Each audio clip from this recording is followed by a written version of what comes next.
was sorry too, but he said so. Oh, sounds great. Sounds sweet, but that's right.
I would like you to.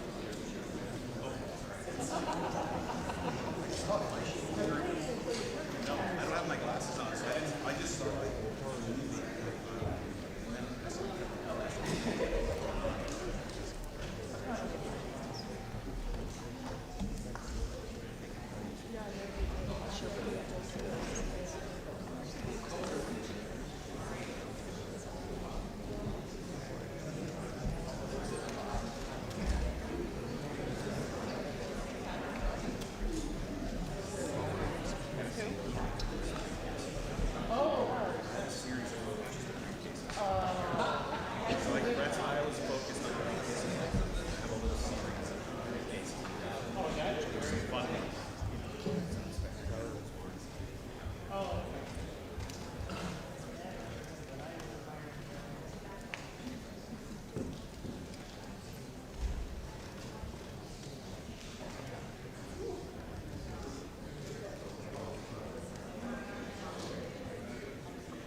Jamie, which members are waving off?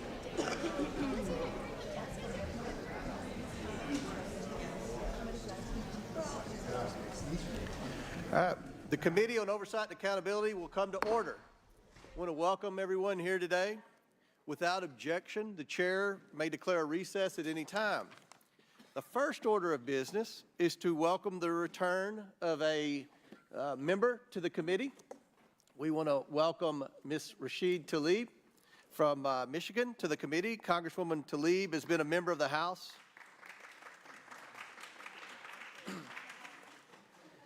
Congresswoman Talib has been a member of the House since 2019, and before that, she served 15 years in the Michigan House of Representatives. Ms. Talib is a familiar face to this committee, as she spent her first 2 terms on the Oversight Committee. Congresswoman Talib replaces Congresswoman Ballant of Vermont, and I want to welcome back Congresswoman Talib. I now recognize Ranking Member Raskin to welcome Congresswoman Talib. Well, thank you, Chairman Comer, for that very warm welcome extended to our colleague, Rashida Talib, the favorite daughter of Michigan and a veteran of this committee, and we're so thrilled and delighted that she's back to join us. I yield back to you. Gentleman yields back. I ask unanimous consent for Representative Jason Smith of the House Ways and Means Committee to be waived on the committee for today's hearing for the purposes of asking questions. Without objection, so ordered. And, Mr. Chairman, I ask unanimous consent that our colleague, Congressman Glenn Ivey from Maryland, be permitted to join the committee and ask questions of the witnesses today. Without objection, so ordered. I now recognize myself for the purpose of making an opening statement. Since assuming our Republican majority in January, the House Oversight and Accountability Committee has uncovered a mountain of evidence revealing how Joe Biden abused his public office for his family's financial gain.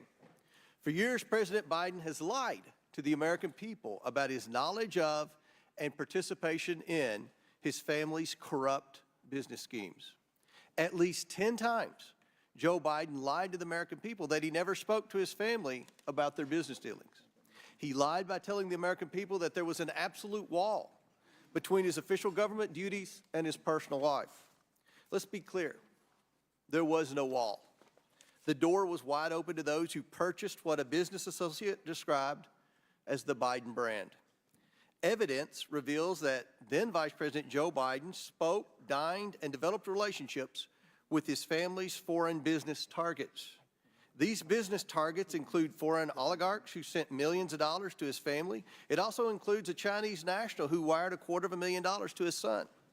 Joe Biden also lied to the American people about his family making money in China. He continued to lie about it even when the House Oversight Committee uncovered bank wires, revealing how the Bidens received millions from Chinese companies with significant ties to Chinese intelligence and the Chinese Communist Party. Just this week, we uncovered 2 additional wires sent to Hunter Biden that originated in Beijing from Chinese nationals. This happened when Joe Biden was running for President of the United States, and Joe Biden's home is listed as the beneficiary address. To date, the House Oversight Committee has uncovered how the Bidens and their associates created over 20 shell companies, most of which were created when Joe Biden was vice president, and raked in over $20 million between 2014 and 2019. We've also identified 9 Biden family members who have participated in or benefited from these shady business schemes. Now, what were the Bidens selling to make all this money? Joe Biden himself. Joe Biden is the brand, and Joe Biden showed up at least 24 times with business targets and associates sending signals of access, influence, and power to those prepared to pay for it. The American people demand accountability for this culture of corruption. They demand to know how these schemes have compromised President Biden and threatened our national security. They demand safeguards to be put in place to prevent public officials from selling access to their public office for private gain. Under the leadership of Speaker Kevin McCarthy, House Republicans have now opened an impeachment inquiry into President Joe Biden. By opening an impeachment inquiry, our investigation is now focused on whether President Biden engaged in impeachable offenses under the U.S. Constitution. It empowers Congress, elected by the people, to continue providing the answers, transparency, and accountability that the American people demand and deserve. In recent history, Democrats inflicted much damage on the credibility of congressional investigations by peddling the Russian collusion hoax. But this committee, under this majority, will not pursue such witch hunts based on manufactured allegations, innuendo, and no real evidence. Today, the House Oversight Committee will examine over 24 pieces of evidence revealing Joe Biden's corruption and abuse of public office. This includes emails, text messages, bank records, and testimony of Biden business associates. We will hear from legal and financial experts about this evidence and crimes that may have been committed as Joe Biden was sold around the world. The House Oversight Committee, along with the committees on the Judiciary and Ways and Means, will continue to follow the money and the evidence to provide accountability so that Americans know their public offices are not for sale. I now yield to Jason Smith, the chairman of the House Ways and Means Committee, for his opening statement. Thank you, Chairman Comer. Yesterday, the Ways and Means Committee released new documents showing President Biden was not just aware of his son's business dealings, but he was connected to them. In a newly released message to a Chinese business executive, Hunter Biden mentions preserving the, quote, keys to my family's only asset. That asset, Joe Biden. New evidence released in response to questions raised by members of the committee on both sides when Gary Shapley and Joseph Ziegler, the two IRS whistleblowers, testified in July, paints a disturbing picture of a revolving door between Joe Biden's office and Hunter Biden's business partners. According to a worksheet provided by IRS whistleblower Ziegler, then Vice President Biden's April 2014 official visit to Ukraine occurred only days after a series of White House meetings with Hunter Biden and his business associates regarding Ukraine. Shortly after Joe Biden returned stateside, the Ukrainian company Burisma announced Hunter Biden's appointment to its board. New evidence provided shows Hunter Biden using his father's position to gain favor with billionaire Miguel Alemán, including having Joe Biden host them at the White House in February of 2014 at the vice president's residence alongside Mexican billionaire Carlos Slim in November of 2015. And then in 2016, using Air Force Two to shuttle Hunter Biden and his business associate to Mexico City. Whether it was lunches, phone calls, White House meetings, or official foreign trips, Hunter Biden cashed in by arranging access to Joe Biden, the family brand. The Biden family and their associates received millions in payments from foreign sources, including from Russia, China, Ukraine, Romania. In one email, Hunter Biden even bragged that he cut a deal for $10 million from just one company for, quote, introductions alone. And yet the DOJ wanted to keep the spotlight as far from Joe Biden as possible. One of the items we released yesterday was an IRS interview with James Biden, the president's brother, in September of 2022. The agency was barred in the interview from asking him about Joe Biden and about whether Joe Biden was involved in Hunter Biden's deal with a Chinese energy company. And when Hunter Biden had his tax liability of over $2 million mysteriously paid for by a Democrat Party donor named Kevin Morris, who he barely knew, something IRS investigators saw as a possible campaign finance violation, Assistant U.S. Attorney Leslie Wolf said she did not want any of the agents to look into the allegation. On the board are notes Agent Shapley took from that meeting. He notes that Wolf told investigators that she was not, quote, personally interested in pursuing it.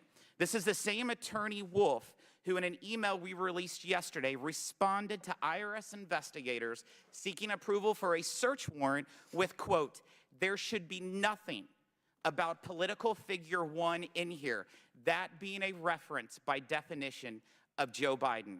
The Biden family sold access to Joe Biden's power, and the Biden Justice Department protected the Biden brand. We must continue to follow the facts. I yield to Representative Jordan. I thank the gentleman for yielding. This is a tale as old as time.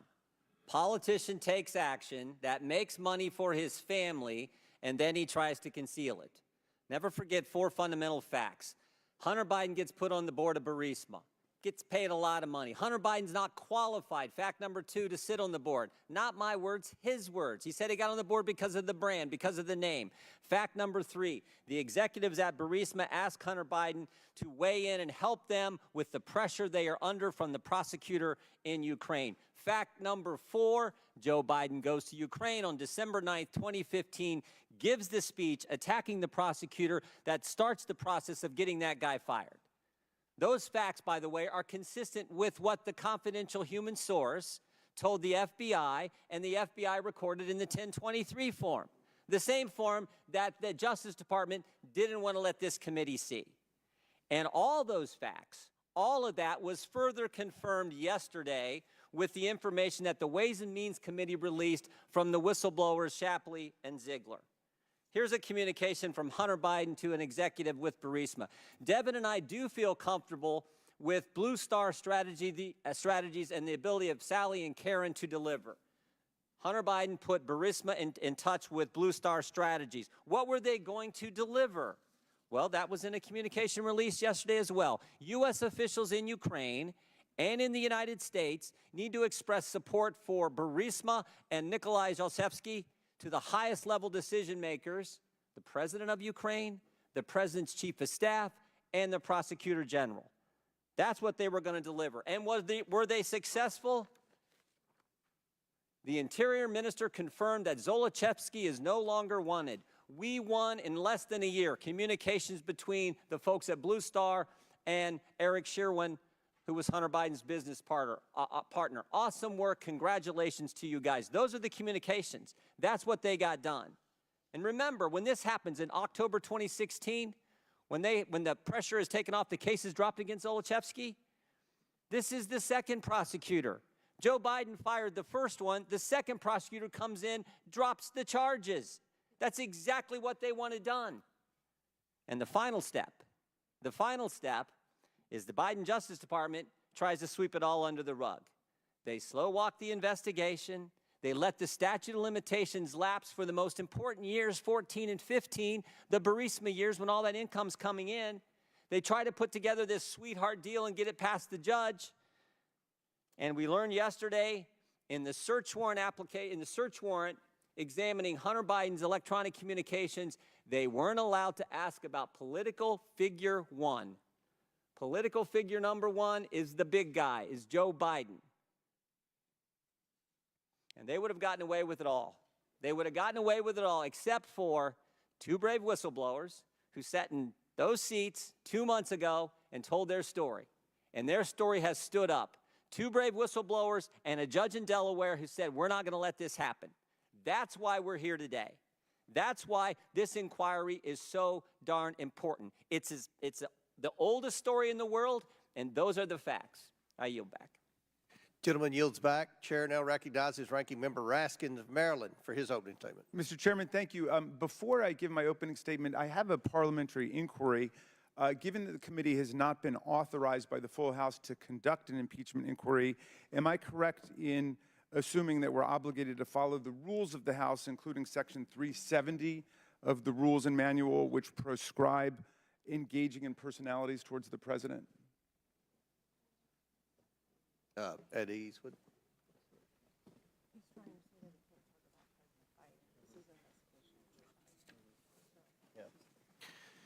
Well, considering this is an investigation of Joe Biden, I assume that his name's going to come up.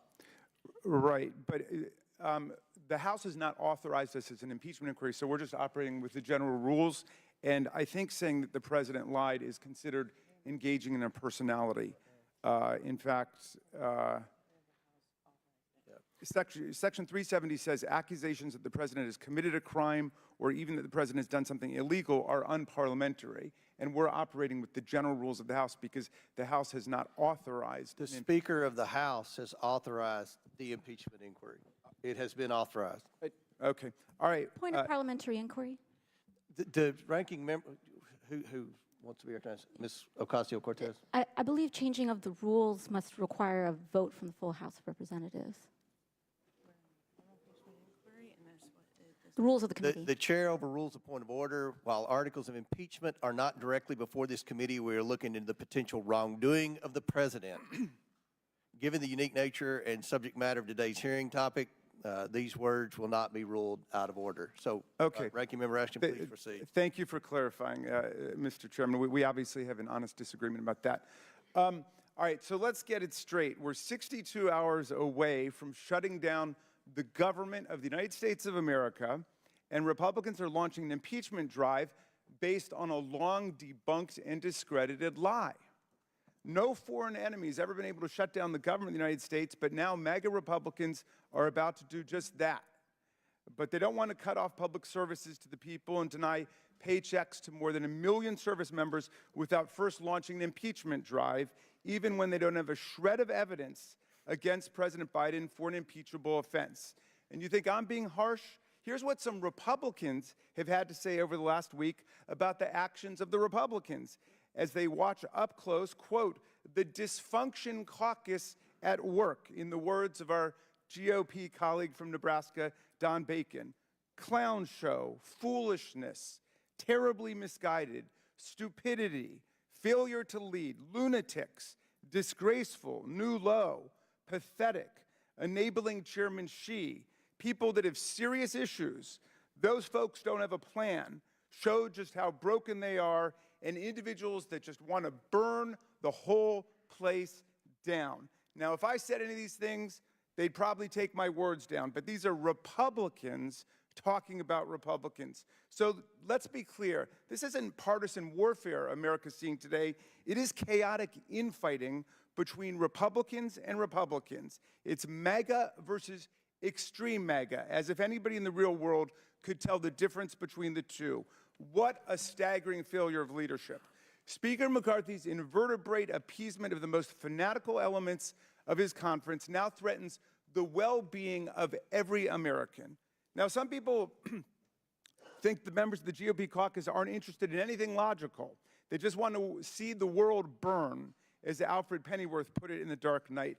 But I see a method in the madness. A week ago, Donald Trump posted a comment saying that a government shutdown, quote, is the last chance to defund these political prosecutions against me and other patriots. You get it? To delay justice, Donald Trump would cut off paychecks to a couple million service members and federal workers and furlough more than 1 million workers and pay them later for having not worked. They would halt food assistance to millions of moms and kids and keep NIH in my district from enrolling any more patients in life and death clinical research trials. Trump's convinced that if we shut the government down, his 4 criminal prosecutions on 91 different felony and misdemeanor charges will be defunded and delayed long enough to keep him from having to go before a jury of his peers before the 2024 election. And like flying monkeys on a mission for the Wicked Witch of the West, Trump's followers in the House now carry his messages out to the world. Shut down the government, shut down the prosecutions. But the cult master has another command for his followers, which brings us here today. On August 27th, he posted this edict: either impeach the bum or fade into oblivion. They did it to us. Of course, the standard for impeachment is not whether they did it to us, but whether the president committed treason or bribery or other high crimes and misdemeanors. But the Constitution's irrelevant to them. What counts is what Donald Trump wants. As Republican Representative Ken Buck, a Freedom Caucus member, told CNN the other day, President Trump has gone on his social media account and said we should be impeaching President Biden. Kevin McCarthy said we have an impeachment inquiry.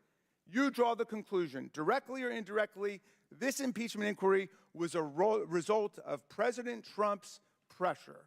So we move from a Trump-ordered government shutdown to a Trump-ordered impeachment process, and yet back in the reality-based world, the majority sits completely empty-handed with no evidence of any presidential wrongdoing, no smoking gun, no smoke.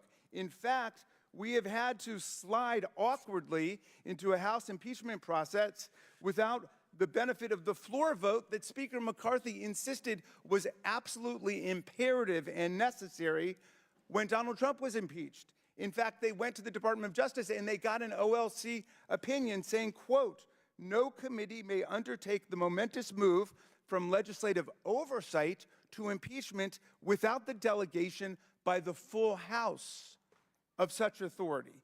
OLC opinion, January 19th, 2020.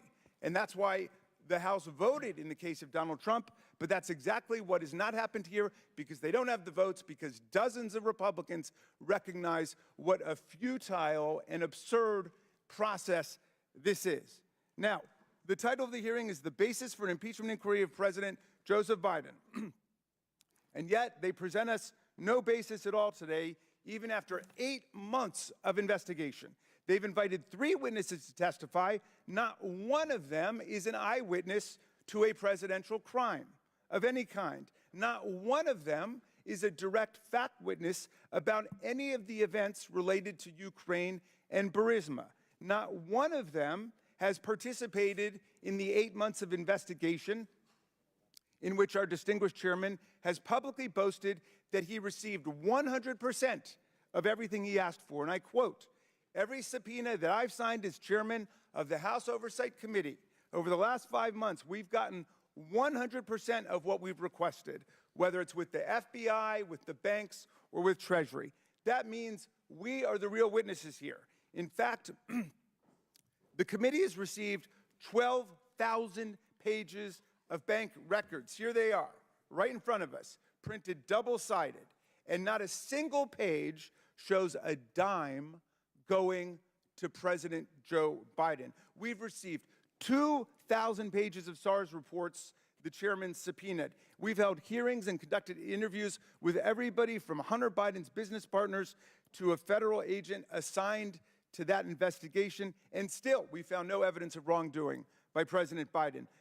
If the Republicans had a smoking gun or even a dripping water pistol, they would be presenting it today, but they've got nothing on Joe Biden. All they can do is return to the thoroughly demolished lie that Rudy Giuliani and Donald Trump launched 5 years ago, the Burisma conspiracy theory, a fairy tale so preposterous that one of its main authors, Lev Parnas, has now disowned and repudiated it. This is the theory that Vice President Biden, global anti-corruption groups, and most Western governments targeted Ukraine Prosecutor General Shokin for removal because he was threatening the Burisma Corporation, whose board Hunter Biden served on.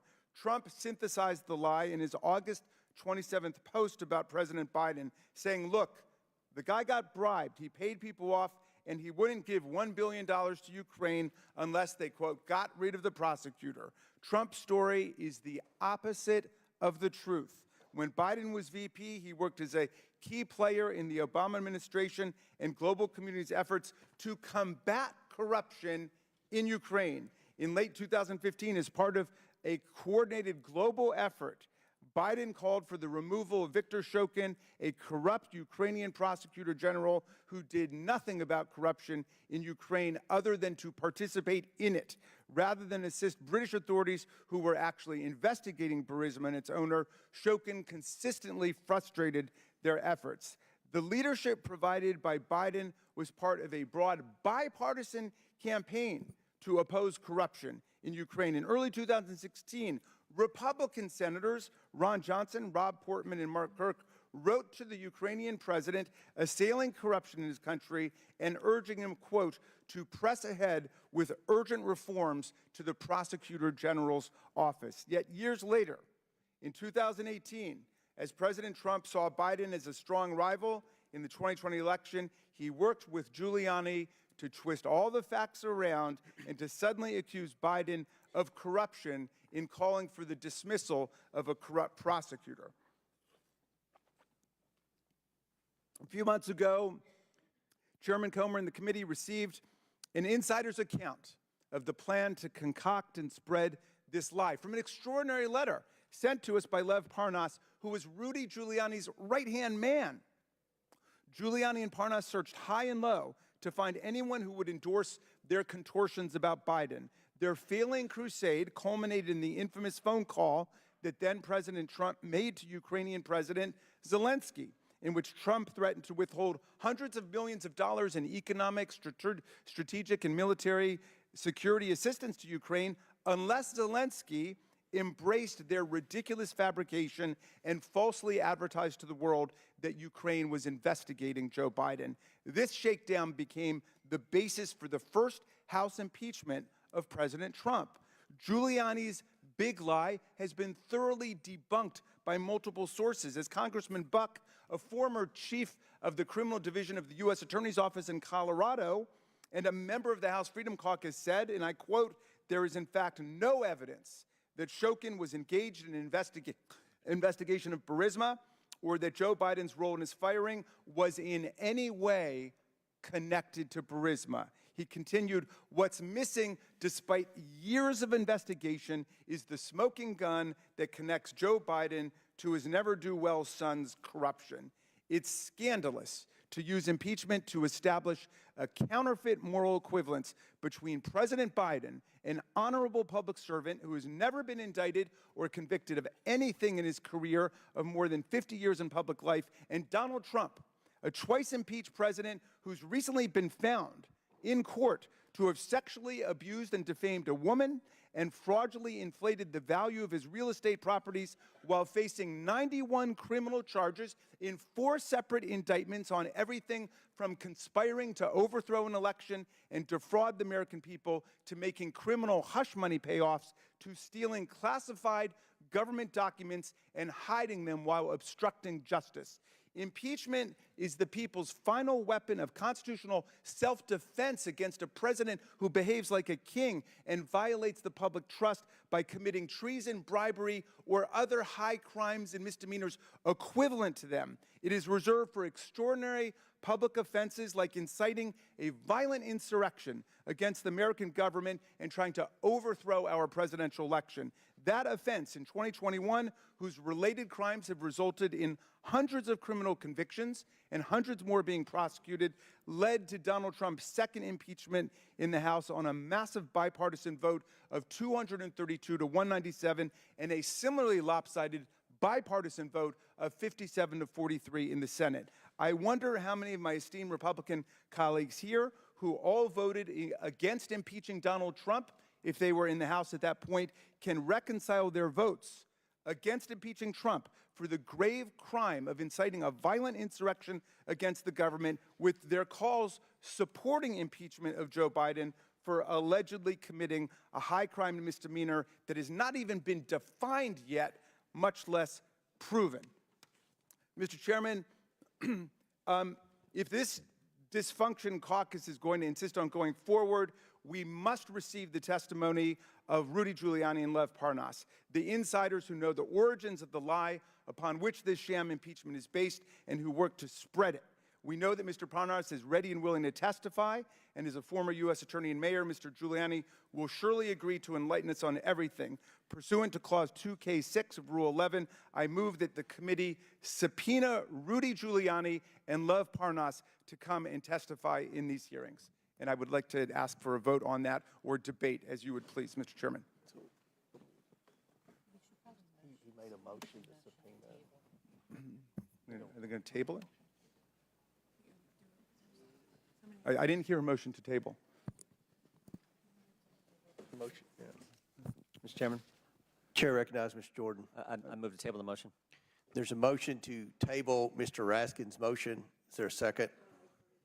I'd like to ask for a recorded vote on that, Mr. Chairman. This is on the subpoena of the 2 key figures, Rudy Giuliani and Lev Parnas. Key figures for what?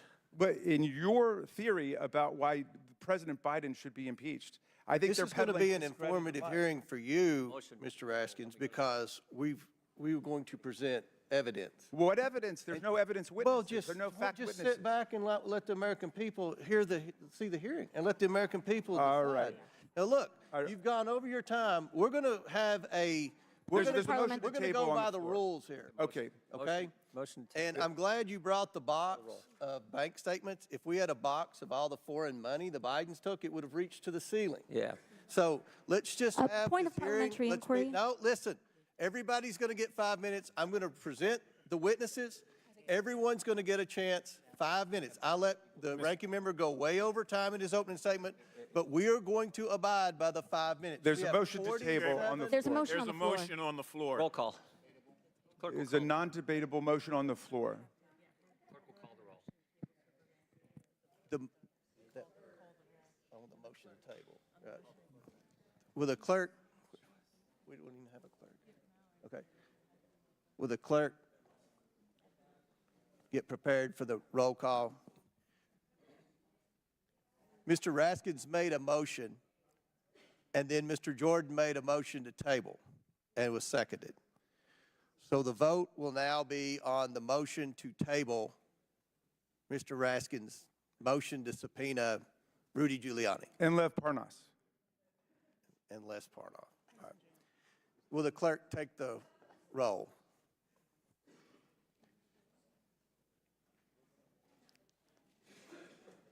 No, neither Mr. Giuliani nor Mr. Parnas is in jail now. Nate?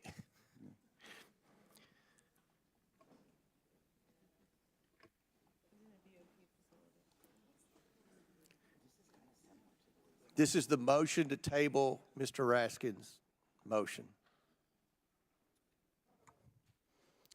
Mr. Jordan? Yes. Mr. Jordan votes aye. Mr. Turner? Mr. Gosar? Ms. Fox? Mr. Grothman? Mr. Palmer? Mr. Higgins? Mr. Sessions? Mr. Sessions votes aye. Mr. Biggs? Mr. Biggs votes aye. Ms. Mace? Ms. Mace votes aye. Mr. LaTurner? Mr. LaTurner votes aye. Mr. Fallon? Mr. Donalds? Mr. Donalds votes yes. Mr. Armstrong? Mr. Armstrong votes yes. Mr. Perry? Mr. Timmons? Mr. Timmons votes aye. Mr. Burchett? Mr. Burchett votes yes. Ms. Green? Ms. Green votes aye. Ms. McLean? Ms. McLean votes aye. Ms. Boebert? Ms. Boebert votes aye. Mr. Fry? Mr. Fry votes aye. Ms. Luna? Mr. Edwards? Mr. Edwards votes aye. Mr. Langworthy? Mr. Langworthy votes aye. Mr. Burleson? Mr. Burleson votes aye. Mr. Raskin? No. Mr. Raskin votes no. Ms. Norton? No. Ms. Norton votes no. Mr. Lynch? No. Mr. Lynch votes no. Mr. Connolly? Nay. Mr. Connolly votes nay. Mr. Krishnamurthy? Nay. Mr. Krishnamurthy votes nay. Mr. Khanna? No. Mr. Khanna votes no. Mr. Mfume? Fume votes no. Mr. Mfume votes no. Ms. Ocasio-Cortez? Nay. Ms. Ocasio-Cortez votes nay. Ms. Porter? Ms. Bush? Mr. Gomez? Mr. Gomez votes no. Ms. Brown? Ms. Brown votes no. Ms. Stansbury? No. Ms. Stansbury votes no. Mr. Garcia? No. Mr. Garcia votes no. Mr. Frost? No. Mr. Frost votes no. Ms. Lee? Ms. Lee votes no. Mr. Kassar? No. Mr. Kassar votes no. Ms. Crockett? No. Ms. Crockett votes no. Mr. Goldman? Nay. Mr. Goldman votes nay. Mr. Moskowitz? Mr. Moskowitz votes no. Ms. Talib? Ms. Talib votes no. Mr. Chairman?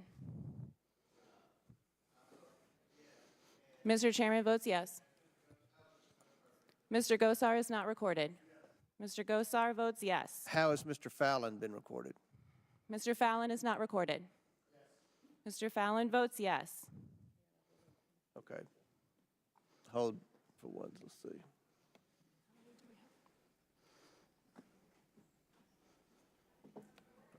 Regular order, Mr. Chairman.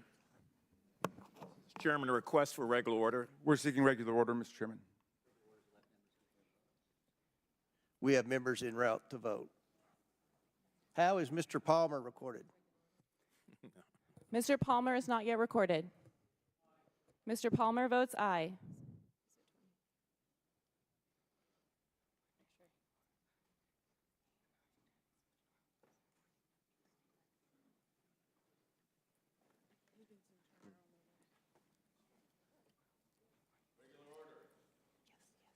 Motion to close the vote. Mr. Chairman? Second. Mr. Chairman? How is my vote recorded? Has Ms. Green been recorded? Ms. Green is voted aye. Mr. Chairman, Chair recognizes Mr. Timmons. how am I recorded? Mr. Timmons is voted aye.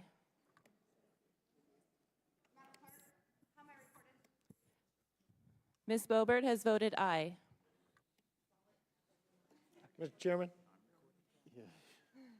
Mr. Chairman, Yes. Chair recognizes Mr. Fallon. How am I recorded? Mr. Fallon is voted aye.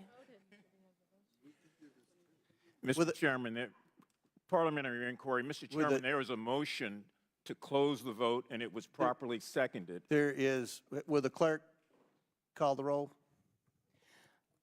Mr. Chairman, on this vote, the ayes are 20, the nays are 19. The motion passes to table the Raskins motion. Now, I'm pleased to welcome an expert panel of witnesses who each bring experience and expertise to today's hearing.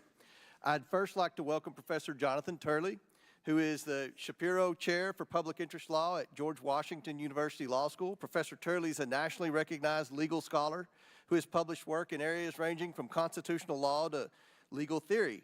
Next, we have Ms. Eileen O'Connor, who is a former Assistant Attorney General at the United States Department of Justice Tax Division. As former Assistant Attorney General for DOJ Tax for 6 years, Ms. O'Connor supervised DOJ litigation of civil, criminal, trial, and appellate tax cases.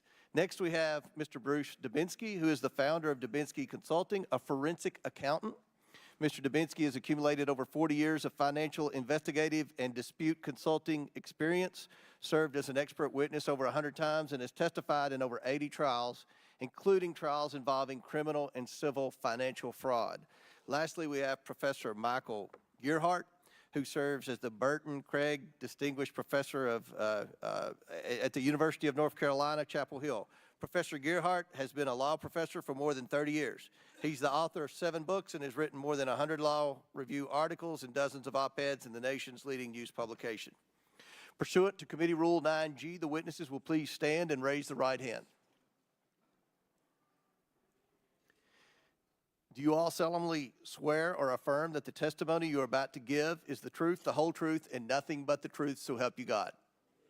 Let the record show that the witnesses all answered in the affirmative. Thank you all. You may be seated. We appreciate you all being here today and look forward to your testimony. Let me remind the witnesses we have read your written statements and they will appear in full in the hearing record. Please limit your oral statements to 5 minutes. As a reminder, please press the button on the microphone in front of you so that it is on and the members can hear you. When you begin to speak, the light in front of you will turn green. After 4 minutes, the light will turn yellow. When the red light comes on, your 5 minutes is expired, and we would ask that you please wrap up your testimony. I now recognize Professor Turley to begin his opening statement. Thank you, Chairman Comer, Ranking Member Raskin, members of the committee.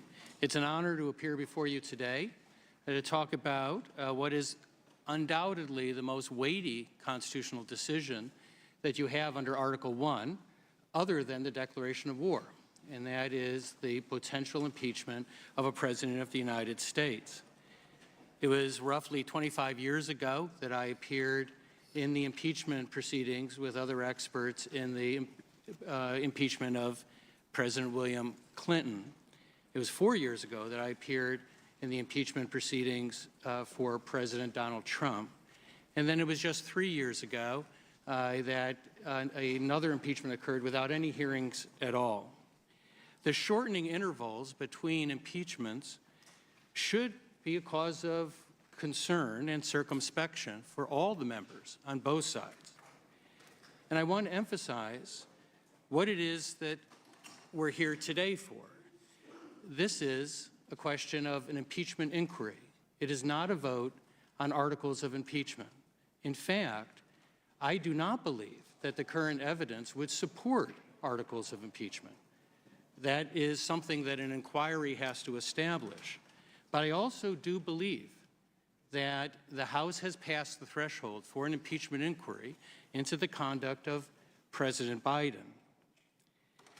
Having said that, I want to just address 3 inescapable facts that led me to that conclusion.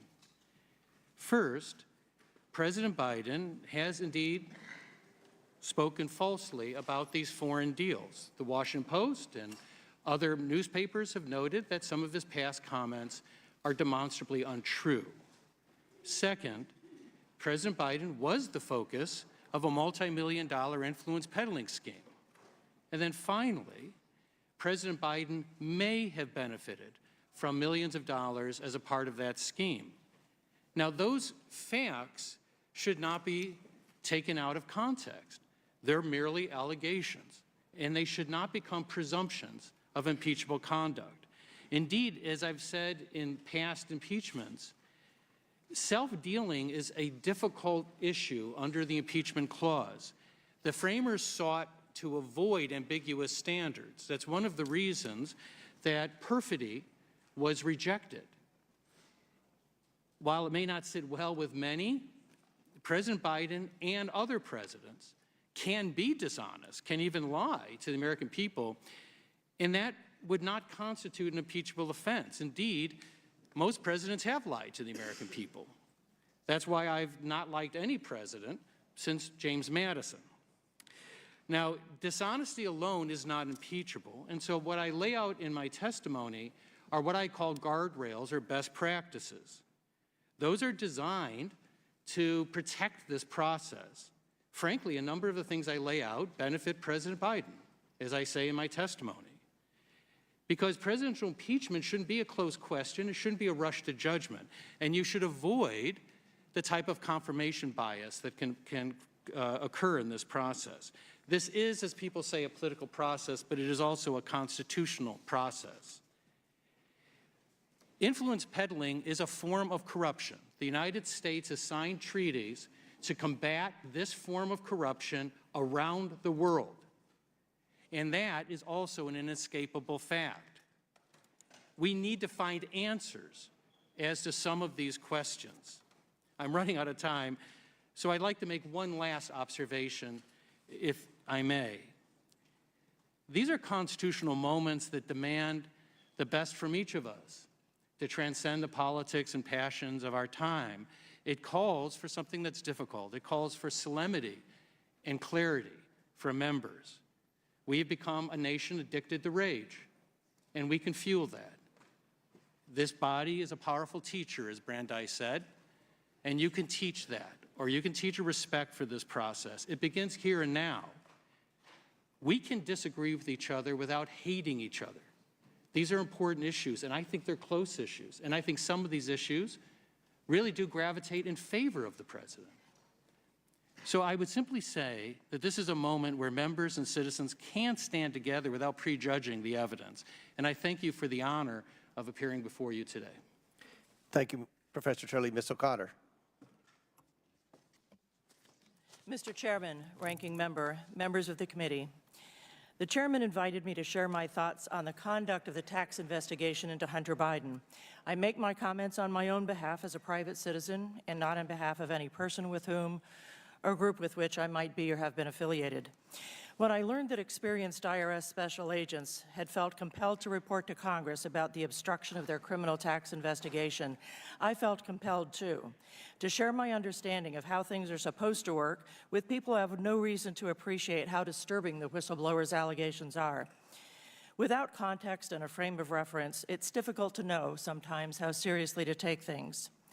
In an October 2022 meeting of the Hunter Biden prosecution team, U.S. Attorney Weiss admitted it was not his decision whether to bring charges the investigation had proven should be brought.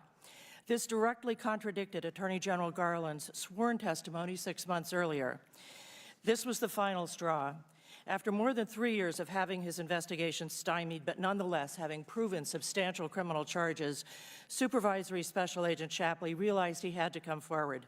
In fact, he had come forward before, internally within the IRS, using the procedures developed for that purpose. He had complained up his chain of command as early as June 2020 about the obstruction he was encountering, but there had been no response. Once Shapley had taken steps to come forward to Congress, Special Agent Joseph Ziegler did the same. It was not the whistleblower's testimony, however, but what followed that compelled me to write.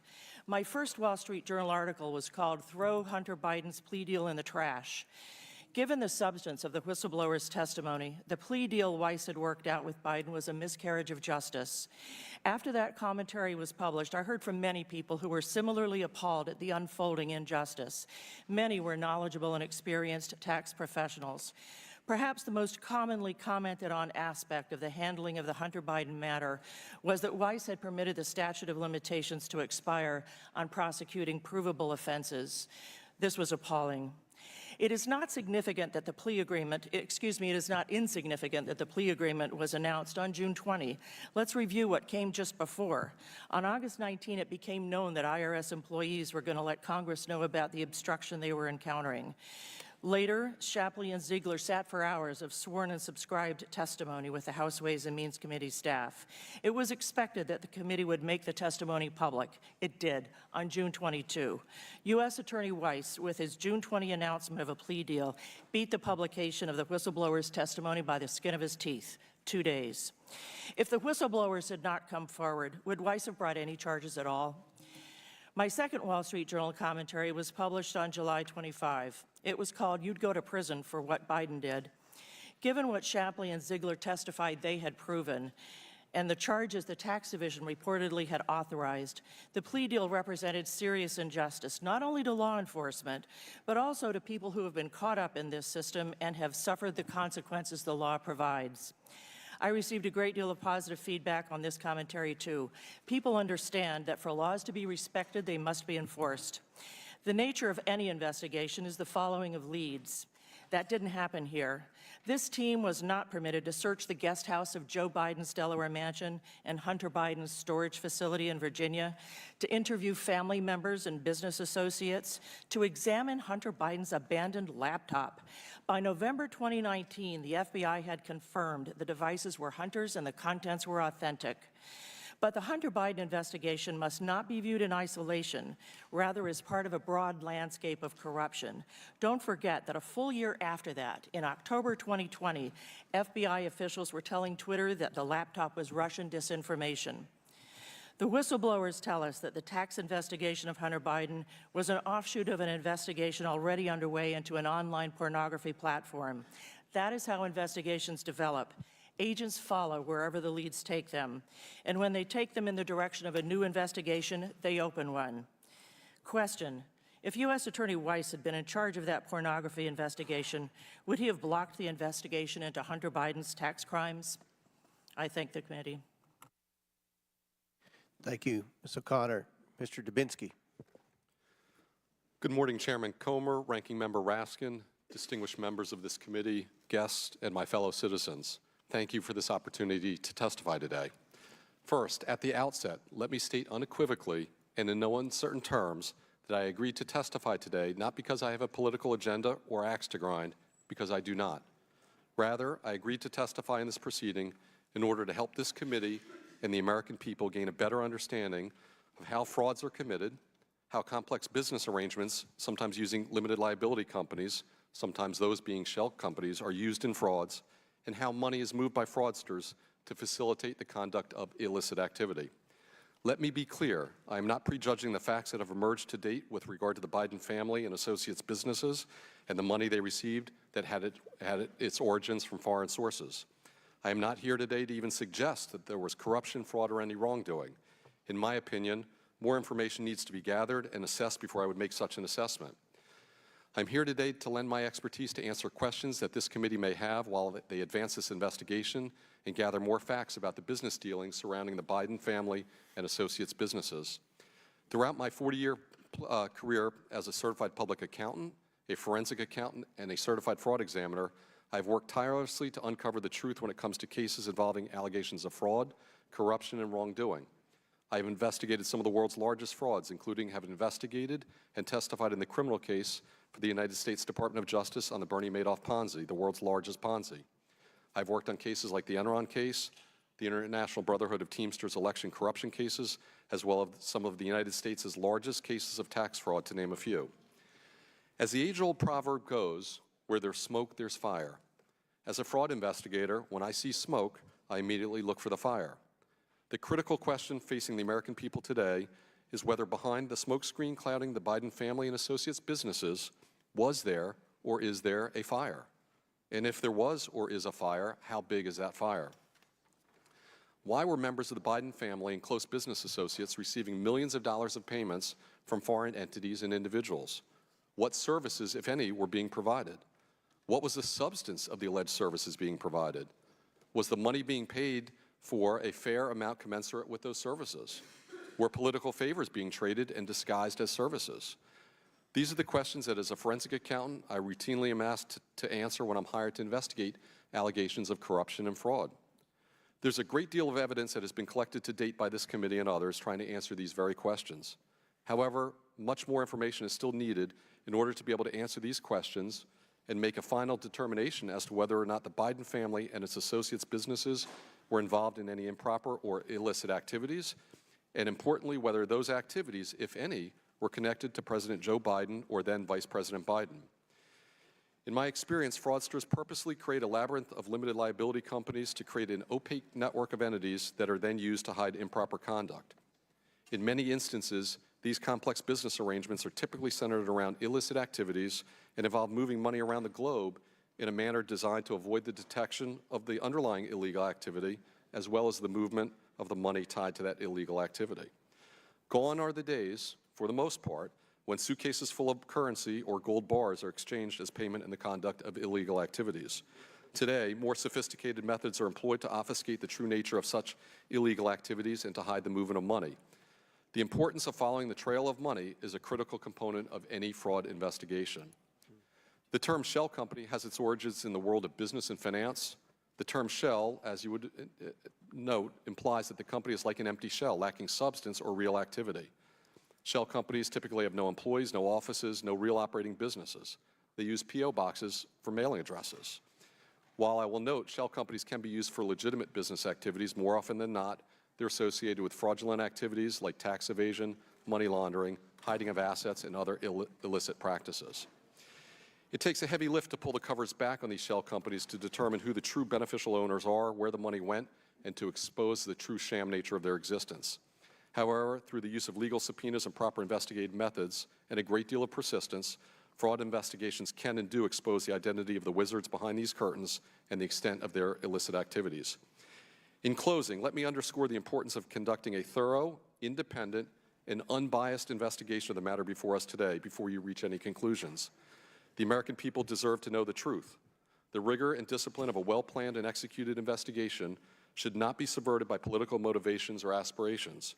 To do so would critically undermine the integrity of any such investigation and any conclusions reached. Thank you again for this opportunity to be here today, and I look forward to answering your questions. Thank you very much. Professor Gerhardt. Thank you, Mr. Chairman. I want to thank the ranking member as well and distinguished members of this committee. I appreciate the honor and the privilege to be able to appear before you today to talk about the basis for an impeachment inquiry of President Biden.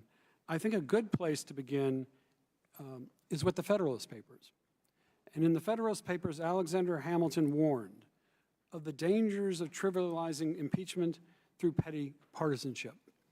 He foresaw that impeachment may, and now I quote, agitate the passions of the whole community and to divide it into parties more or less friendly or inimical to the accused. In many cases, it will connect itself with pre-existing factions and will enlist all their animosities, partialities, influence, and interest on one side or on the other. And in such cases, there will always be the greatest danger that the decision will be regulated more by the relative strength of the parties than by demonstrations of innocence or guilt. I think Alexander Hamilton knew what he was talking about, and I think what he said may well describe the current set of proceedings.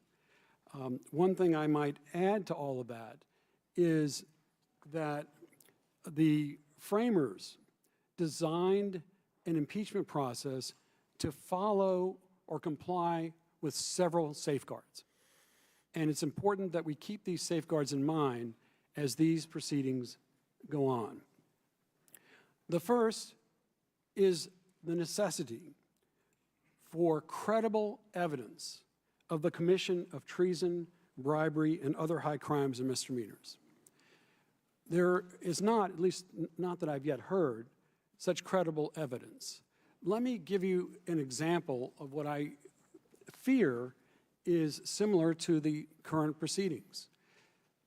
Hunter Biden is arrested for speeding in a car owned by his father, and the police go after the father. I don't think that's how the law should work. I don't think that's how impeachment should work. I respect members of this committee enormously. Believe me, I'm just a law professor and citizen, and I come here with great awe when I speak to an important body like this, but I listened to Congressman Jordan, whom I respect a great deal, when he said there are 4 facts. Hunter Biden was on the board of Burisma. Hunter Biden was not qualified. So far, by the way, nothing about President Biden. Third, there were executives who asked Hunter Biden for help. Again, not yet any proof about any kind of complicity of President Biden. And lastly, Joe Biden gave a speech. If that's what exists as a basis for this inquiry, it is not sufficient. I say that with all respect. And I think that that is part of the problem, I think, and many Americans think, may exist with respect to these proceedings.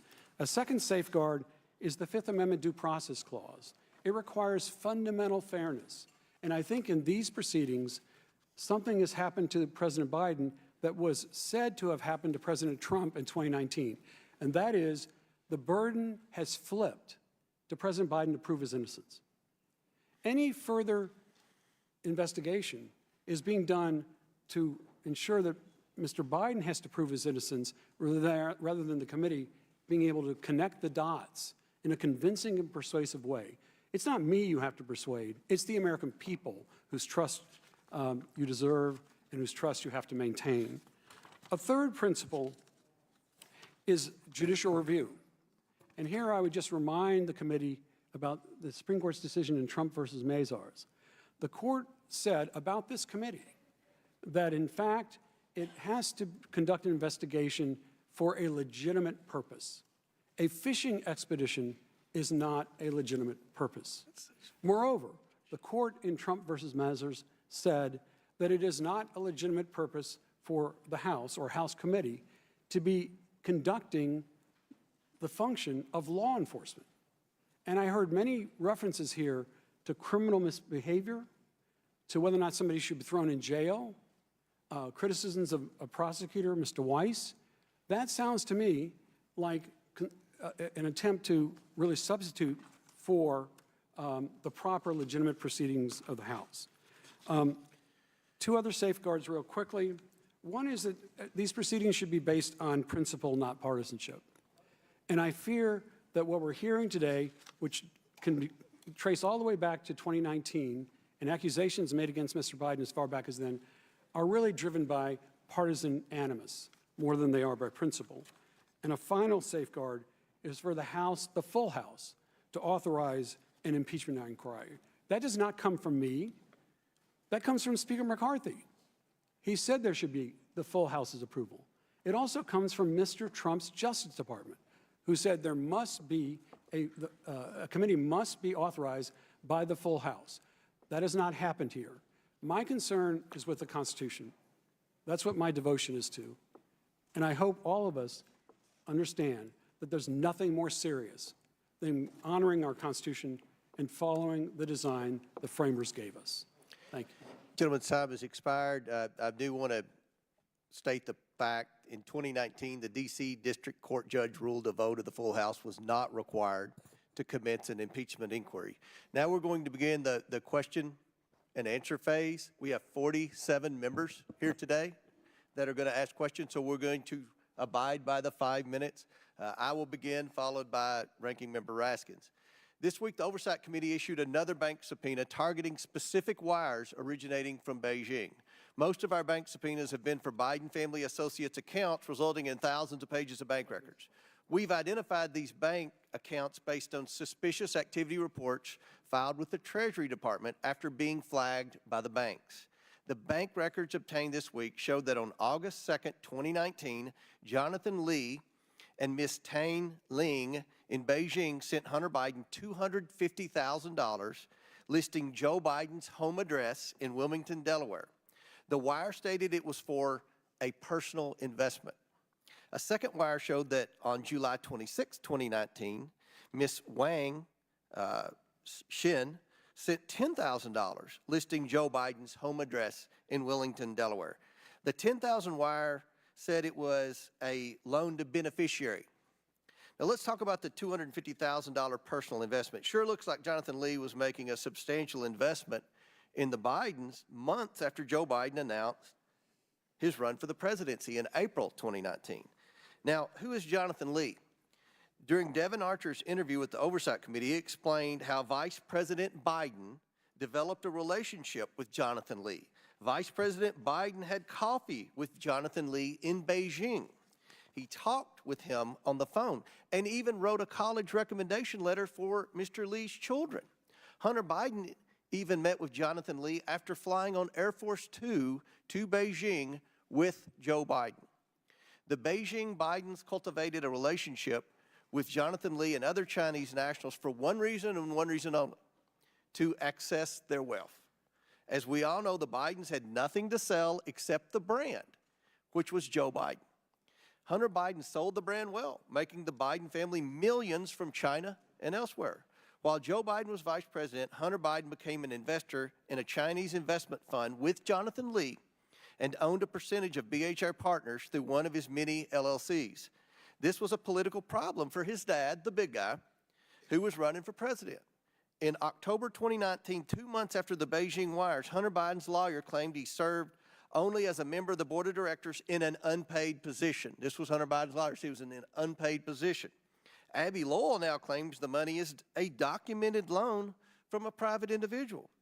Now, these wire statements are very concerning, and the Biden's defenders' justification for the money isn't consistent with what we know from the suspicious activity reports from Treasury.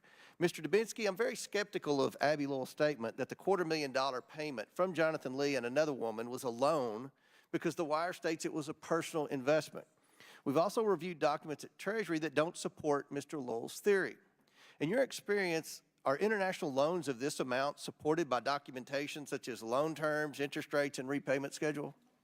Yes, Mr. Chairman. They typically would be. You would see that. You would see documents setting forth the interest rates, terms of repayments, Absolutely. all of those. Absolutely. So would it be important to review Hunter Biden's bank records and see if Hunter Biden paid back the money to Jonathan Lee, or if he sent the money to someone else, I don't know, using a cashier's check, for example? Well, as somebody mentioned earlier, it's very important to follow the money. Absolutely. And that's very important in this situation. Thank you. Professor Turley, we all know what this payment's really for. It's for influence peddling and selling the Biden brand. Now, to date, we have shown that the Biden family and their companies received more than $15 million without providing any known legitimate services between 2014 and 2019. If you include the business associates and their companies, they've received over $24 million. Based on evidence we've developed so far, what are some of the potential laws we should be analyzing during our impeachment inquiry? Thank you, Mr. Chairman. I actually lay out what are the most obvious potential articles of impeachment without saying that those have been established, but the ones that I recommend for the committee to focus on. And one of the things I recommend is that the committee actually start by looking at potential crimes, because I've said that in the past two impeachments, that it's an important thing to front-load criminal acts for the reasons I laid out. It gives a very high standard for impeachment, quite frankly, higher than it's binding. I said in the last two impeachments, you can't impeach for non-criminal conduct. So I suggest starting there. But as I talk about in my testimony, bribery, obstruction, conspiracy, abuse of power, those have all been raised in past impeachments. Abuse of power is the article that is very, very common. It tends to be a catch-all, and it is the one that I've always been a little bit uncomfortable with, which is why I suggest you end there rather than start there, because that's the article that brings in a lot of non-criminal conduct. And frankly, I think that you need to focus as much as you can on the evidence and whether you can establish these connections. Very good. Thank you. Chair now recognizes Mr. Raskins of Maryland for 5 minutes. Thank you, Mr. Chairman. Professor Gerhardt, has there ever been an impeachment process launched in the middle of a government shutdown? No. Well, why did the Office of Legal Counsel opine that there must be a vote of the full House before a committee launches into an impeachment investigation? Why did Speaker McCarthy insist on it and, in fact, say that there would be one in this case? I think the Office of Legal Counsel said that, at least in part, because an impeachment inquiry is deadly serious. It is, again, just about the most serious thing any House committee ever undertakes. And one safeguard against a committee acting on the basis of just, let's say, the party membership, is to ensure that the full House is behind the impeachment inquiry. A dozen of our colleagues on the Republican side have already called for impeachment. I'm struck by the fact that of the 4 expert witnesses brought together today, not a single one of them argued that a sufficient quantum of evidence exists today to justify the impeachment of President Biden. Is there any precedent in our country for launching an impeachment inquiry absent evidence of wrongdoing by the president? No. And in fact, I would just point out that with Richard Nixon and Bill Clinton and President Trump in 2019, the full House authorized those impeachment inquiries. Lev Parnas sent us a letter in which he said, it was addressed to Chairman Comer, in which he said, the narrative you are seeking for this investigation has been proven false many times over by a wide array of respected sources. There is simply no merit to investigating this matter any further. And he says, please abandon this effort to investigate the Bidens, which is nothing more than a wild goose chase.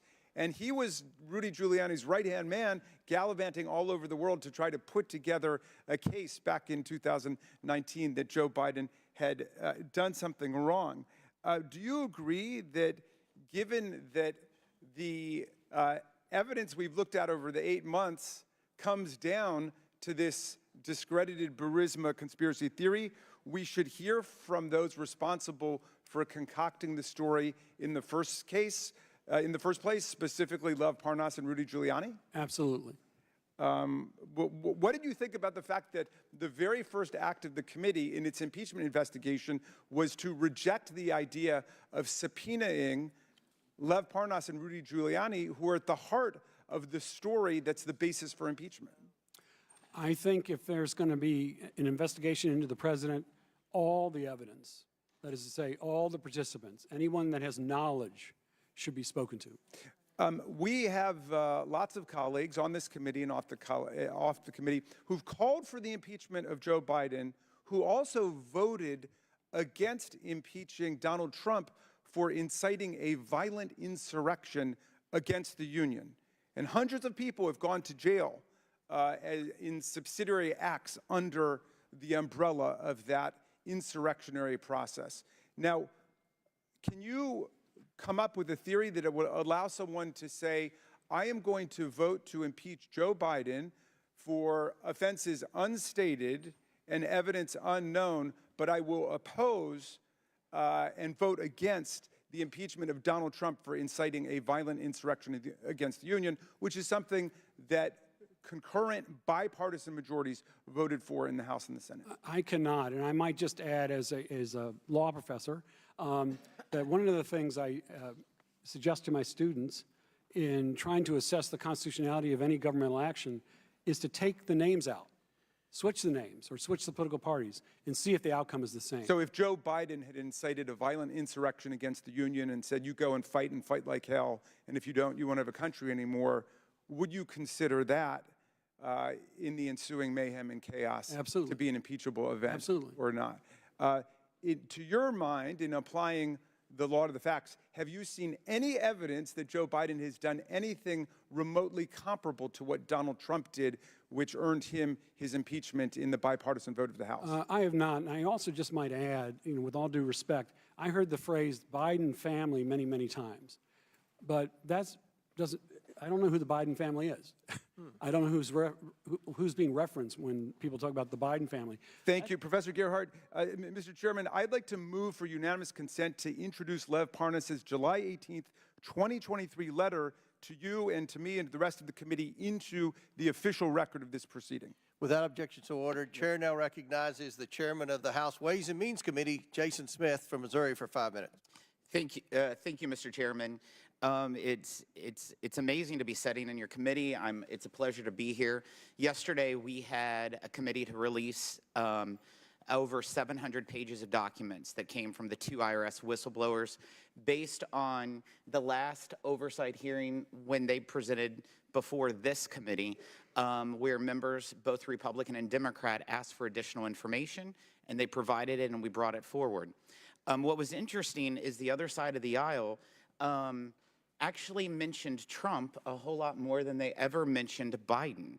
And it's happening over here too. So I think it's kind of consistent both in the Ways and Means Committee and in the Oversight Committee. But Ms. Connor, my question is yesterday, the Ways and Means Committee voted to release additional information provided, like I said, by Gary Shapley and Mr. Ziegler.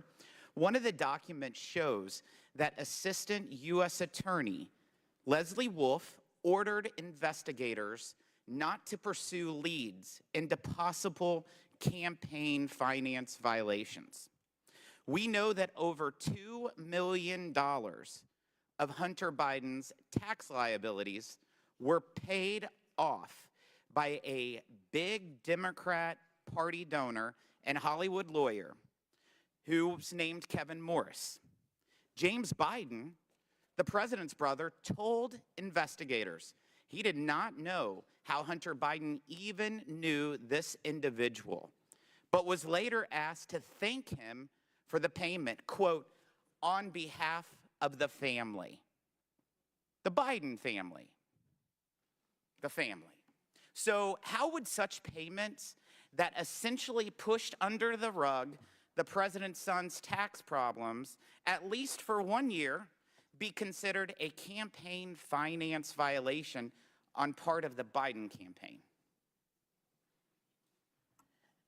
Thank you for the question. I have no idea. I thought you were going to ask me why would Leslie Wolf say don't look into that. And I think the answer to that probably is that if it's a campaign contribution, then it implicates political person number one. And that apparently is a big barrier that had been created throughout this entire investigation. And as far as it being a campaign contribution, that $2 million actually was intended to satisfy the liabilities for 2 years of Hunter Biden's late filed and unpaid taxes. Is it unusual for an assistant prosecutor to say, don't look at this individual, this person's off limits? As I mentioned in my opening statement, that is how investigations develop. The agents follow the leads wherever they take them. And in this case, a legitimate investigation was being done of money that was being paid, and for the assistant U.S. attorney who is orchestrating the investigation to say, don't look at that anymore, I think the reason is related to another instruction of hers that she didn't want to get public integrity involved. And that tells us that she was looking beyond Hunter Biden and into a person whose activities would be subject to public integrity at DOJ. One thing that I want to ask, since you worked tax division for DOJ, if Kevin Morris gave a gift of $2 million to help pay off Hunter Biden's debts, who has to report that on their taxes? Does Mr. Morris have to report it, or does Hunter Biden?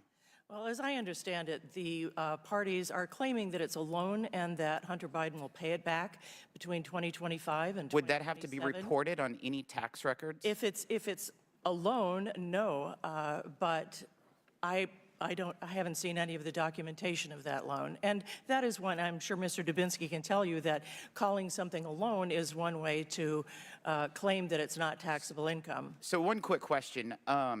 You know, we uncovered yesterday that the Biden family and associates received over $20 million from 23 different countries that they had business ties to or communications with. And they also had over 20 shell LLCs where they would transfer money in and out. If you were still sitting in your office in DOJ's tax division, would this web of entities and activities concern you? I would make sure that my prosecutors were concerned about it. Thank you. Thank you. Chair now recognizes Ms. Norton from the District of Columbia. Thank you, Mr. Chairman. Professor Gerhardt, pleased to have you with us today. In your testimony, you referenced Alexander Hamilton's warning about the dangers of trivializing impeachment through petty partisanship. Let me ask you, Mr. Gerhardt, do you think that initiating an impeachment inquiry against President Biden without any evidence of wrongdoing by the president meets any basic standard of proof? Not credible proof at all, in my opinion. And in fact, I think one thing to keep in mind about a hearing like this or any kind of anything that calls itself an impeachment inquiry is the critical importance of building public trust.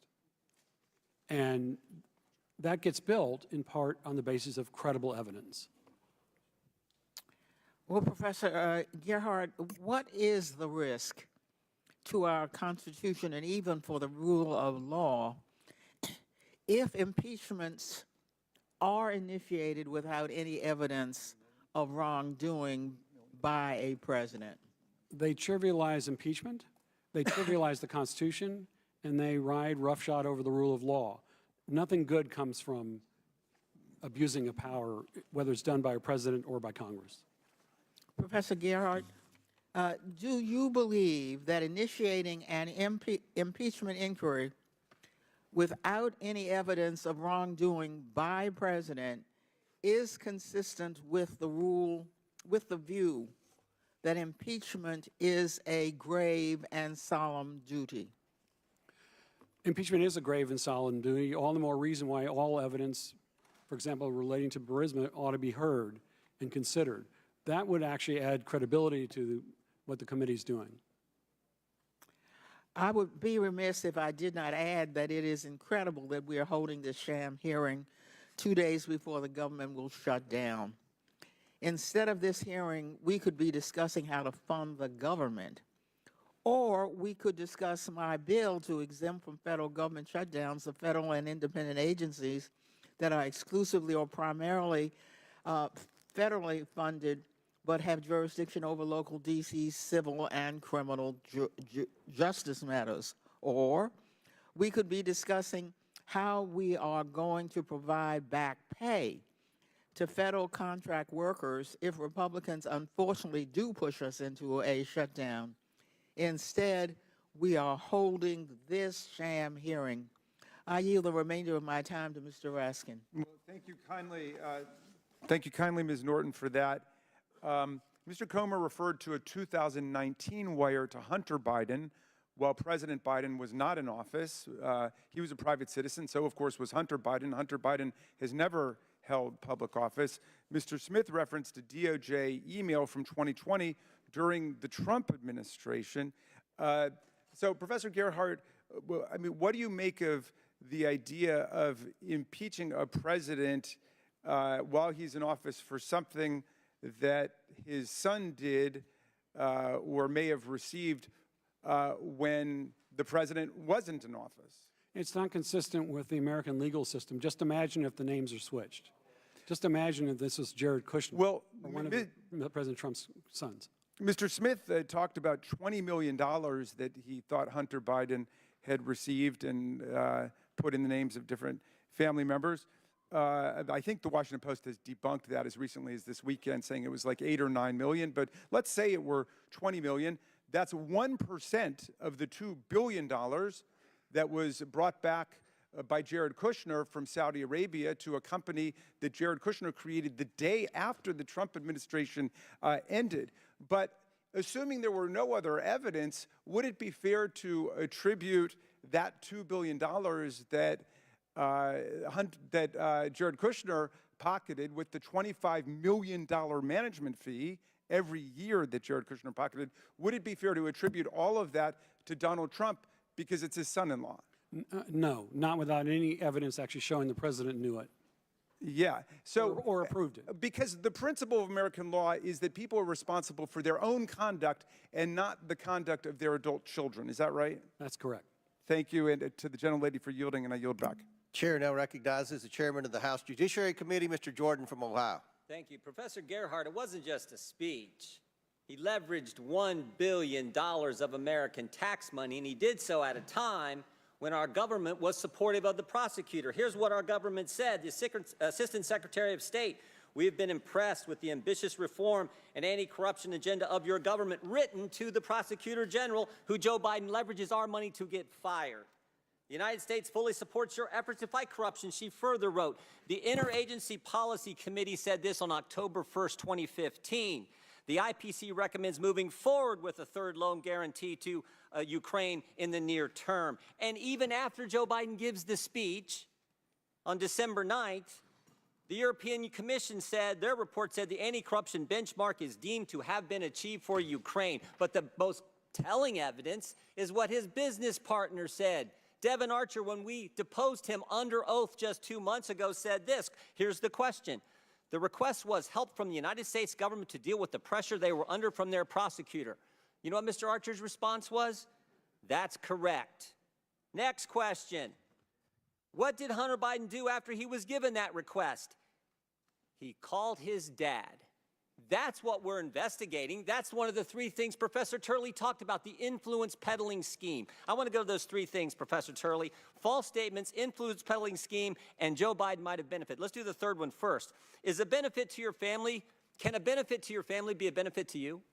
It is. There's been repeated statements that you need to show that President Biden accepted direct money in order for this to constitute a benefit, even under criminal cases that deal with bribery, extortion, the Hobbs Act.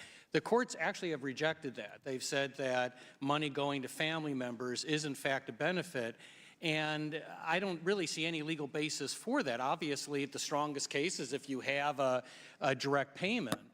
But this idea that you can have millions going to a politician's family and that's not a benefit, I think is pretty fallacious.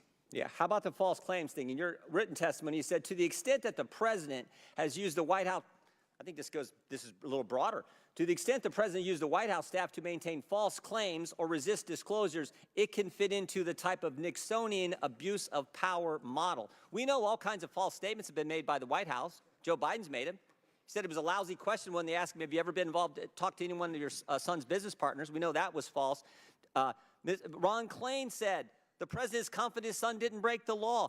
Press Secretary Jen Psaki said, never spoke to his son about his overseas business dealings. What do you think about all those false statements from the White House in this abuse of power issue? Well, the involvement of White House staff and executive branch staff has been really one of the tripwires that we saw in Nixon, to some extent even in Clinton.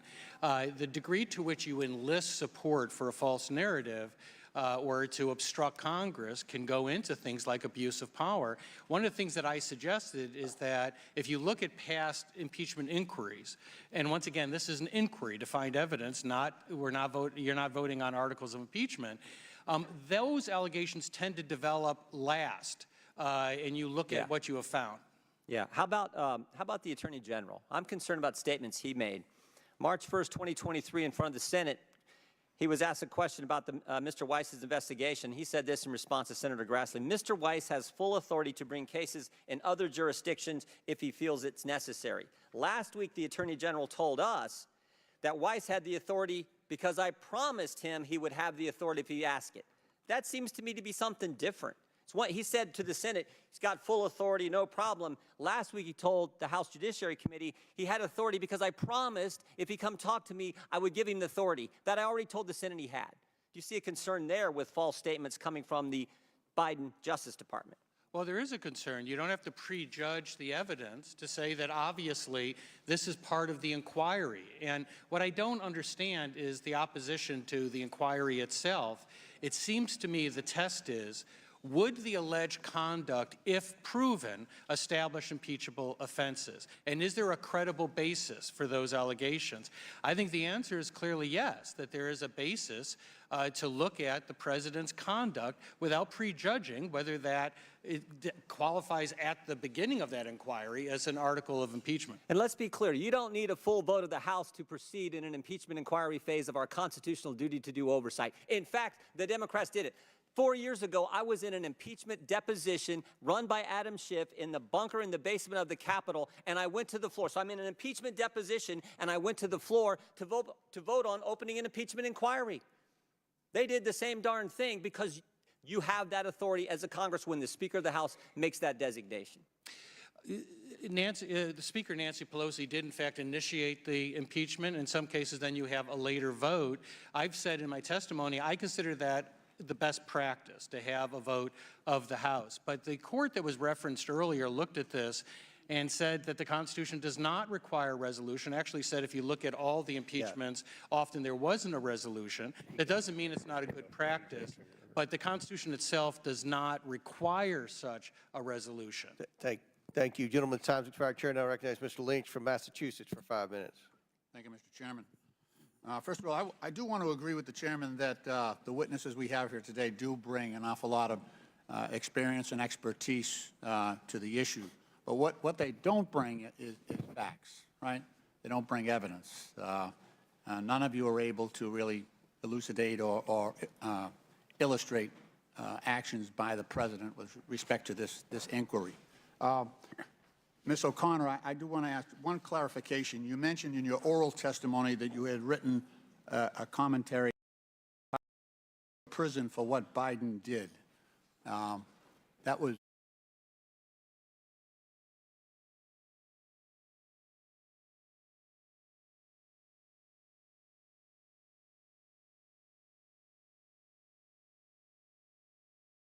dissent. Without objection, so ordered. The article, Ms. O'Connor, is you'd go to prison for what Hunter Biden did. I think that's an important word. Yeah. Okay. It is. Thank yes. you. I did not delete it intentionally, only in Reclaiming my service time. of time. Reclaiming my time. So when I walked into this hearing room, my first question was, where's Rudy? Where's Rudy? Where's Rudy Giuliani? You know, this is supposed to be an inquiry on the facts against the president for potentially an impeachment, articles of impeachment. And the one person who was an agent of President Trump was sent to Ukraine to dig up some dirt, find some dirt on Joe Biden. Just like he said to the election officials in Georgia, find me 11,780 votes. Find me some dirt on Joe Biden. And we don't have him here. We're not allowed to ask him questions. And Professor Gerhardt, would it not be helpful to have a factual witness here who was, and let me just read from, this is an excerpt of the call between Mr. Trump and President Zelensky. He says, Rudy very much knows what's happening, and he is a very capable guy. If you could speak to him, that would be great.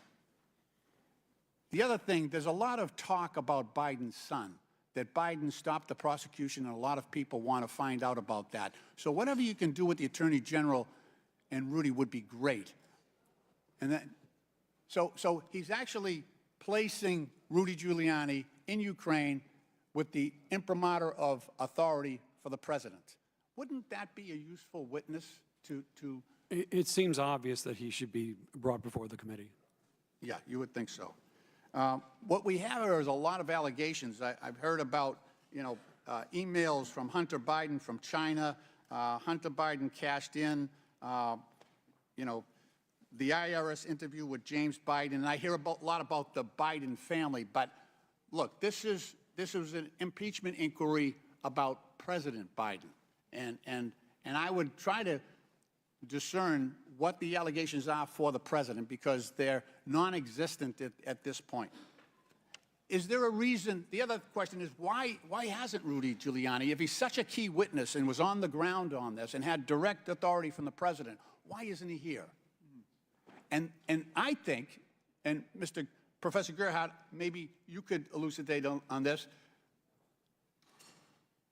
Rudy Giuliani also lost 60 cases. He brought 60 cases across the United States with respect to the big lie, and he was a midwife for the big lie. He brought 60 cases and lost them all for lack of evidence. So that, I believe, hurts his credibility, does it not? It does. His credibility has been hurt in a number of different ways, yeah. Right. He also made allegations against Dominion voting machines. And now he's being sued by them because he falsely declared that those those machines were unfairly helping President Biden. Isn't that right? That's right. Wouldn't that also lead to a drop in credibility on behalf of Mr. Giuliani's I testimony? mean, I agree with you, and I would just add that because Mr. Giuliani's a lawyer, he has to abide by and comply with the rules of professional conduct, and he's in trouble because he hasn't. All right. Gentlemen, My time has expired. I yield back. Gentlemen, time's expired. Chair now recognizes the chairman of the House Intelligence Committee, Mr. Turner from Ohio. Professor Turley, thank you so much for the materials that you provided to this committee. Your legal analysis is first off, incredible in its historic foundations, but also its legal descriptions of the aspects of how do you conduct an impeachment investigation, what are the standards for an impeachment investigation, and taking, as you relate in that memo, some of the public facts that you're aware of and comparing them to congressional authority and oversight responsibilities. I think it really does help the overall discussion, and I think it gives validity to the need for this committee to move forward on an investigation as you look to historically what's happened before. Now, you made some comments in your opening statement about your description that I think are important to focus on in trying to guide our investigation. You said that it's not criminal for a president or vice president to lie. You also said that it's not criminal that Hunter Biden received, someone paying the child of a vice president for doing nothing isn't necessarily criminal. Those are my words, not yours. But you did take that next leap that using your office, taking official actions to benefit individuals or third parties to induce them to financially benefit your family would be a crime. Would it not, Professor? It is. That's if you take a look at some of the treaties and sources that I cited, the United States has for years combated influence peddling as a prototypical form of public corruption, and much influence peddling follows that pattern. Many people now accept that what Hunter Biden did was rather raw and open influence peddling. So the only question is, was the president involved in that? And I'm not prejudging that. But there's an argument that now that you hear, that they were just selling the illusion of access. The fact is, you have to ask yourself one question. How do you know? Even if you accept that selling the illusion of access is not misconduct, how do you know it was an illusion? Well, and that's where I'm going to go next, because there's also another concerning aspect of President Joe Biden's actions as vice president, for which there is currently an active criminal investigation, and that is his misuse of classified documents. There has been appointed by the Department of Justice, by the Attorney General, a special prosecutor for the purposes of investigating the federal crimes that could have arisen as a result from this president's misuse of classified documents, and the fact that he had them at the Penn Biden Center for Diplomacy and Global Engagement and the Wilmington, Delaware private residence of President Joe Biden, as well as other matters that might arise from it, places where there were other people. One of those other people happens to be Hunter Biden.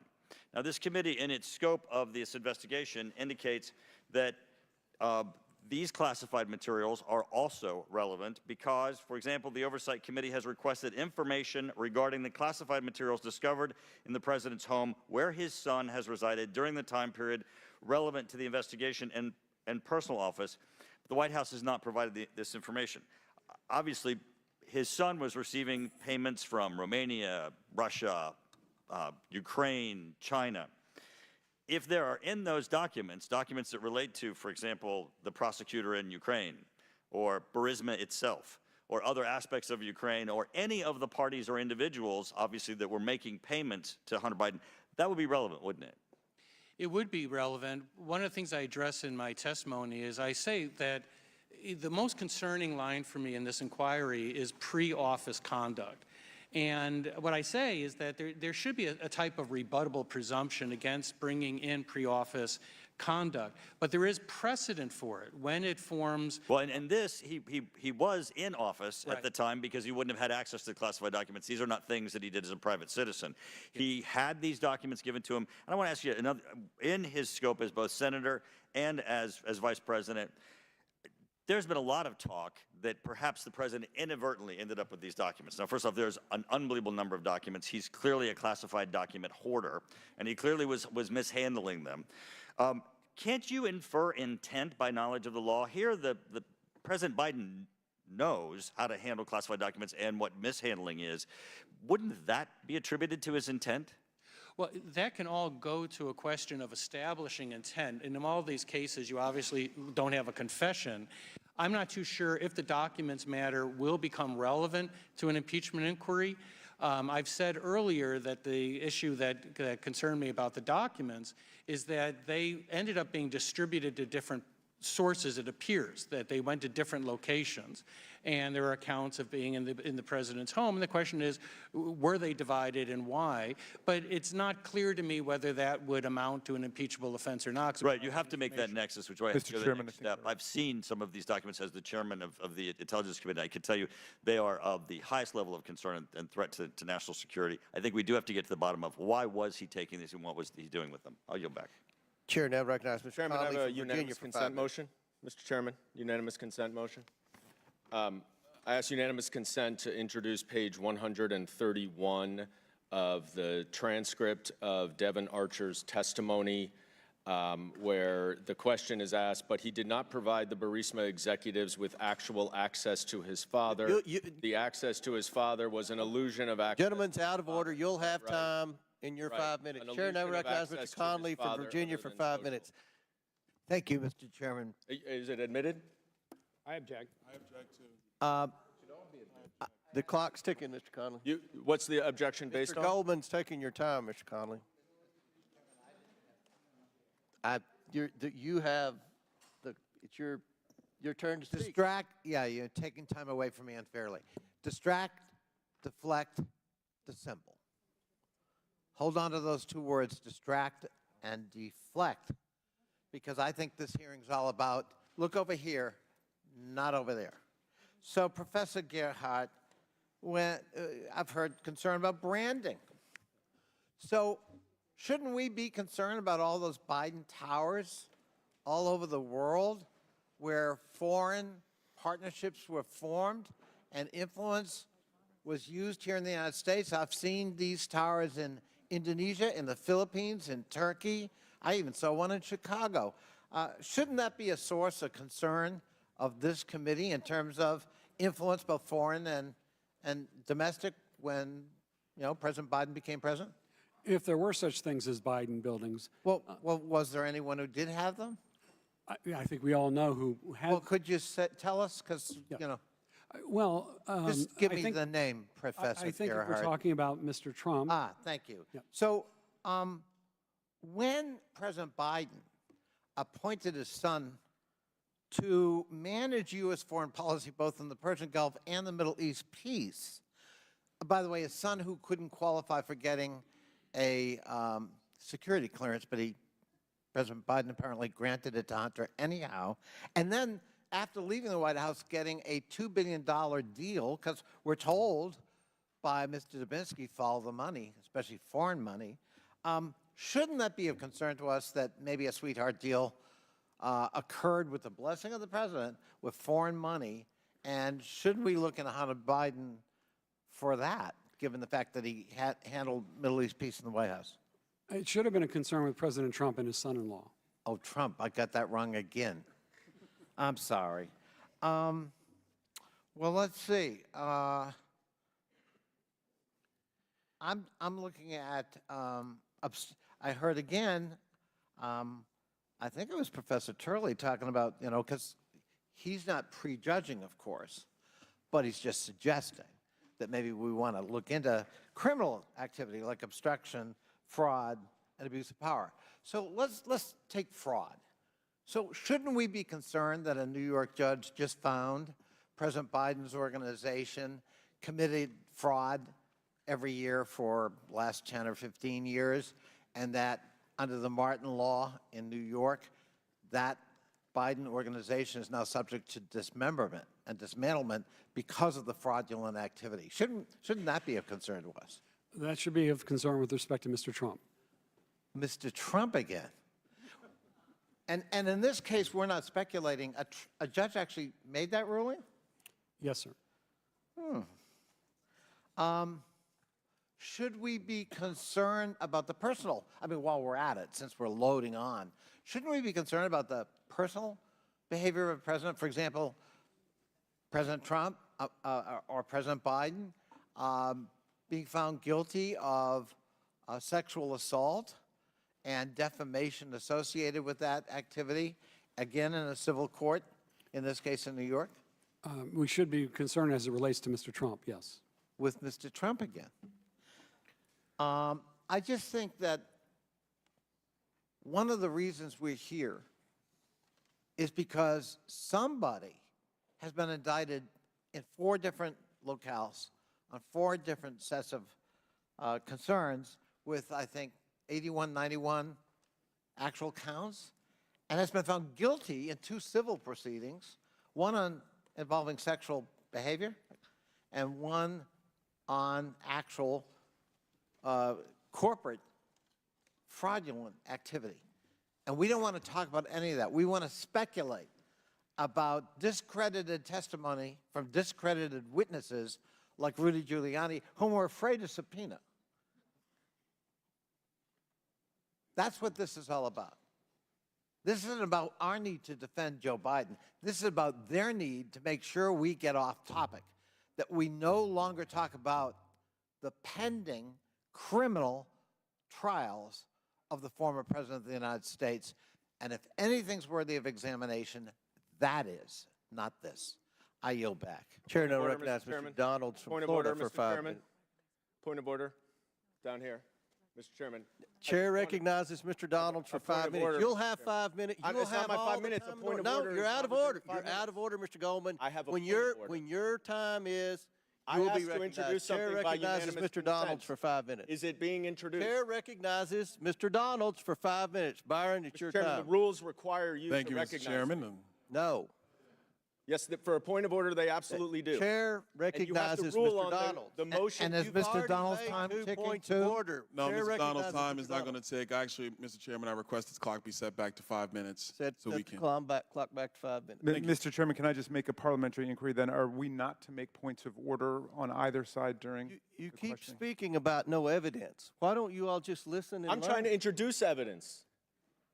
You've already introduced. You've already had your Is it in? share of evidence. Are you now, admitting Mr. Donalds, 5 minutes. Thank you, Mr. Chairman. Mr. Dubinsky, I want to come to you quickly. A lot of talk about evidence. On the screens in the room, we have an organizational chart from the IRS investigative team that was looking into the business practices of Hunter Biden and his associates. This org chart is from 2014. Now, Mr. Dubinsky, when my former life, I was in community banking, and I'm comfortable with looking at organizational charts. When I first saw this chart, the first thing I thought about was a real estate holding company or a developer, and this is not to demean developers in the great east state of America, but developers typically have multiple companies that float with various business interests and business lines. But the funny thing is that in the business dealings of Hunter Biden, there is no real estate, none at all. So, Mr. Dubinsky, in your professional experience, looking at this organizational chart of business structure, what do you see here? I see a very complicated structure of entities that are interrelated and would give me concern. If I were an investigator, I would want to know what's going on in these entities, who's behind them, how's the money moving between them, and what is the substance of the transactions? What's really going on here?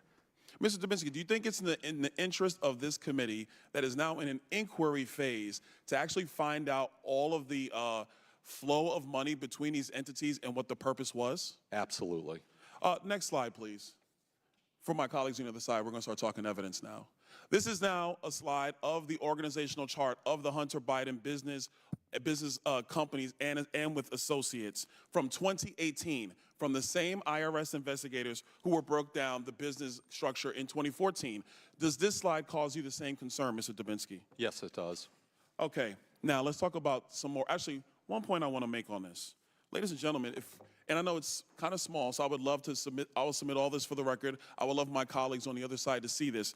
In 2014, one of the key owners was Devin Archer, who did testify and was under deposition under oath by the Oversight Committee. In 2018, Devin Archer is no longer listed, but his wife, Krista Archer, is now listed. Mr. Dubinsky, when you see a situation where ownership interest moves from one spouse to the other, is that a concern of some level of fraud potentially? I would call it a red flag. That's something I would look at and again, try to get to the bottom of what happened there. Was it just transferred? Was there money behind it? What was going on? Okay, thank you. Next slide. Now, this is to a text message. This is a text message between, it's going to Naomi Biden. That's what this one is. Hold on, wait, so let me get my stuff back. There we go. Sorry. This is the WhatsApp text message between Jim Biden and Hunter Biden. In this text message, it clearly says, anyway, we can talk later, but you've been drawn into something purely for the purpose of protecting Dad. This is between Hunter Biden and Jim Biden. Last time I checked, the father of Jim Biden and Joe Biden is now passed away. So I'm assuming this is Hunter Biden saying to Jim Biden, the president's brother, that you've been brought in this for the sole purpose of protecting Dad. Ms. O'Connor, do you think that this text message would lead this committee to get further information about the business dealings of Hunter Biden and how that actually links to Jim Biden, the president's brother, and why they are so concerned with protecting Dad, a.k.a. Joe Biden, a.k.a. the President of the United States? Yes. Thank you. Next slide, please. This is a text message between Hunter Biden and Naomi Biden. And this one is a famous one. Everybody knows this one. This is a famous one that says, I hope you all do what I did and pay for everything for this entire family for 30 years. It's really hard. But don't worry, unlike Pop, I won't make you give me half your salary. Mr. Dubinsky, if you saw a text message like this in a potential money laundering operation or a potential pay-for-play operation, would you be looking for information related to money going from son to father? Absolutely, without a doubt. Thank you. Next slide. Oh, this is a fun one. Ladies and gentlemen, this one is from 2018. This is about 4 months before Joe Biden launched his campaign for president of the United States, December 2018. The highlight is, this is a text message between Jim Biden and Hunter Biden. Hunter Biden was in a bad way, by the way. He was really strung out. He lost a bunch of money. He needed help. Jim Biden says, this can work. You need a safe harbor. I can work with your father alone. It'll probably take several months and everybody can read the text.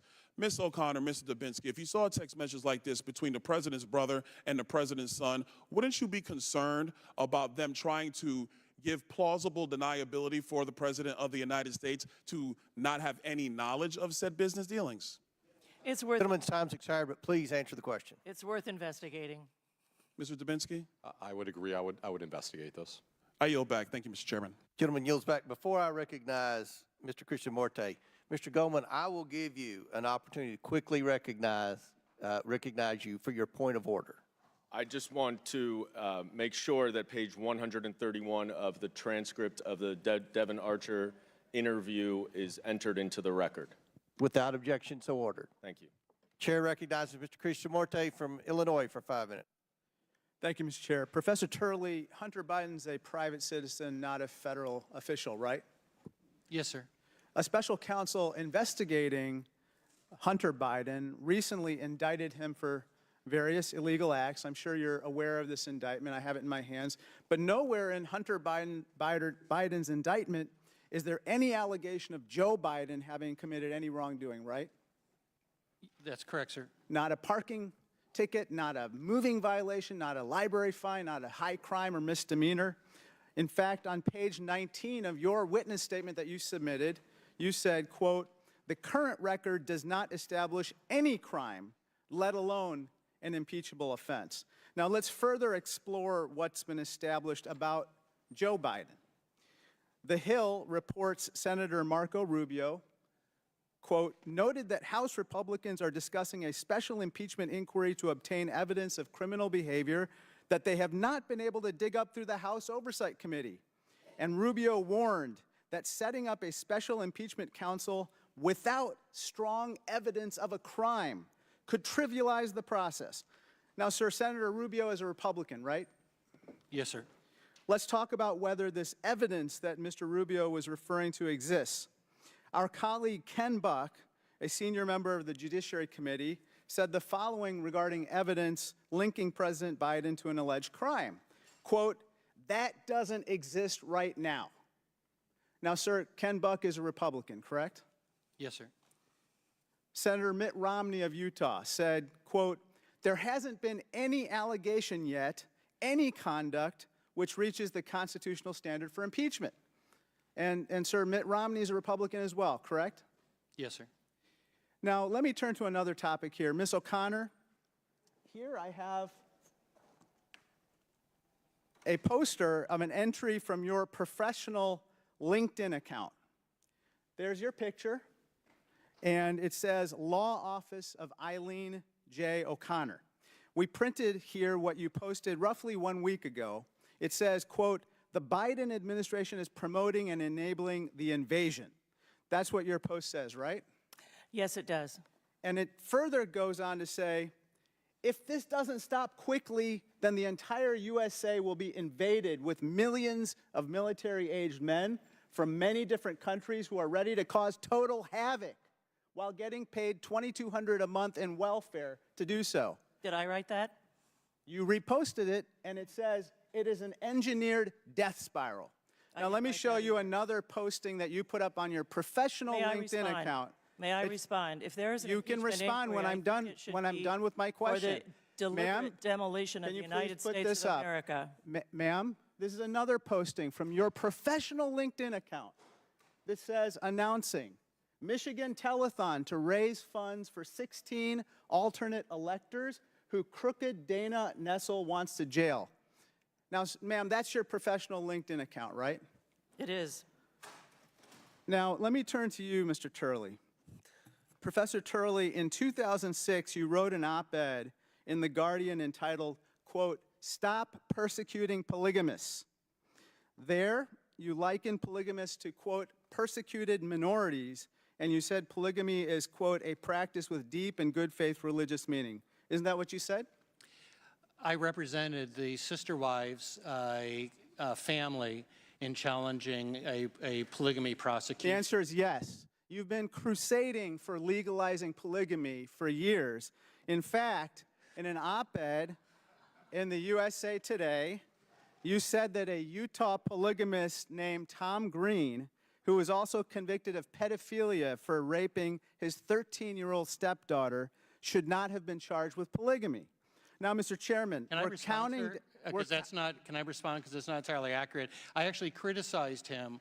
What I was dealing with was the constitutionality of what is called morals legislation. And I admit I'm pretty libertarian. Was Tom Green convicted of pedophilia and rape? Government can Was he impose a convicted moral of code on pedophilia and people. rape? The answer is yes. Mr. Chairman, we're counting down the hours until a government shutdown, and here we have a hearing where we have one witness who defended a polygamist who was convicted of pedophilia and rape, and we have another witness with LinkedIn accounts with extreme views posted. I think that, unfortunately, this speaks to the credibility of the witnesses and the credibility of this impeachment inquiry. I yield back. Point of order. Point of order right over. Chair recognizes Mr. Biggs. What's your point? Mr. Chairman, when a member of the committee impugns the integrity of a witness, is it against the rules to allow those witnesses to respond to that malicious statement? I'm quoting the article. Look, I'm not asking you. I'm asking the chairman. I've asked for a ruling on that. Mr. Chairman, he can use his own time to question any witness he wants. I was recognized on a point of order. Point of order. What's your point? I mean, my point is that I'd ask for a ruling on my point of order the way we've first. always proceeded, I'd Mr. ask for a ruling on my point of order Mr. first. Chairman, in I'd order ask to for a ruling on my point of Mr. order Chairman, first. Okay, here's the ruling. The witnesses have the opportunity to address that during a line of questioning. If Mr. Turley wants to address that during another member's line of questioning, then he's more than welcome to do that. Remind everyone we're on their 5-minute clock, and now the chair recognizes Ms. Mace from South Carolina for 5 minutes.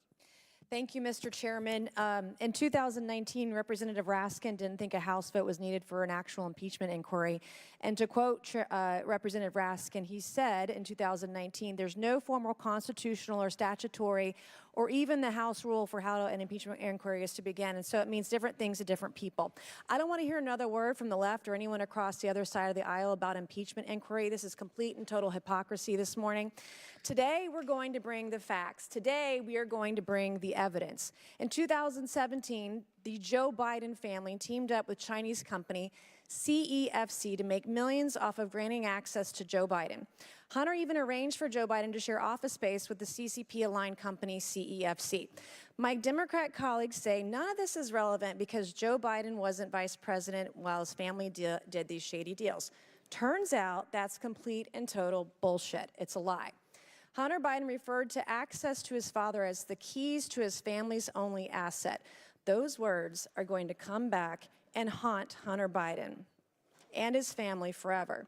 Yesterday, the Ways and Means Committee released an FBI memo on the interview they had with Tony Bobulinski, a former Biden partner in crime. I'll read a bit of that right now. The work conducted by CEFC, Gilliar, Walker, Hunter Biden, James Biden, and Yee over the preceding 2 years was discussed in detail. In particular, CEFC was closing significant investment deals in Poland, Kazakhstan, Romania, Oman, and the Middle East during this period of time. Period of time is in reference to the years 2015 and 2016, when guess what? Joe Biden was vice president. As an aside, Rob Walker, in previous testimony, also confirmed that Joe Biden attended a meeting with the head of CEFC. So now we know CEFC was working with the Biden family while Joe Biden was vice president. And I'll continue reading from Tony Bobulinski's report, which says, and I quote Bobulinski, Hunter Biden and James Biden did not receive compensation because Joe Biden was still vice president during this time period. There is a concern it would be improper for payments to be made to Hunter Biden and James Biden by CEFC due to its close affiliation with the Chinese government. Hunter Biden and James Biden both wanted to be compensated for the assistance they had provided to CEFC's ventures. In particular, they believe CEFC owed them money for the benefits that accrued to CEFC through its use of the Biden family name to advance their business dealings. The Bidens, coincidentally, were paid over $1 million by CCP-affiliated Chinese company CEFC shortly after Joe Biden left office as vice president. Now we know why, because it was back pay. I'm going to show another image. This is a text message between Hunter Biden and Gong Wendong, an agent of CEFC. Hunter says, my uncle will be here with his brother, in all caps, who would like to say hello to the chairman. He goes on, Jim's brother, if he's coming, wants to say hello. His uncle's brother. I wonder who that could be. I can't quite figure it out. Hunter puts brother in all caps, and it doesn't take a genius to figure this out, but since I'm not always dealing with geniuses, and Washington, D.C. has been illustrated today, I'll spell it out. The brother of Hunter's uncle, Jim, is Joe Biden. Why was Hunter so secretive about his father? I'm going to tell you why. It's because Joe Biden didn't want the American people to know he and his family were getting paid millions and millions of dollars from a company closely tied to the Chinese Communist Party. CEFC knew paying Biden family members was bad, so they covered it up. Hunter knew Joe Biden hanging out with CCP businessmen would be a bad look, so he tried to pull a genius move on us with this whole my uncle's brother bullshit. We already know the president took bribes from Burisma. I also want to add, betraying your country is treason. Mr. Chairman, I ask unanimous consent to enter into the record this text message between Hunter Biden and Gong Wendong and the FBI memo regarding their interview with Tony Bobulinski, showing Joe Biden's connections to CFC during his vice presidency. Without objection, so ordered. Professor Turley, we got 30 seconds. In your experience in reviewing cases of fraud, do people who are conducting legitimate business usually go through these efforts and hoops to keep their foreign entanglements hidden? Yes, the issue with influence peddling is that It can, in some circumstances, be legal, but it's not something that necessarily is made public. The public does not buy into the idea that you can sell your family brand if it's influence peddling. So what happens with influence peddling is that you often have the commission of crimes that conceal it and to take steps so that it's not public. That may include, but it's not necessarily the reason in this case, but it may include the failure to pay taxes, the failure to register as a foreign agent.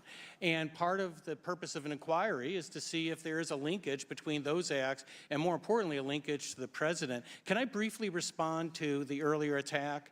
You may have additional questions. I don't want to take your time. Mr. Chairman. I'm sorry, the gentlelady's over time, but we'll work with you on that because I do think you need to respond to that ridiculous statement. Now, Chair recognizes Mr. Khanna for 5 minutes. Thank you, Mr. Chairman. Mr. Turley, you testified or in your written statement about best practices for the House, and you say that it's not legally required for the House to vote to have an impeachment inquiry, but it is a best practice. Could you explain why you think it is a best practice for the House to have that vote? Certainly. I think that what the courts have said is it's not required, as you noted, so it's not a condition for the initiation of an inquiry. I just think it is a good practice. Whether it occurs after the initiation, I think still a vote of the entire House brings the solemnity and the weight to the decision. And I do think it's one of the best practices that I suggested in my testimony. And what would it mean if the votes weren't there? I mean, hypothetically, if they had a vote and 10 or 20 people voted for it, I mean, you're a student of constitutional history. What would that say? I mean, why is it important in your view as a best practice to have majority support for something like this? I think that the public expects members to take this process seriously, and part of that is to go on the record whether you believe there's grounds for an inquiry. So I think that in terms of the best practices, that gives, I think, the weight of the House to the efforts. And so that's the reason I criticized the move of Speaker Pelosi when. And it would give you pause if there was a vote which said that the House didn't think that there should be an inquiry, right? I mean, you would give that weight as a constitutional scholar, correct? I mean, if the House as a body said that there should not be an inquiry, then clearly that has, on the merits of the inquiry, that has some weight. So it would be your recommendation to Speaker McCarthy today to bring up that vote, correct, for a House inquiry? I've always said that I thought it was a best practice. And your recommendation to him today, I mean, he's listening, I'm sure his staff are, would be bring that vote to the House floor? I always think it's a good idea to bring it to the House. And it would be your testimony, based on what you've said, that if that vote failed, that should have some real consideration in whether we go forward with this. I mean, let's put members on the road. Because my view is they don't have the votes. I think it's going to be a very lopsided vote against it, and that's why they're not bringing it to the floor.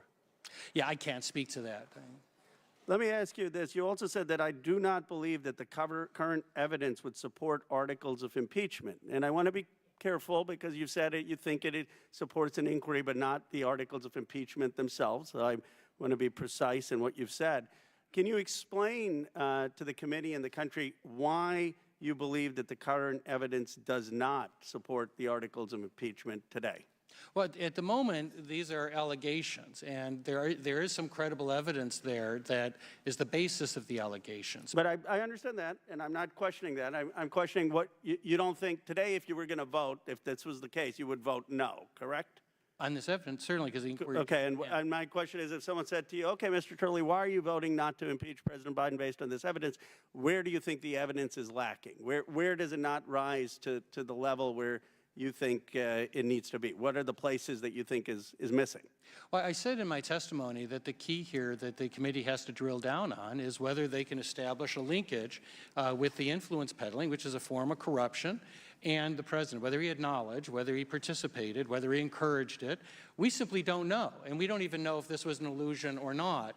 But you can't find the answers to that. I mean, the back end of these financial transactions, which I have read is where the committee's going, may shed light on that. But without that type of nexus, then no, I don't. And currently it's your testimony that that nexus has not been established, correct? No, I think that's the purpose of the inquiry. Yes, that's correct. Would you agree with, have you read Ken Buck's op-ed in the Washington Post, where he basically was one of the Republicans, which is why I think it'd be a lopsided vote against an inquiry, saying that that evidence doesn't exist?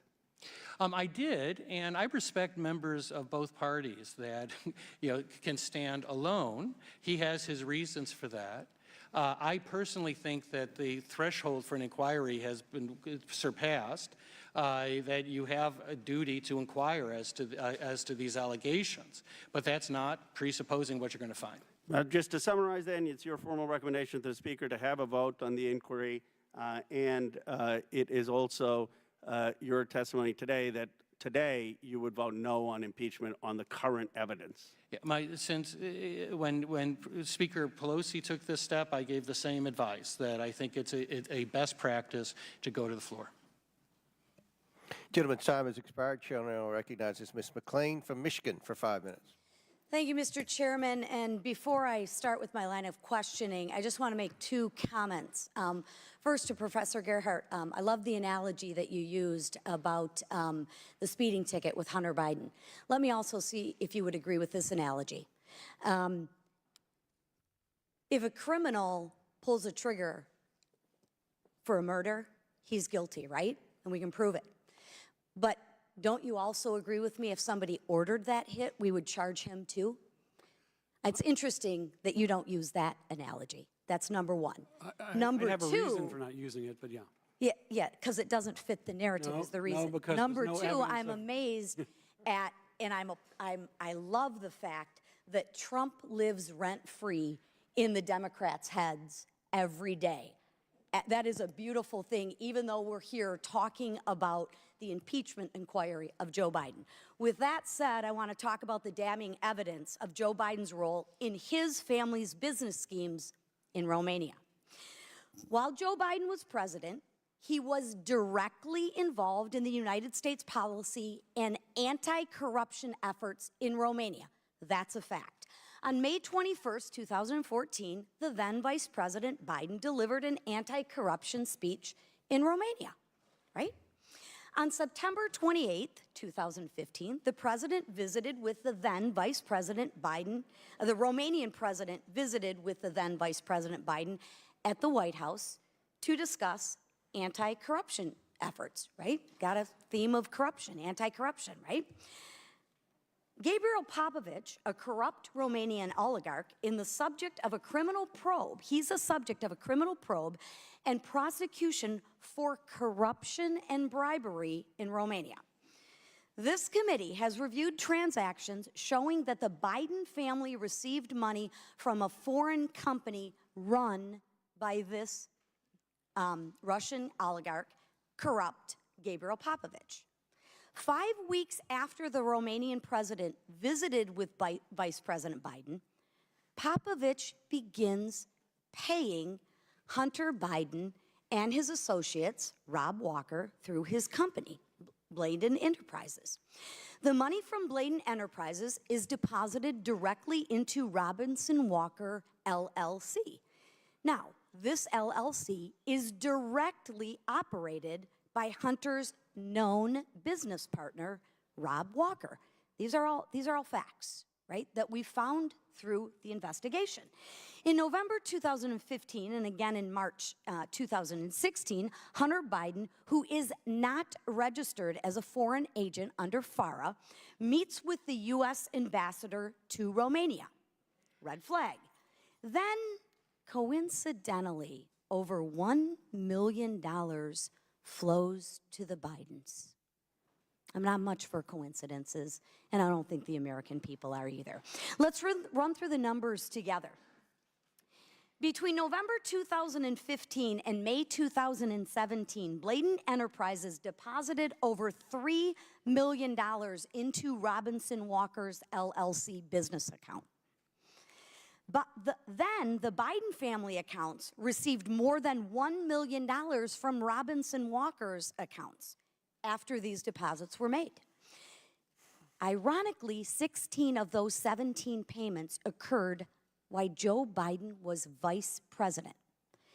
Now, I think most Americans would find it suspicious that, ironically, these payments ended shortly after Joe Biden left office. Another coincidence. Mr. Chairman, I ask unanimous consent to enter into the record the Oversight Committee's May 10, 2023 Second Bank Records Memorandum showing Joe Biden's involvement in his family's business schemes in Romania. Without objection, so ordered. I see three problems here. One, while Joe Biden is touting anti-corruption efforts in Romania, Hunter Biden is employed by a corrupt Romanian oligarch. Interesting. In direct violation of FARA, Hunter Biden meets with the U.S. ambassador to Romania while being paid by Gabriel Popovich. What was Hunter Biden selling to the Romanian oligarchs for millions of dollars? I'd still like to see a contract of that. Professor Turley, I know I'm almost out of time, but you've previously said that Hunter Biden could be charged under the Foreign Agent Registration Act. Can you explain why? Gentlelady's time's expired, but please feel free to answer the question, Mr. Turley. Much of the conduct described in these disclosures does seem to fit what we saw with the charges of Paul Manafort in terms of being a foreign agent. Some of this does appear to be that type of lobbying on the part of Hunter Biden. The failure to register as an agent, of course, helped conceal that, but that's not necessarily the motivation behind it. The question is, should he have registered as a foreign agent during the course of this conduct? And it just seems to me, looking at the Paul Manafort indictment, that there's considerable overlap in terms of the type of actions taken. Perhaps there's a two-tier justice system. With Mr. that, Chairman, I yield back. may I ask unanimous consent to enter Ms. McClain's chart into the record? Without objection, so ordered. Chair now recognizes Mr. Mafume from Maryland for 5 minutes. Thank you very much, Mr. Chairman. I did not plan to, but I'd like to follow up on the gentlewoman's comments and assertions about Romania and Hunter Biden and the fact that he worked for a Romanian executive facing corruption charges. The problem with that is that Rudy Giuliani also worked for that person and a former FBI director. And I'd like to ask unanimous consent that a New York Times piece entitled "Giuliani is Drawing Attention to Hunter Biden's Work in Romania, but There's a Problem" be entered into the record. Without objection, so ordered. Thank you very much, Mr. Chairman. I want to go back to this Burisma theory because it seems to me that if that's what's triggered all of this, and we are sitting here now wasting precious time while the country is about to shut down, and it's all found its genesis with Rudy Giuliani, that we ought to have Rudy Giuliani here. Now, I know there was a motion made earlier. I'd like to disaggregate that motion without mentioning the other person's name and offer a motion again that Rudy Giuliani be required to come before this committee. Is there a second? And Mr. Chairman, I'd like to ask that the clock be paused while the... Pause the clock. Thank you. Mr. Groffman, Chair recognizes Mr. Groffman. Motion to table. Motion made to table by Mr. Groffman. Is there a second? Second by Ms. Fox. So I guess we'll have a vote on Mr. Groffman's motion to table Mr. Mafume's motion. This is about Giuliani, right? Yes. Okay. We'll do this by voice vote. All those in favor say I'd like aye. a recorded vote, Mr. Chairman. Aye. Mr. All those Chairman, I opposed, request no. recorded. No. He's requested a recorded In the vote. opinion of the chair, the motion has it, the ayes. I'd request a recorded vote now. I request a recorded vote, Mr. Chairman. Will the clerk please get ready to have a recorded vote? Another motion by the minority party. Okay. Chair recognizes Mr. Palmer. I can't hear you. There's a motion for a temporary recess. Is there a second? Motion second. All those. Mr. Chairman, there's already a motion on the floor. There's already a motion on the floor. I'd like a recorded 12 vote. o'clock, we would give them a bathroom break. There's already a motion on the floor. Here's a motion and it's mine. Okay. Point All right, would the clerk please report? Call the roll. Will the clerk call the roll? To be clear, this is on the motion to table Mr. Mfume's motion for unanimous consent to call Rudy Giuliani as a witness before the Oversight Committee. Is that right? That is correct. Okay.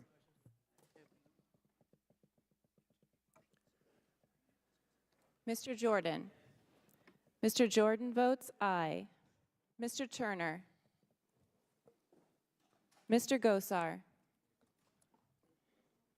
Ms. Fox. Ms. Fox votes aye. Mr. Grothman. Mr. Grothman votes aye. Mr. Palmer. Mr. Palmer votes aye. Mr. Higgins. Mr. Higgins votes aye. Mr. Sessions. Mr. Sessions votes aye. Mr. Biggs. Mr. Biggs votes aye. Ms. Mace. Mr. Chairman, what are we voting on? This is a motion by Mr. Grothman to table the motion by Mr. Mfume to subpoena Rudy Giuliani. Got it. Doesn't seem to have a lot to do with this. I'll vote aye. Ms. Mace votes aye. Mr. LaTurner. Mr. LaTurner votes aye. Mr. Fallon. Mr. Donalds. Mr. Armstrong. Mr. Armstrong votes yes. Mr. Perry. Mr. Timmons. Mr. Burchett. Ms. Green. Ms. McLean. Ms. McLean votes aye. Ms. Boebert. Mr. Fry. Mr. Fry votes aye. Ms. Luna. Mr. Edwards. Mr. Edwards votes aye. Mr. Langworthy. Mr. Burleson. Mr. Burleson votes aye. Mr. Raskin. No. Mr. Raskin votes no. Ms. Norton. No.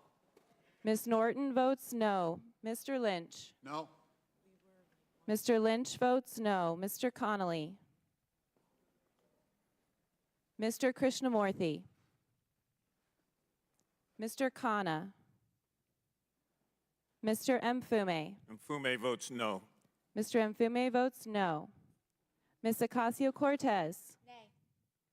Ms. Ocasio-Cortez votes nay. Ms. Porter. No. Ms. Porter votes no. Ms. Bush. Mr. Gomez. Mr. Gomez votes no. Ms. Brown.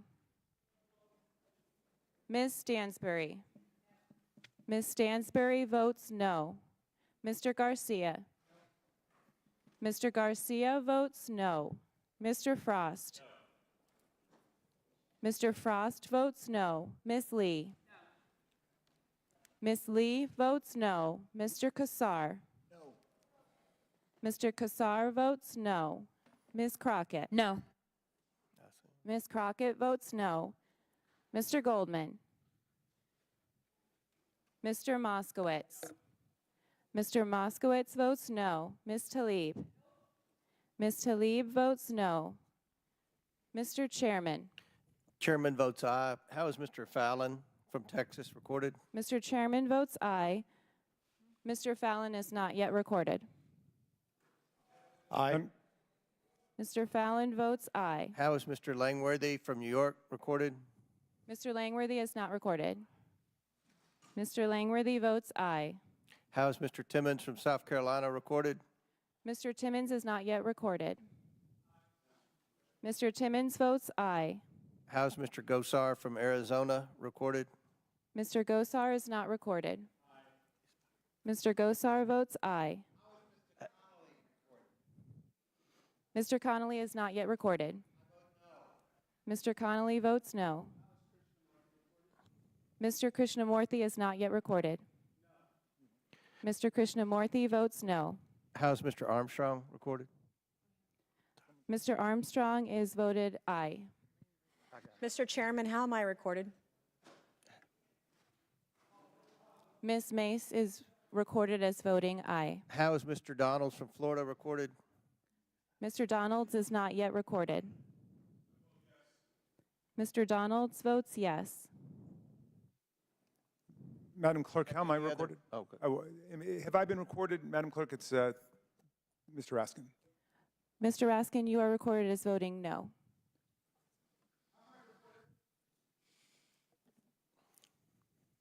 Mr. Gomez, you're recorded as voting no.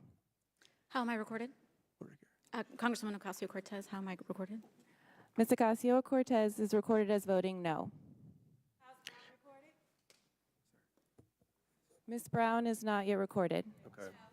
Ms. Brown votes no. All right. Will the clerk please tally the votes?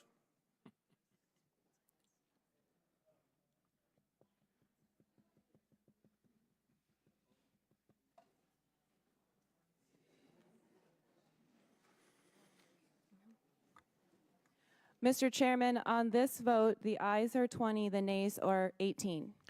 The motion to table passes. Mr. Bafume, you're recognized for your final 3.5 minutes. Thank you, Mr. Chairman. I reclaim my time and I ask the question, where in the world is Rudy Giuliani? That's how we got here, ladies and gentlemen. And this committee is afraid to bring him before us and put him on the record. Shame. And the question was raised, what does this have to do with it? It has everything to do with it.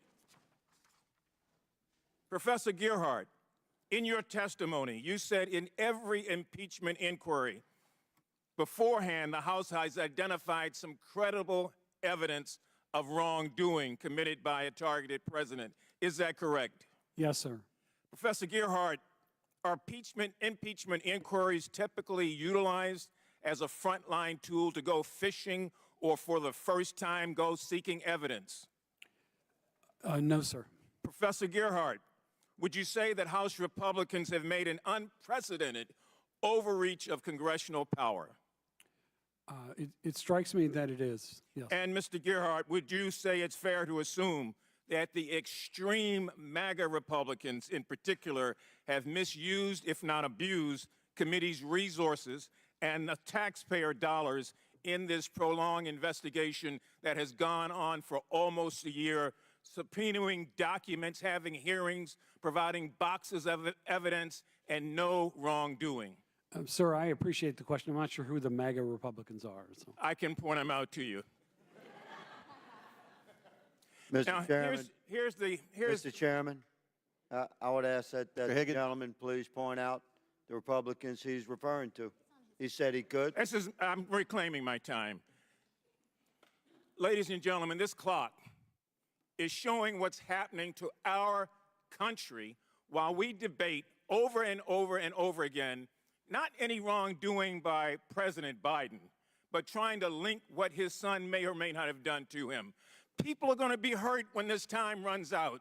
This is not the Wizard of Oz when all of a sudden she turns over the hourglass while the Wicked Witch is standing there. These are children, these are women, these are military officers and soldiers and civilians, these are law enforcement officers, these are senior citizens looking for paychecks for Social Security. Why in the hell are we playing this game? And why don't we be honest? If it were so important, it could wait.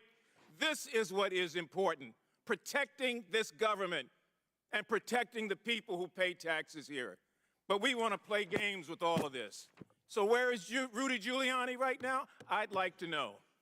And I'd like to know why we can't bring him before this committee like we've brought these witnesses and everybody else. I yield back my time to the ranking member. Well, I want to thank the distinguished gentleman from Baltimore for his passionate and lucid comments here. And I appreciate the fact that you introduced a motion to subpoena Giuliani before I'd introduced a motion to subpoena Giuliani and Lev Parnas. Now, Lev Parnas wrote us a long letter saying that all of this is based on a fraud, a tissue of fraud. He went all over the world with Rudy Giuliani looking to find Is dirt. he alleging the China money was a fraud? Are you asking me to yield? Money? Are you asking me to yield? I'm happy to yield for a second. What is your question, Mr. Chairman? What fraud are you Well, I've introduced it in the record in case you haven't read it yet, the letter that Lev Parnas wrote to you and to me. In it, he called upon you to call off this wild goose chase. Because of China money that the Bidens have received? No, because all of this is based on the Burisma conspiracy. The China money's based on the Burisma. Well, I've seen a lot of China money Mr. that went to the Mafume's Trump time's family. That's expired. what you're referring to. Someone can yield now. Dr. Fox from North Carolina for 5 minutes. Thank you very much, Mr. Chairman. This is not a game. This is very serious business. And I think at the end, it will be proven to the American people that this is serious business. And we need to get on with it. And we need to have the other side to stop playing games.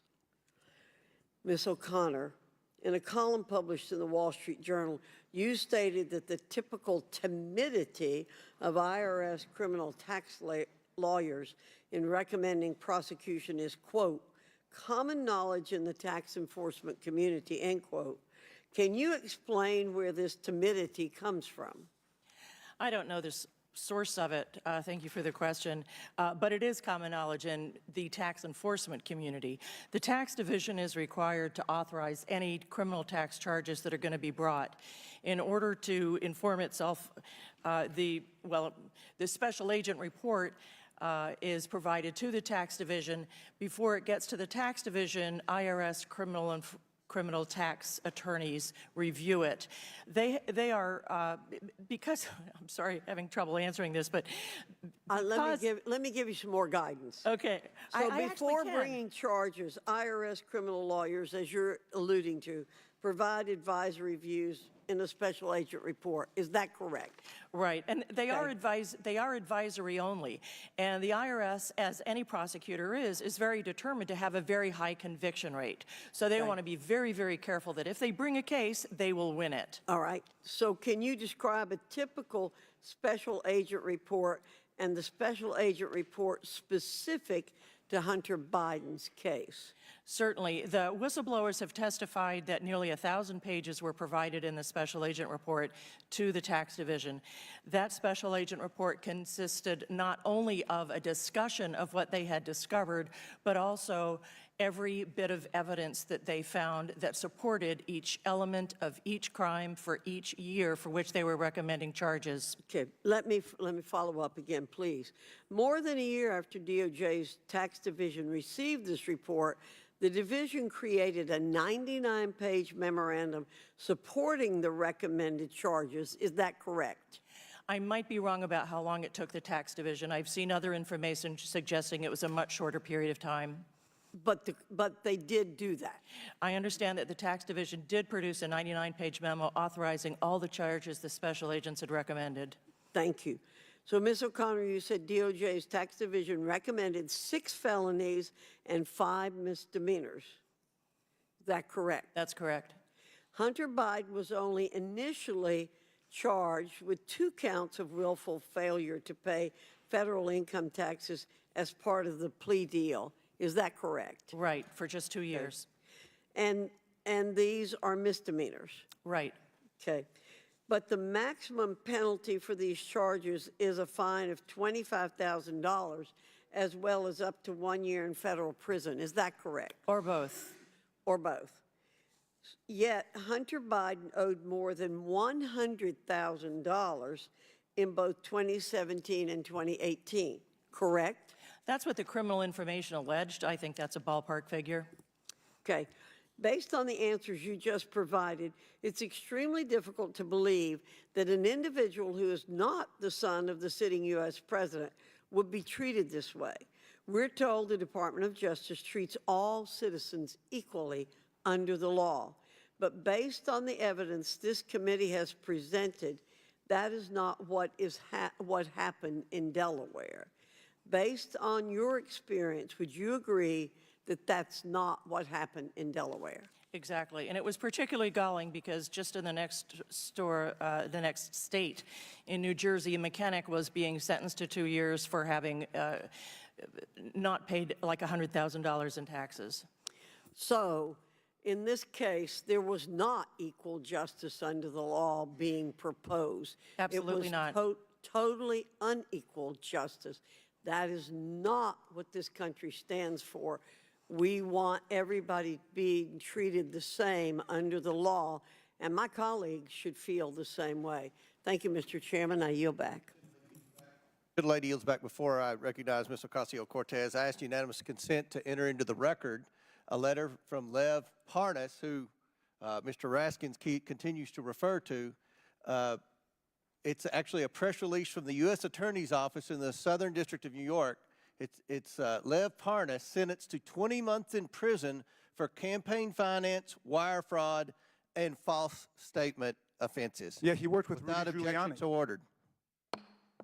Chair now recognizes Ms. Ocasio-Cortez for 5 minutes. Thank you, Mr. Chair. Now, it has been repeated, and I would also like to repeat that the allegations being presented by the majority are extremely serious, and the prospect of impeachment is also a gravely serious matter, which has been echoed by our witnesses today. And any serious impeachment investigation or inquiry relies on firsthand sworn testimony of witnesses to high crimes or misdemeanors. Today, the Republican majority has called in 3 witnesses to advance their case. Mr. Turley, I have a simple question for you. In your testimony today, are you presenting any firsthand witness account of crimes committed by the President of the United States? No, I'm not. No, you are not. Ms. O'Connor, you are the second Republican witness here today. Have you, in your testimony, presented any firsthand witness account of crimes committed by the President of the United States? I have not. Thank you. Now, Mr. Dubinsky, as the third and final Republican witness in this hearing, have you, in your testimony, presented any firsthand witness account of crimes committed by the President of the United States? I have not. And Professor Gerhardt, given that you are the minority witness, I assume the same, correct? I'm not a fact witness, correct. Thank you. And to clarify, 2 individuals presented today who do have firsthand accounts surrounding the progeny of these allegations are being blocked from testifying by the Republican majority. And I want to explain why this is important. Members of Congress, all of us in this hearing, are not under oath, as we are presently covered by the speech and debate clause. Isn't that correct, Professor Gerhardt? That is correct. And the speech and debate clause covers all statements by a member of Congress, whether they are factual or not.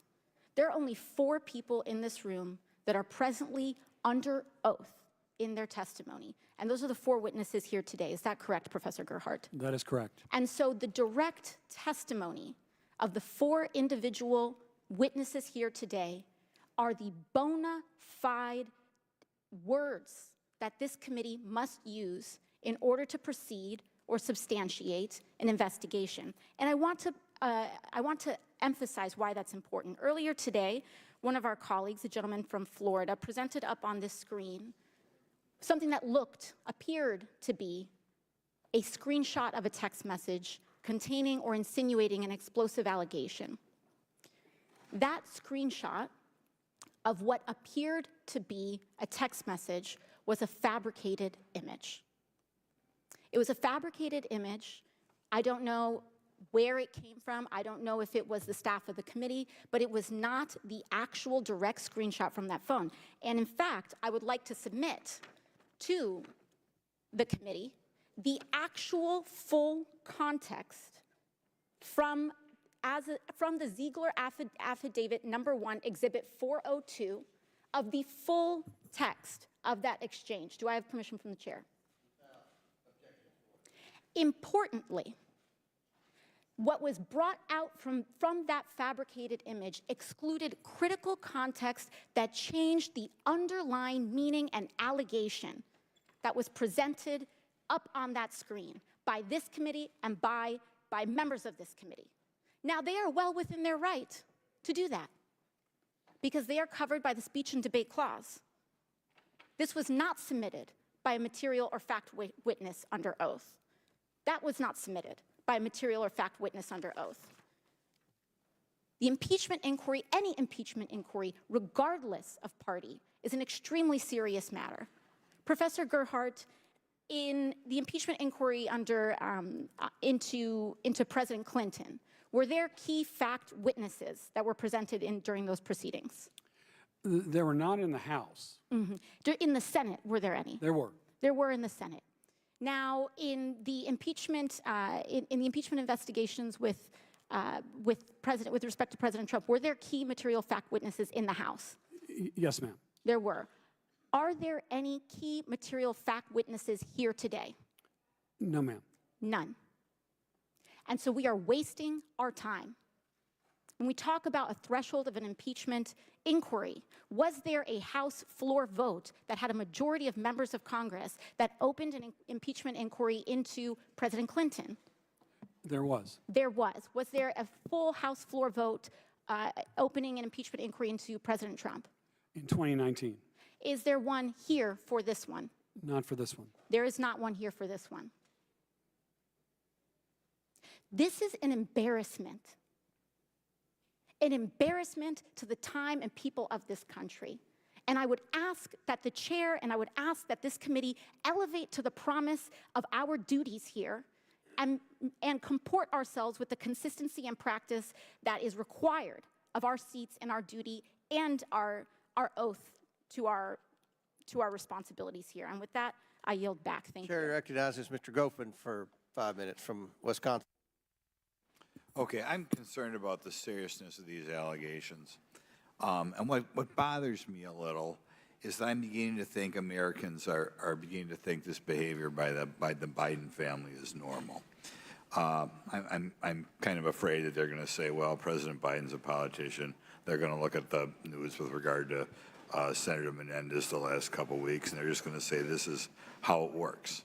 I don't think it's the way it works. I think this is this corruption that appears to be, we have all sorts of smoke, maybe not fire, but all sorts of smoke, is almost an historic low for our country. And it deserves a strong response from this body.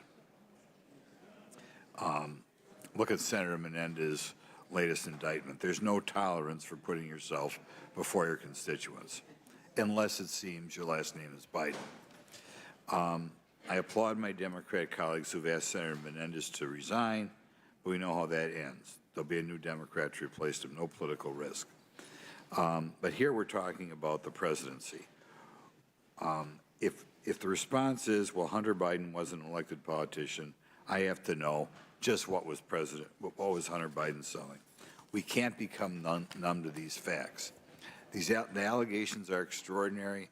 In fact, I'm not aware of these type allegations where we have a sitting president accused of bribery, accused of taking payments, whether it be directly or through his family.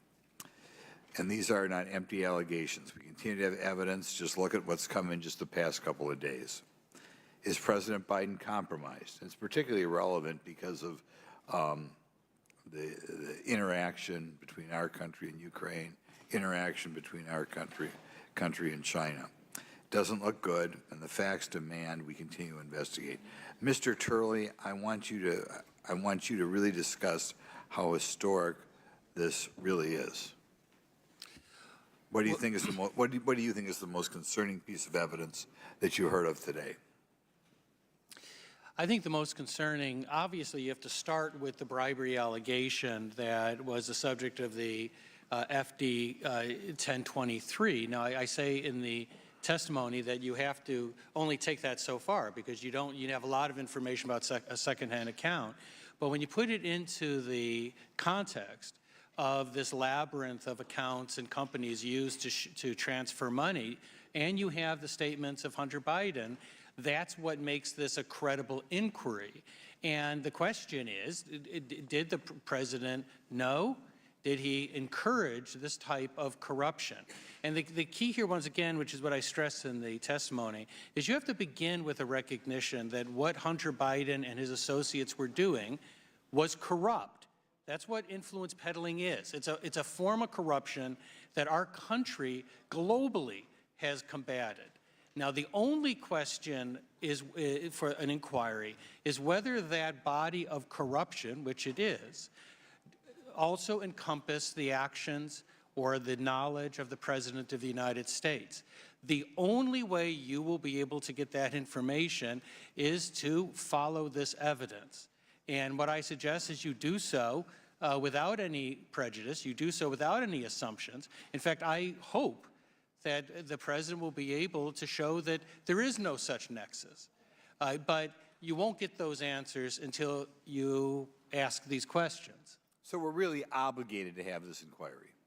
I believe it's your duty to determine if the President is involved in what is a known form of corruption. And that's what I believe has already been described. I believe many people have accepted that this was influence peddling in its rawest form. Okay, could you elaborate for us the impact bribery of a public official can have on the execution of their duties? And how about if it was the President? Can you explain why the American public ought to care about this? Well, you know, Alexander Hamilton talked about impeachment in Federalist 65 as a violation of the public trust. And that's really what this ultimately goes to. I'm hoping that there's not much disagreement that public corruption falls within an impeachable offense, because if it does not, then it makes a mockery of what the framers were talking about. You know, during the Clinton impeachment, Michael and I testified, and there was a lot of, I think, good faith discussion between us and the other experts as to the executive function theory and what constitutes an impeachable offense. I would hope that it would be agreed that if a nexus was established with the President, that he participated in the corruption of influence peddling, that it would be a potential impeachable offense, or it would be the basis of impeachment. We have millions of dollars flowing to the Biden family. That's been proven overwhelmingly.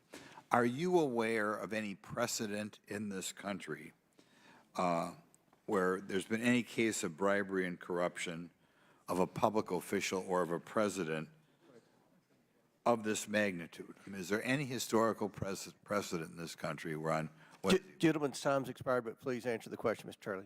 Certainly, this has the assumption, as the ranking member, you know, has contested the degree to which all of this money went to the Biden family members. That has to be, as the ranking member said, it has to be established.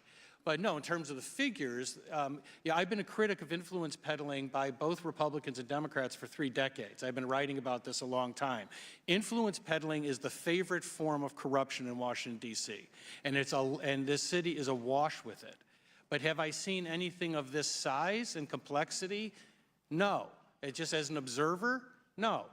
But we still need to know the scope of this and whether all of these financial transfers link the President in any regard, and I'm not going to assume that it does. Mr. Chairman, I have a unanimous... Chair now recognizes Mr. Unanimous consent motion just to introduce an October 2020 article in Politico where Mykola Zlochevsky, who was the source of the FD 1023 that Mr. Turley just referenced, stated that neither he nor anyone else from Burisma ever had any contact with Vice President Biden or people working for him during Hunter Biden's engagement. Without objection to order, Chair now recognizes Ms. Brown from Ohio for 5 minutes. Thank you, Mr. Chairman. While we sit here just 2 days away from a complete government shutdown, House Republicans want to distract the American public from their funding failure with a baseless impeachment inquiry lacking facts and foundation. This preventable shutdown threatens the livelihood of millions of federal workers, small business owners, seniors, and veterans, all of whom live in the districts of every member on this committee. In my home state of Ohio, nearly 60,000 federal workers will either be furloughed or forced to work without pay. I cannot overstate the impact this Republican shutdown will have on mothers and babies receiving WIC. In Ohio, there are 180,000 women, children, and infants whose benefits will be at risk. And in case that statistic isn't sinking in, let me just paint the picture for you. A new mother in Cleveland is trying to buy infant formula for her baby at the grocery store next week, only to discover that she has no WIC benefits to access. She cannot pay. If Speaker McCarthy and our Republican colleagues continue to value their egos over the well-being of American families, stories like this will become a terrifying reality for millions. Yet, House Republicans continue to prioritize political warfare over people's welfare. The Speaker seems committed to promoting political gains and protecting people's benefits over protecting people's benefits. Americans and our economy are being held hostage to the demands of the most extreme members of his party. It is painfully clear that Speaker McCarthy has once again handed control of the People's House to MAGA extremists. Rather than work with Democrats to get us out of the mess they created, Republicans are tripping over themselves trying to distract and deflect the American people with this shameful show.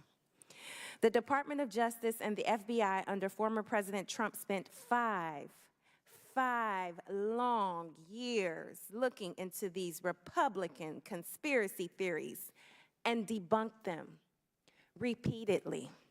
So now, in a vain attempt to deflect from the chaos and confusion they are causing, House Republicans want to dig them up yet again.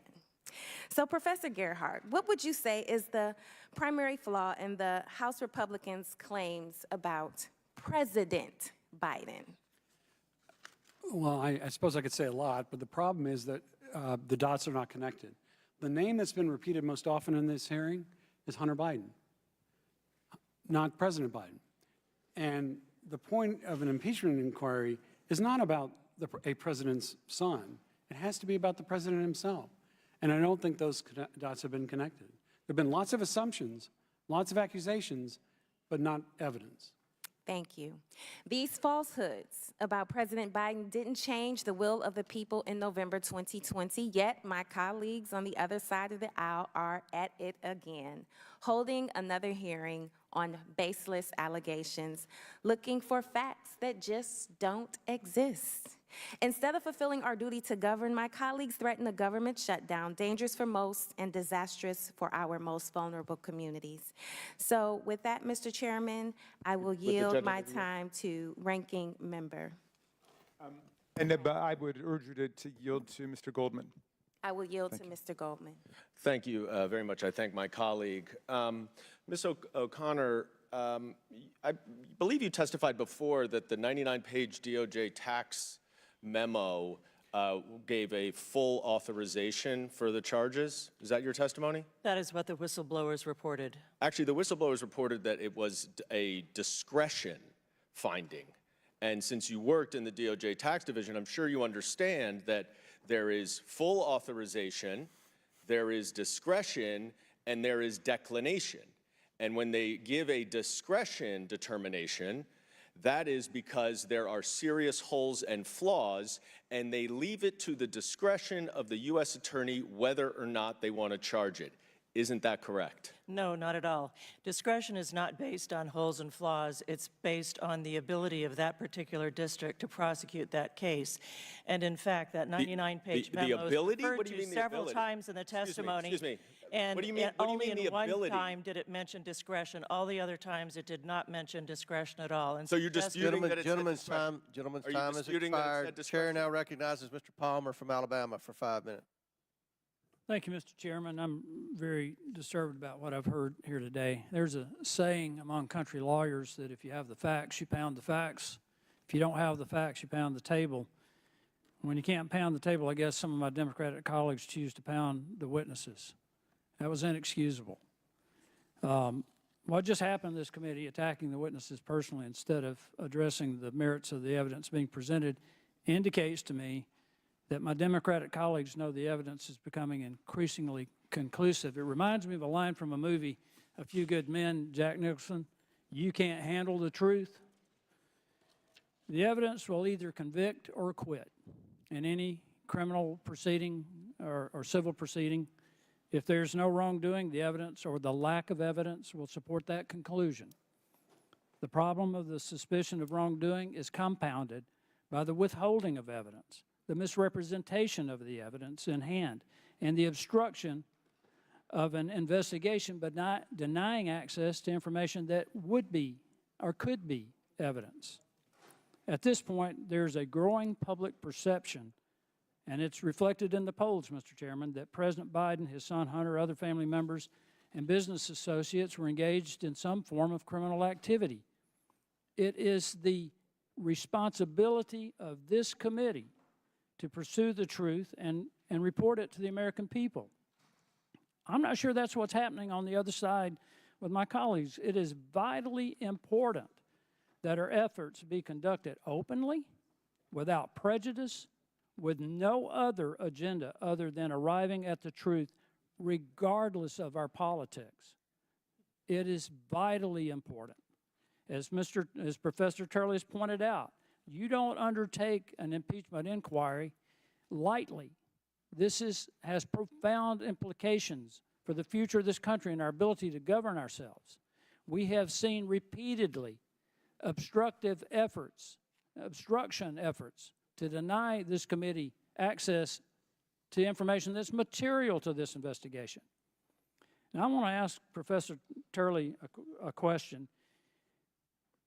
In your view, could the promise of foreign access to any government official, whether it's the vice president or anybody else, that only materially benefited a family member, could that be influence peddling?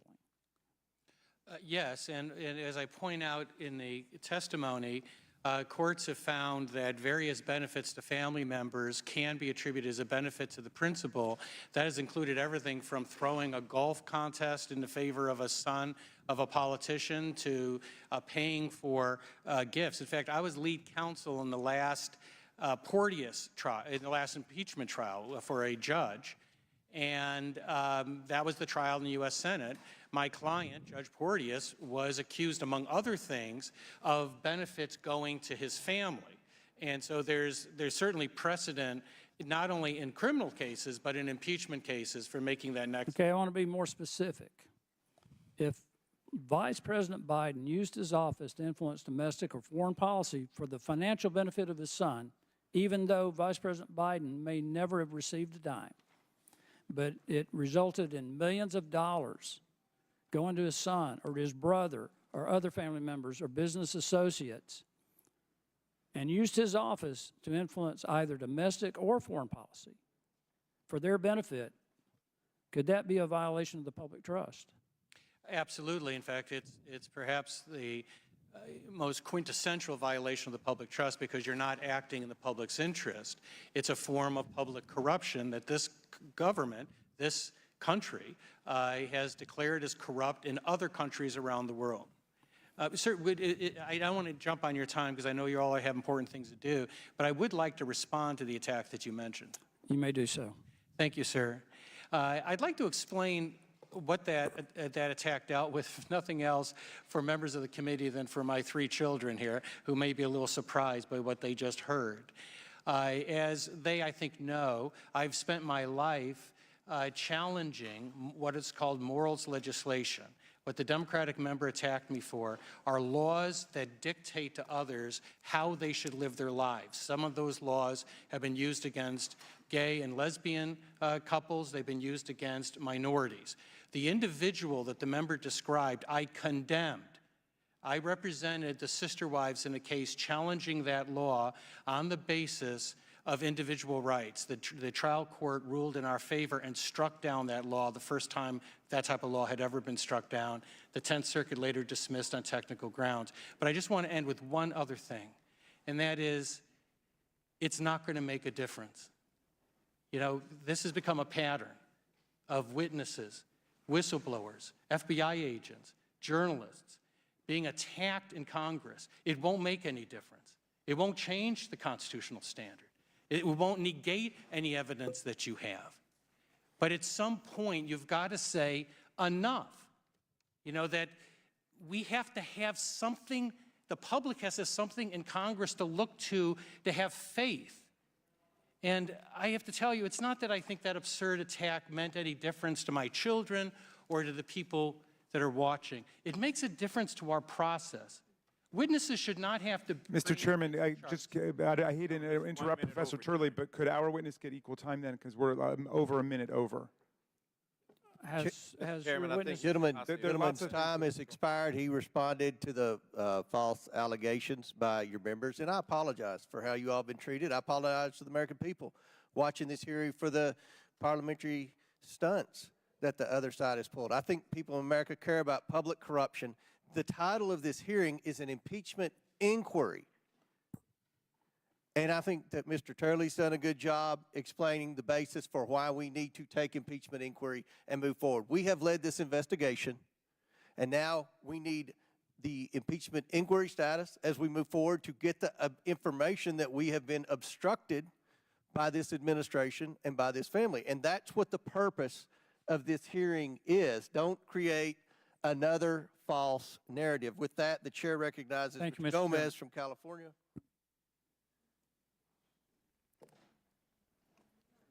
Mr. Chairman, well, what obstruction were you referring to there? Ms. Stansberry from New Mexico.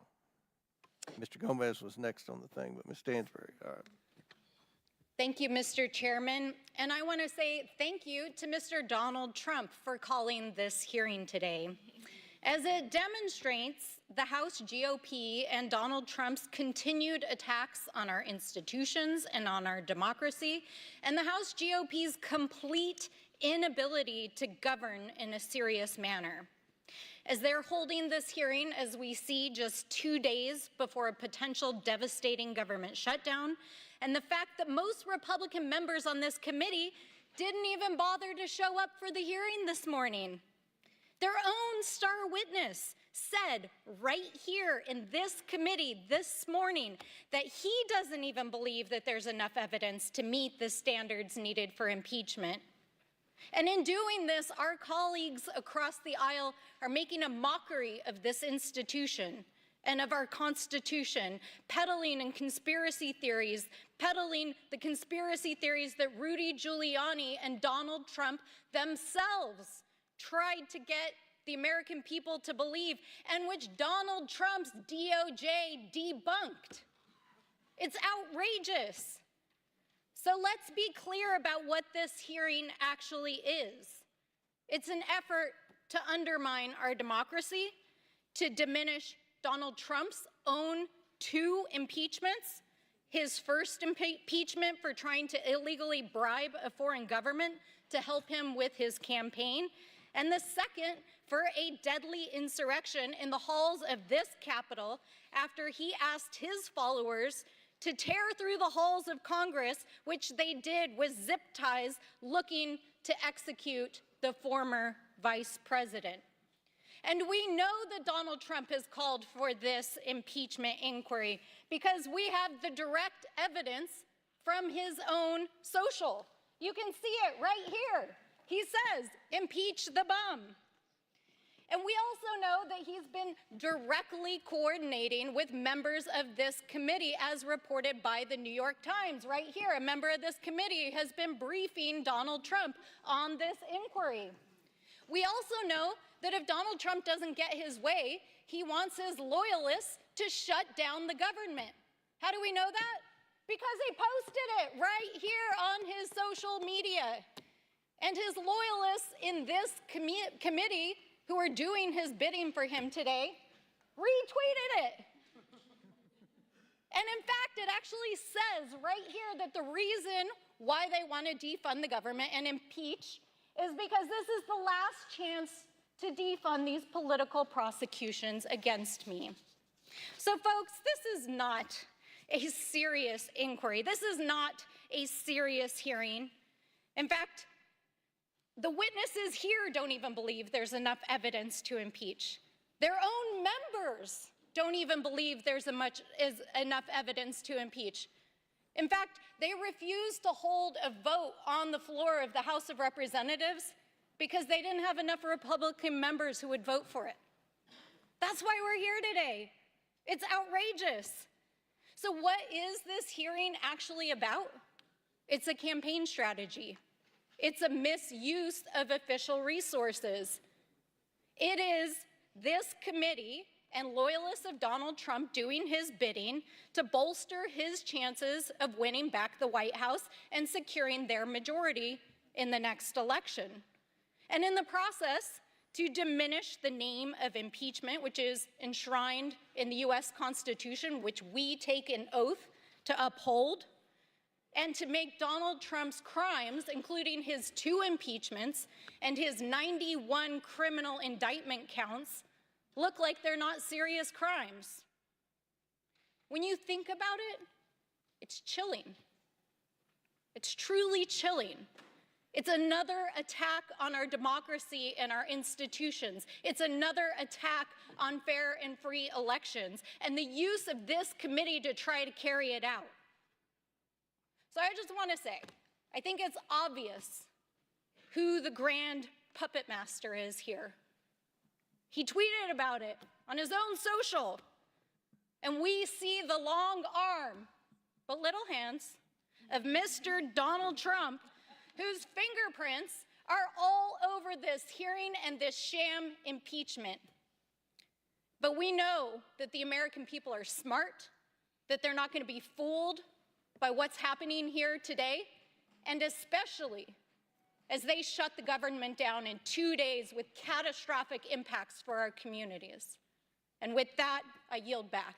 Chair now recognizes Mr. Higgins from Louisiana for 5 minutes. Thank you, Mr. Chairman. Mr. Turley, Professor, we're going to be moving quickly here. Let us retract from the absurdities of 21st century Twitter. Let's go back to 1787, shall we? Article 2, Section 4, the President, Vice President, and all civil officers of the United States shall be removed from office on impeachment for and conviction of treason, bribery, and other high crimes and misdemeanors. But high crimes and misdemeanors is not and never has been limited to indictable criminality. Mr. Turley, Professor, please tell us briefly, sir, what was the actual meaning in 1787 of high crimes and misdemeanors? Well, this has been a matter of obviously robust debate for many decades. What we do know is that there were various terms that were offered and were rejected, the most famous being maladministration, and James Madison was uncomfortable with that. But they were also uncomfortable with limiting it to like treason and bribery. Exactly. It was never designed to be limited by writ of statute, was it, Professor? Would Madison argue that, quote-unquote, betrayal of trust to foreign powers is an impeachable offense? There are references to that type of betrayal of trust, but also if you take a look at past impeachments, they have gone to the violation of public trust, including the use of office to perpetuate false accounts or to obstruct this body. Agreed. So impeachment is a mechanism of our congressional authority. It's not a criminal proceeding, is it, Professor? It's not. What I've said previously is that I happen to believe you should start with the criminal code and look at things that would be crimes for others, because those resonate the most in terms. And those criminal code violations would be revealed through the investigative effort of the congressional endeavor to inquire into impeachable offenses like this hearing. Would you agree? That's right. This is the moving start. quickly. There's one of the gentlemen said there's no credibility to this evidence. Let me say, as an investigator, there's perhaps no category of evidence that's more credible than bank records. And bank records is what we're working with. The House Oversight Committee, Judiciary Committee, Ways and Means Committee are investigating highly suspicious money transactions from foreign powers through shell companies to Biden family members. There's nothing more credible in an investigative effort, good sir, than bank records. I'm going to read from an email from Assistant United States Attorney Wolf, released by the House Committee on Ways and Means yesterday, identified as Exhibit 202 of the IRS whistleblower investigation. This email shows Ms. Wolf prohibiting the investigation team from looking into political figure one. Let me clarify that during that investigation, political figure one was a pseudonym agreed upon by the investigative team, the FBI, the DOJ, and IRS investigator. Political figure one is not a pseudonym created by Republicans or Democrats. Political figure one is President Biden, is Joe Biden. Leslie Wolf, as a priority, someone needs to redraft Attachment B. There should be nothing about political figure one in here. This is a response to an email delivered by Joshua Wilson, FBI agent, that said, please see the attached draft for Blue Star search warrant. Blue Star Strategies is a longtime Democrat lobbying firm that Hunter Biden used to put pressure on U.S. government officials to end the investigation and protect Burisma. The Department of Justice was investigating Blue Star for these activities and allowed to retroactively register as a foreign agent. Today, no one has been held accountable at Blue Star. That happened during 2020, just months before your presidential election, America. You should be very concerned about this. Mr. Turley, based upon the constitutional parameters of the House of Representatives, do you agree that our Oversight Committee, Judiciary Committee, and Ways and Means Committee should be judiciously investigating reasonable suspicion of impeachable actions by President Joe Biden? I do. I think it is your duty to get answers to these questions and to see if the president was involved in what I think is a confirmed corrupt influence peddling effort. Okay. Thank you, Mr. Chairman. My time has expired. I yield. Chair now recognizes Mr. Garcia from California for 5 minutes. Thank you, Mr. Chairman. I want to just begin by recapping for the American people what we've seen so far today. My Democratic colleagues have done a great job of showing that there's absolutely zero evidence linking President Joe Biden to any wrongdoing. Zero, none. This hearing is a complete waste of time, 2 days before a MAGA government shutdown. And we also know that Hunter Biden never held any sort of public office, and there is no evidence that he ever influenced any kind of policy in the White House. There's no evidence that he and his father's finances were ever linked, and we've spoken to many witnesses to prove that. And in fact, none of the witnesses here actually have any direct evidence that there's any sort of wrongdoing, and that was repeated here by these witnesses. So instead, we're back to falling on MAGA conspiracy theories that Rudy Giuliani parroted over and over again. This farce is all about House Republicans trying to re-elect their beloved leader, Donald Trump. And what I want to know is why we're not actually investigating real family corruption. They want to attack President Biden's family, who actually never worked in the White House, which is incredibly hypocritical.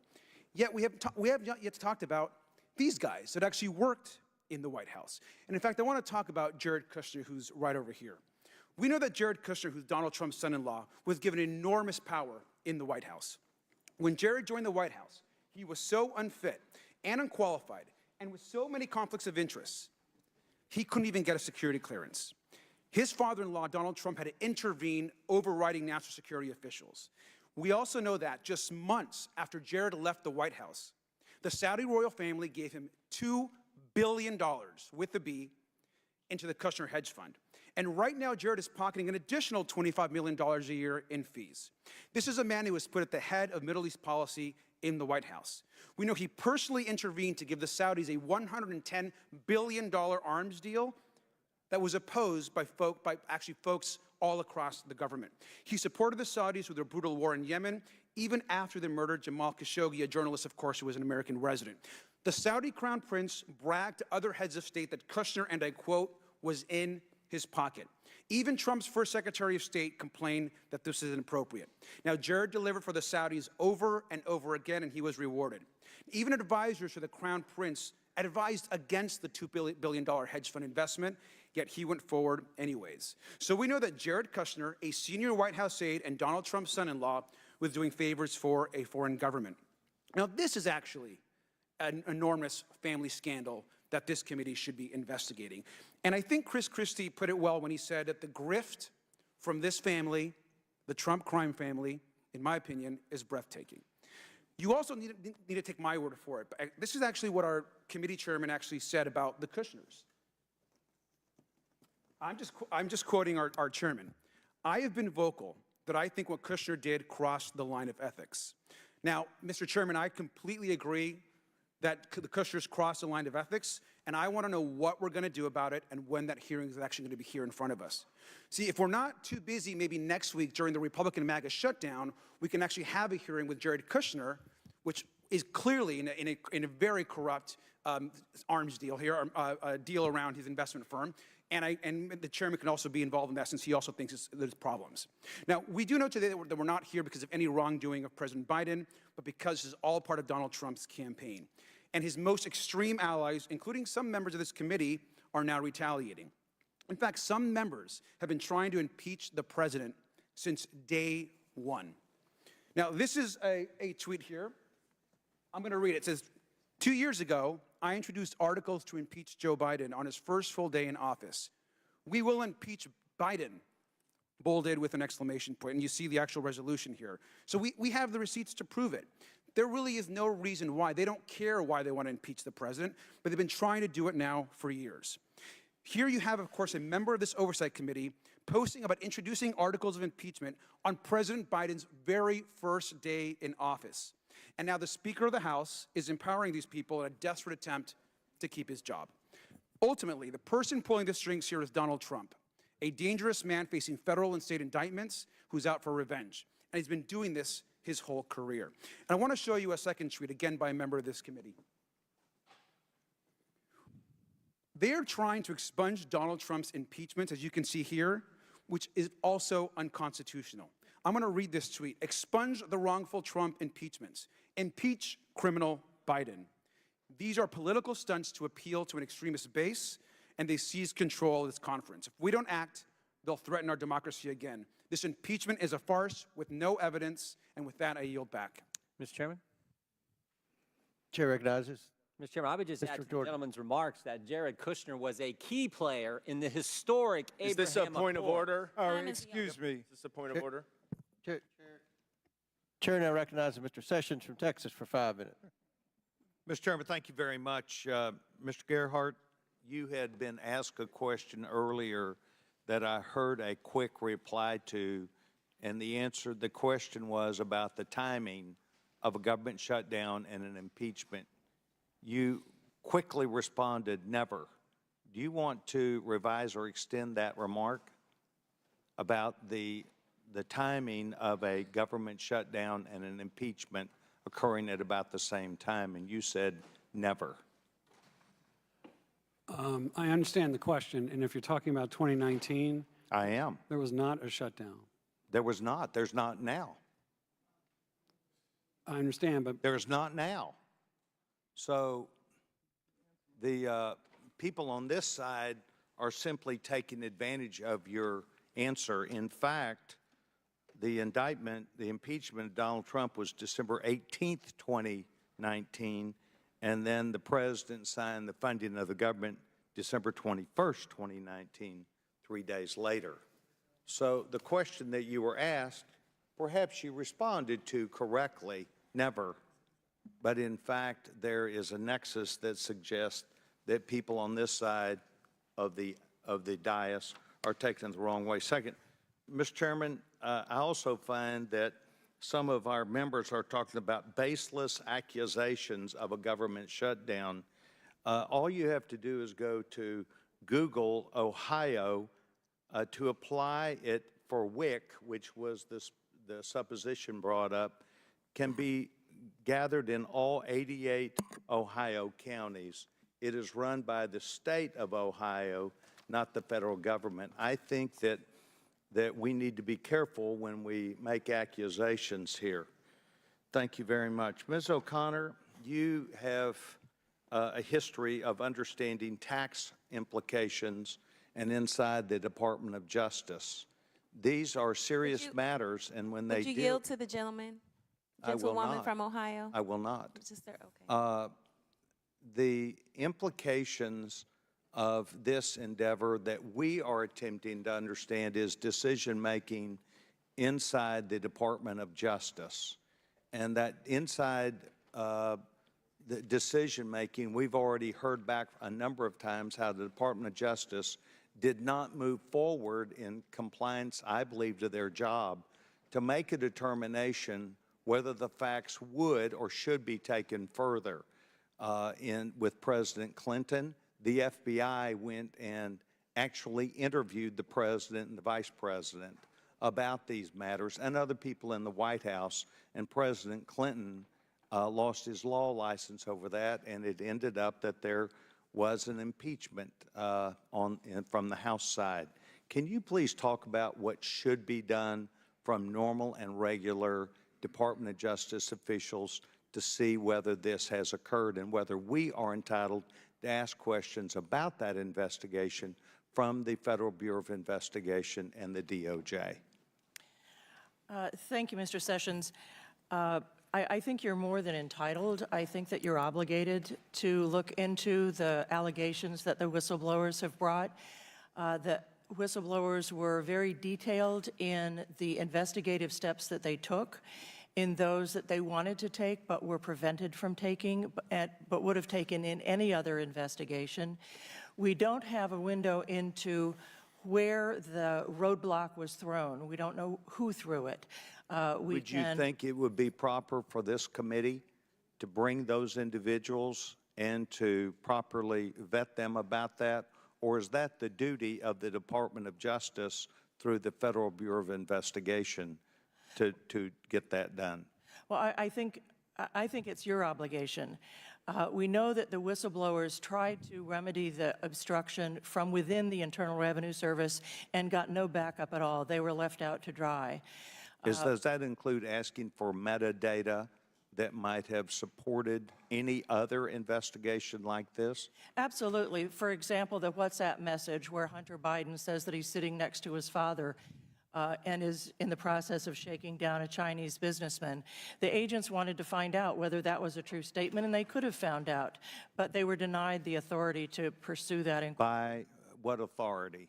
We don't know exactly. All we know from the testimony is that they would request search warrants. They would. So, Mr. Chairman, let the record reflect this as an inquiry for us to make a determination. Mr. Chairman, I'd also Absolutely. unanimous Without objection to order. Placed into the record the articles which I had previously provided to this committee in testimony. Mr. Chairman, Without objection another to order. unanimous consent motion. I'd like to offer a press release from the same Southern District of New York that you introduced for Lev Parnas that's entitled, Devin Archer sentenced to 1 year and a day in prison for the fraudulent issuance and sale of more than $60 million of bonds.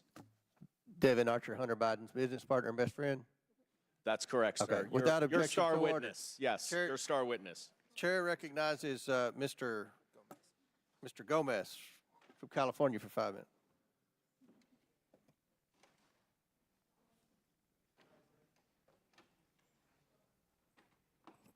All right. Thank you so much, Mr. Chairman. So one of the things I want to kind of stress is that from the very beginning of this Congress, the Republicans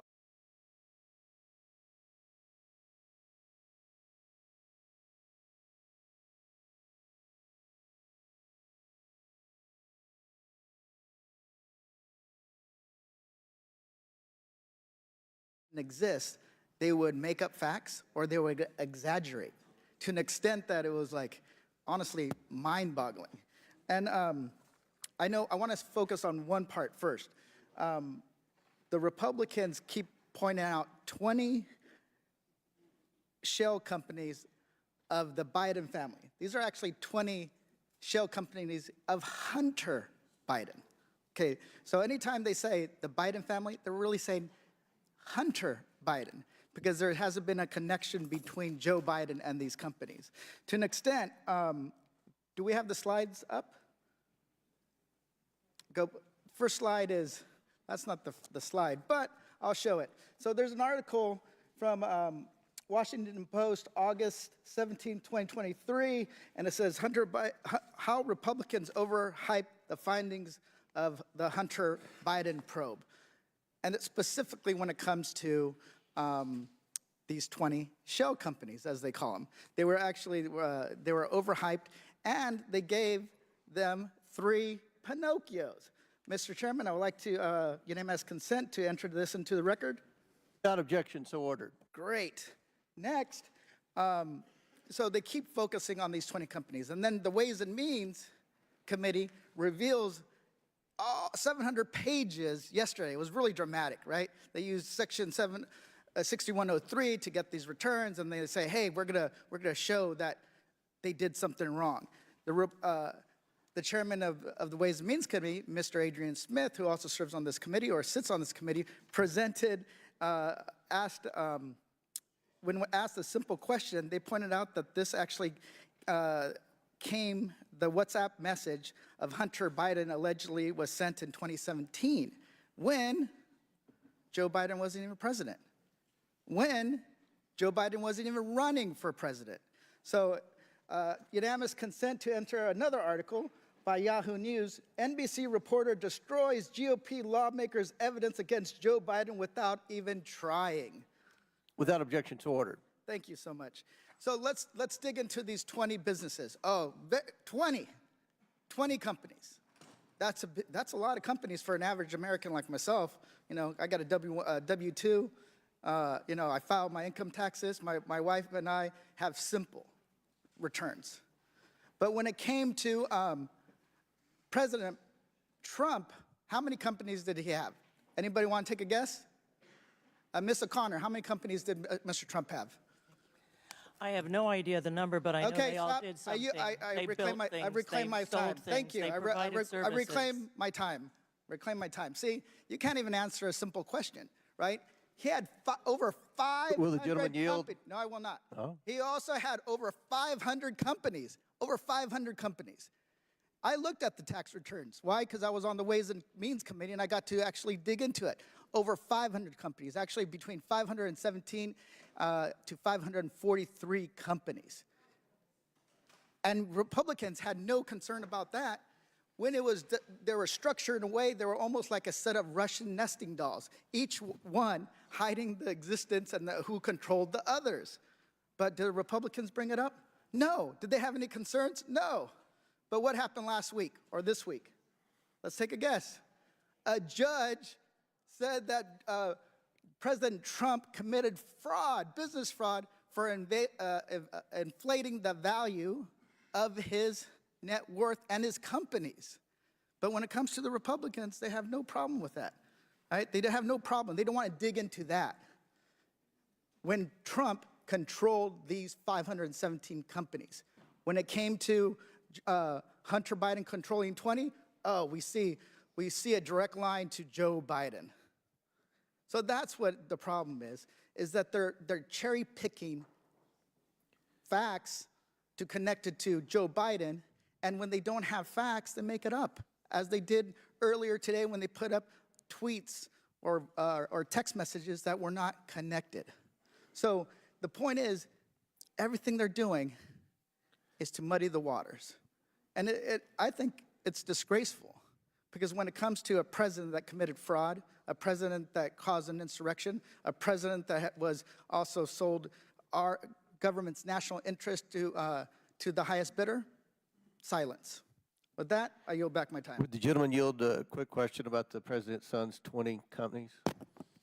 I yield back my time, Mr. Chairman. Chair now recognizes Mr. Biggs from Arizona for 5 minutes. Thank you, Mr. Chairman. We're going to put up on the board in just a second, but this is the entire transcript of the Devin Archer testimony I submitted to the record. Without objection, so ordered. Thank you very much. So, in this particular colloquy that's going on, highlighted up there, you'll see that Mr. Archer says, let's start at the beginning. Let's go somewhere else. He says, the question is, did Hunter talk about how bringing his dad, Joe Biden, either to Ukraine or using his dad as vice president would add value in the eyes of Burisma officials? Answer, yes. How did it come up? He says, well, we were business partners. It just came up. We're business partners. Okay. What kind of leverage was Hunter trying to get by using his dad? Answer by Devin. I think it's more defensive, defensive leverage, that the value is there in his work. Also in this same document, I asked him, I said, the brand, he said, what is it? You keep talking about the Biden brand. I said, is it Dr. Jill? His brother Jim? No. He just looks at me like I'm an idiot. He says, of course it's Joe Biden. Of course it's Joe Biden. Then you go back and you see Tony Bobulinski. What does he say? Quote, the Biden family aggressively leveraged the Biden family name to make millions of dollars from foreign entities, even though some were from communist-controlled China. And who is the Biden family asset? Is it Dr. Jill? No. Brother Jim? No. Any of the grandkids that got money from foreign companies? No. None of those folks. None of those folks. Then you get the stuff released from Ways and Means yesterday. This is Hunter Biden saying to his uncle Jim, BS, Jim, all around BS. Explain to me one thing Tony Bobulinski brings to my table that I so desperately need that I'm willing to sign over my family's brand. What's the brand? Joe Biden. And pretty much the rest of my business life. Why? Because that's the only product I got. Joe Biden, the vice president at that time. It's plain English. I'm cleaning it up a little bit. There's a lot of swear words in there. Why would I give this marginal bully the keys to my family's only asset? Oh, okay, so but we're told that there's nothing linking him. So I got to ask this question. Ms. Turley, I'm going to ask you a question. If the brand and what you're selling is Joe Biden, the then vice president, and if Joe Biden or his family is receiving some kind of benefit by the sale of access or, I'll leave it there, selling of access or even the illusion of access to Joe Biden, what does that lead you to conclude? Well, if you look at actual cases that I've cited in my testimony, benefits to family members can be viewed as a benefit to the principal. So there's not much debate about that. The issue of the inquiry is whether there's been, let me stop saying, there has been progress in the last few weeks in that many people after the Archer testimony said, yeah, I get it, it's influence peddling. Some have said it's the illusion of access, which is... That's the new defense. Yeah. Is that illusion? But I think that calling it by its correct name is important, and it is a form of corruption. The benefits to the family members can be attributed to the principal, even under the higher standard of criminal cases. So what remains is the question is, did the president know that, direct that, participate in that? Well, we know that he made 20 calls to business associates. We know he's having dinners with those associates, which leads me to the follow-up question, which I think is critical here, because these guys are looking for the gold bars or the cash stuffed in the Menendez coat. That doesn't happen very often, in my experience, having tried a lot of cases. So my question for you is, tell us about when you have circumstantial evidence vis-a-vis direct evidence. What's its value? Can you rest a conviction on circumstantial evidence?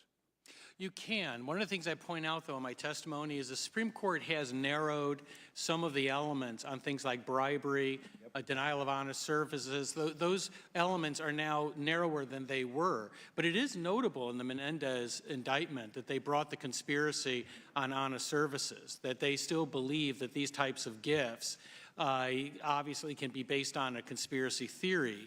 But you're clearly correct. I mean, if the allegations against Senator Menendez are true, that's really sort of old school bribery. Not since Jefferson and his freezer have we seen that type of raw evidence. Today, it's a lot more sophisticated. I think everyone in this room has to acknowledge that influence peddling is the favorite form of corruption in Washington. I think that's unassailable, and it's much more sophisticated than handing over gold bars or whatever is alleged in the Menendez case. Mr. Chairman, I have a document I'd like to get in. I appreciate that my colleague trusts the American people, and the CNN poll that says the majority of Americans believe Joe Biden as vice president was involved with his son's business dealings. Submit that for the record. Without objection, so Mr. ordered. Chairman, I have another unanimous consent motion.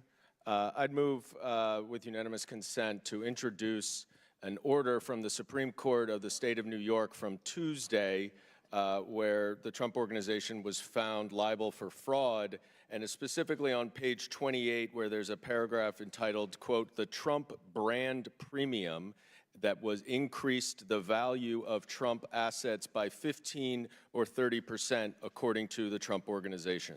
Without objection, so ordered. Chair now recognizes Mr. Frost from Florida for 5 minutes. Thank you, Mr. Chairman. An impeachment inquiry is a grave undertaking that is supposed to be in response to evidence of a crime. Mr. Chairman, you have questions. Many of my colleagues on the other side of the aisle in this hearing have questions, but questions are not the basis for an impeachment. Evidence is. Mr. Turley, on September 1st, Speaker Kevin McCarthy said that he would not launch a fake impeachment inquiry, a sham impeachment inquiry. But then on September 12th, just 12 days later, he completely changed his mind. My question is why? In those 12 days, did hard evidence appear that clearly and directly links the President of the United States, Joe Biden, to a crime? I can't answer as to what was it that pushed the Speaker to make the decision. The courts have said you don't have to have that vote on the floor. I think it is a best practice. But I'm very interested in those 12 days. And we know you're not a fact witness and you're talking about things that are already public. But is there anything that came up in those 12 days that linked the President of the United States to a crime? Yes or no? I don't have any recollection of those 12 days. Yeah, nothing. I can tell you it's nothing. And we've heard even from you that this is why we have this impeachment inquiry. But let's be clear, this inquiry has been going on since the day we got here. Since the day I was sworn in at 2 a.m. on a Saturday night, this impeachment inquiry started. Let's pull back the curtain on what's really going on. There's no evidence of crime, only desperation and political pressure. This is what's going on. The far right called for the sham impeachment hearing with no evidence at the beginning of this year when we first got started. This impeachment inquiry has been going on. This is not the first hearing we've had in relation to this. On September 1st, the Speaker of the House, Kevin McCarthy, says, no, we're not going to do that. We don't have the evidence. We don't have the votes for it to pass on the House floor. We're not going to do it. A good decision, in my opinion. But then just 12 days later, 12 precious days later, something happens. I'm not sure what, but something happens because then the Speaker of the House, Kevin McCarthy, comes out and says, yes, we will do an impeachment inquiry. So what happened between these 12 days? It's very simple. 3 threats from members of his own caucus at the direction of former President Donald Trump changed his mind. Number one, the threat to force a vote on impeachment, which would lose on the House floor and be another embarrassment in the long list of embarrassments this Congress for the Speaker of the House. Number two, they would threat to shut down the government, something that will happen in just 2 days. And number three, and this is the one that really got to him, they said, you about to lose your job. And they said, we will remove you as Speaker from the House.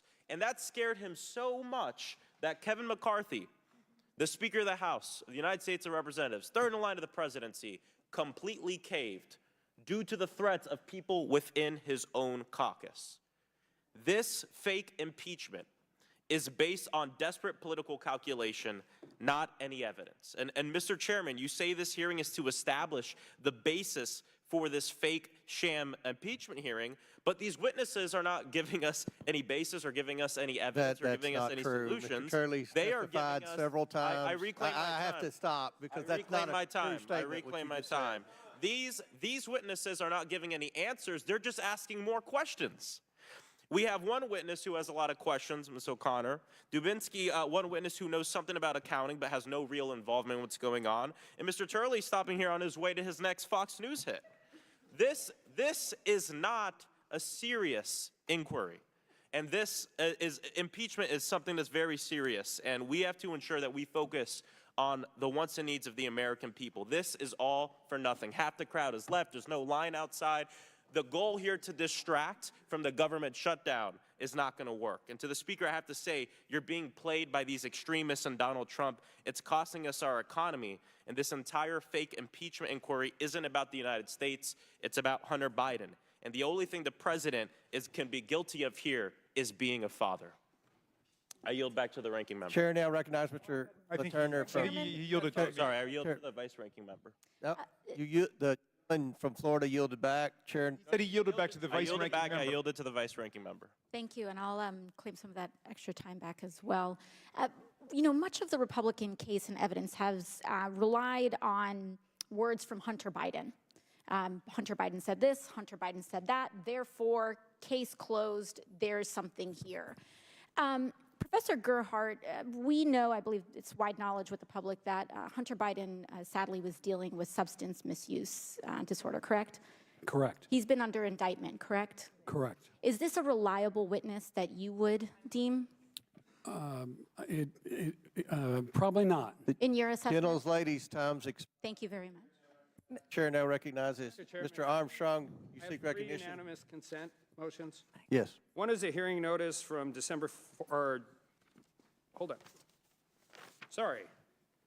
10th, 2019, with an impeachment hearing with Joyce Vance, who was not a fact witness, Barbara McQuaid, who was not a fact witness, and 70s story time with John Dean. Secondly, there's another unanimous consent motion for a hearing notice in Judiciary with 2 witnesses here just a week before we voted on impeachment in 2019 with Michael Gerhardt and Jonathan Turley. Appreciate you both being here very much, but you were not fact witnesses at that point in time, and the Webster's definition of hypocrisy. Without objection, so ordered. Chair now Mr. recognizes. Chairman, I request unanimous. Chair recognizes Ms. Mace. Mr. Chairman, I request unanimous consent to enter an article into the record dated January 6, 2019. A member of this own committee, the day after she was sworn in, came into Congress, and this article says, Dem split in response to her words, impeach the mother effer, the day after she was sworn in. Some might even say these kinds of comments, not only are they hypocritical by the left in their arguments today, but that this is an embarrassment to the time and people of this country. Thank you, Mr. Chairman. Without objection, so ordered. Mr. Chairman, I'm afraid my friend, the gentlelady from South Carolina, just engaged in personalities against a fellow member of the committee. Well, what she entered in the record was, I believe it was Ms. Talib's.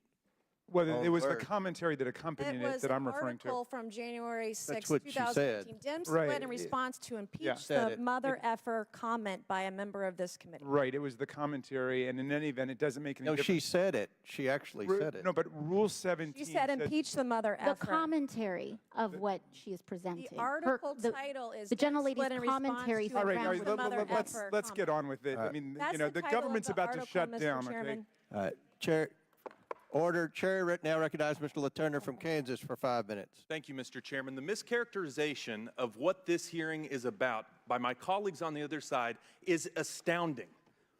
Throughout the presidency of Joe Biden, the White House has attempted to claim that the president did not talk to Hunter about his business dealings. Joe Biden even said during the 2020 presidential debate that no members of his family received money from China.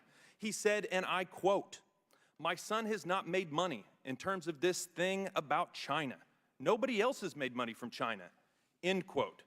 The White House strategy has been deny, deny, deny, lie, and then counterattack, but the evidence and the facts have forced the White House to change its story time and time again. The White House handlers continue to shift the goalposts, and President Biden continues to lie. How can President Biden continue to maintain that Hunter's private business was simply that, private, when it's clear from bank records, emails, and testimony that Joe Biden was intimately involved in Hunter's pay-to-play schemes and crooked foreign business dealings? This image shows an email between Hunter Biden and his business associates stating the setup of equity in a Chinese-owned energy venture. This particular business deal was with CEFC, a Chinese-owned energy conglomerate. This email lays out the payment structure for equity in the company, which was known to be tied to the Chinese Communist Party through its owner, Chairman Yi Jingming. The committee's investigation into the Biden family, including evidence turned over through various document productions, has shown that these men were all in business with Hunter Biden at one time or another. James Gillier, Tony Bobulinski, and Rob Walker on separate occasions, along with other Hunter business partners, have confirmed what this email said, that they were all getting a cut. Who else was getting a cut? What is the date of that email, sir? This is my time. I'm just asking the date, This since is you're my, entering something this is into my the record. time. Mr. Chairman, I ask that my time be restored. Please restore Mr. LaTurner's time. Thank you. Who else was getting a cut? According to this email, 10% was going to the big guy. What I'm sure my colleagues on the other side are asking themselves is, who's the big guy? Well, let me tell you. We learned in the FBI's FD 1023 that Zlochevsky called Joe Biden the big guy. Tony Bobolinsky also has corroborated that Joe Biden is the big guy. Rob Walker, an IRS whistleblower, say that Joe Biden is the big guy. And finally, the Justice Department obstructed investigators in Delaware who wanted to look into, you guessed it, the big guy. Listen, folks, it is obvious. Joe Biden is the big guy. And so what do we have here? We have the president saying that he had nothing to do with that Hunter Biden and no one in the family profited from China. And we have evidence here that the big guy was getting 10%. Let me read you a definition of a trendy word here lately. Gaslighting. It's a form of psychological manipulation in which an abuser attempts to gain power and control over the other person by distorting reality and forcing them to question their own judgment and intuition. I would say to the American people, look at the evidence before you and make a judgment, and do not allow the White House or our colleagues on the other side of the aisle try to convince you that what you're seeing isn't the truth, trying to convince you that you're crazy. Mr. Dubinsky, you have extensive experience as an expert witness and consultant in the areas of white-collar crime, financial fraud, and corruption. Is it characteristic of these types of crimes that actors hide behind nicknames or other pseudonyms to mask their identity? It's very common. What about this first email image is characteristic of financial crimes that you have investigated or provided expert testimony on in the past? Well, typically you'll see code names used and money is being paid to somebody under that code name, and that's how these processes work. Let me ask you something. You're very experienced. When conducting an investigation, if your boss prevented you from taking investigative steps, how would you react? How would it affect your findings? First, it would be extremely troubling if I was told not to continue to investigate something, and if I was put in that position, I'd probably withdraw from the investigation. Has the Department of Justice ever restricted any of your investigative steps? No, they have not. It's amazing. Mr. Chairman, I yield back my time. Gentleman yields back. Chair now recognizes Ms. Lee from Pennsylvania for 5 minutes. Thank you, Mr. Chairman. 3 hours and 45 or so minutes into this, the Republicans' own witnesses have confirmed that they have seen no evidence of any evidence. I think that if my Republican colleagues had a so-called smoking gun, they would have presented it by now and would have talked about it non-stop. Can the gentlelady read a bank statement, an email, a text message? Are you asking her to yield, Reclaiming my Mr. Chairman? time. Thank you. All right. Reclaiming my time. Instead, we're sitting here with no fact witnesses and no evidence in this sham so-called impeachment to distract from their inability to fulfill their basic duty to fund and run our government. Republicans know the American people don't want their shutdown. So instead, the Republicans on this committee are attempting to divert and distract the American people's attention by spending taxpayer dollars on this sham impeachment hearing 2 days before they shut the government down in hopes that the media, and I don't just mean Fox News, will fall for their scheme and give more airtime to the lies being told on this committee today than the real life impact their shutdown will have on even their own constituents' lives. In fact, in Chairman Comer's district, Republicans' shutdown will cost 8,937 of his constituents their paychecks. In Jim Jordan's district, Republicans' shutdown will cost 3,939 of his constituents their paychecks. In Marjorie Taylor Greene's district, Republicans' shutdown will cost 6,306 of her constituents their paychecks. In Lauren Boebert's district, Republicans' shutdown. Democrats are the party of shutdowns. You guys love shutdowns. Thank you very much. In Lauren Boebert's district, Republicans' shutdown will cost 9,016 of her constituents their paycheck. In Paul Gosar's Arizona district, Republicans' shutdown will cost 12,349 of his constituents their paycheck. In Byron Donalds, 3,235 folks paycheck. In Andy Biggs, 8,433. In Lisa McClain, 7,286. In Scott Perry's Pennsylvania district and the capital of my Commonwealth, Republicans' shutdown will cost 5,445 of his constituents who will lose their paycheck. Indeed, when you add it all up, Republicans' shutdown will cost 217,583 of their constituents on this committee's paychecks, their income for who knows how long. Let that sink in for a second.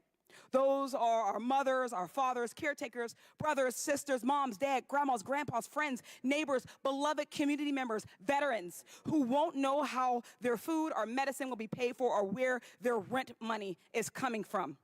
Many of them vote Republican, but I'd bet you not one of them cares more about Hunter Biden's laptop or helping Kevin McCarthy keep his gig as leader or speaker of his dysfunctional caucus than they care about receiving their paycheck and making their ends meet.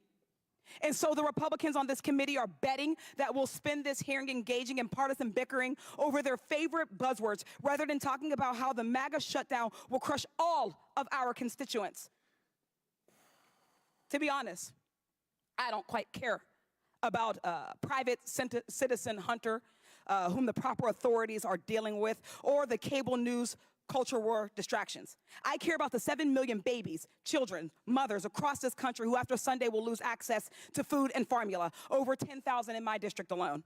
I care about 300,000 families of 20,000 veterans who after Sunday could face eviction from their homes. Rare diseases and cancer patients whose experimental trials will be delayed for months.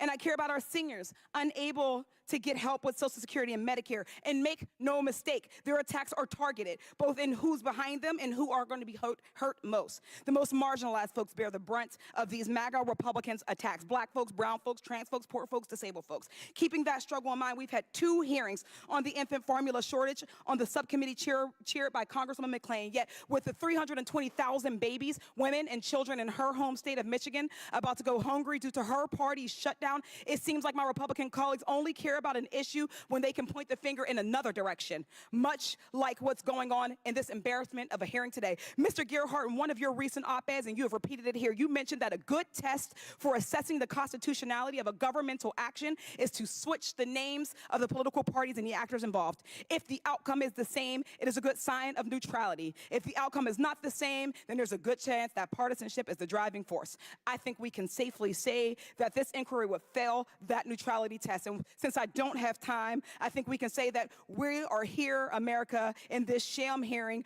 prioritizing the political needs of the Republican Party, pushing a lie for Donald Trump as you go hungry and you lose your homes. Shameful. At the request of the witnesses, we're going to take a 10-minute recess.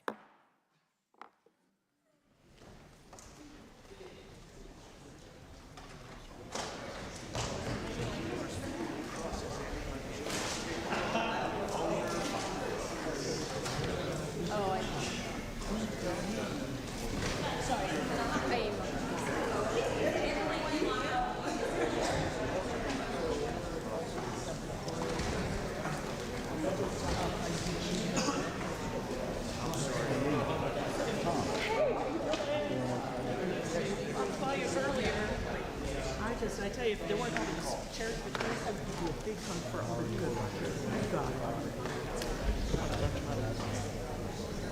Like, say again? I know. I do. We used to be here. We are the only people that have to sit there the whole entire time. There's like 3 people on it. Yeah. Yeah. That's how it is. Yeah.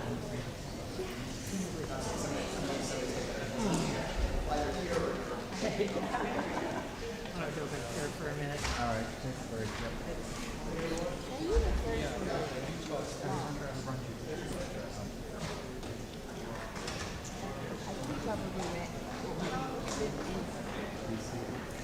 What I mean, judicial. Yeah, I think where were you?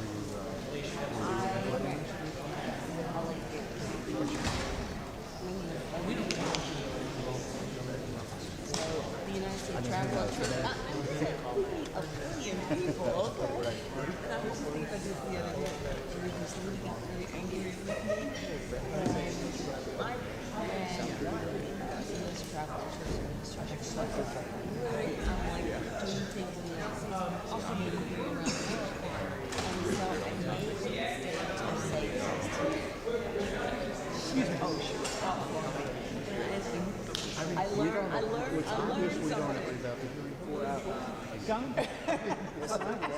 Oh, wow. Thank you. Thank God. Can I ask you where you found it? Did I just drop it? Oh, just right here? I've met this man somewhere. Yeah, I think so. They're all college students primarily. So, well, even just like mine, I think all three of them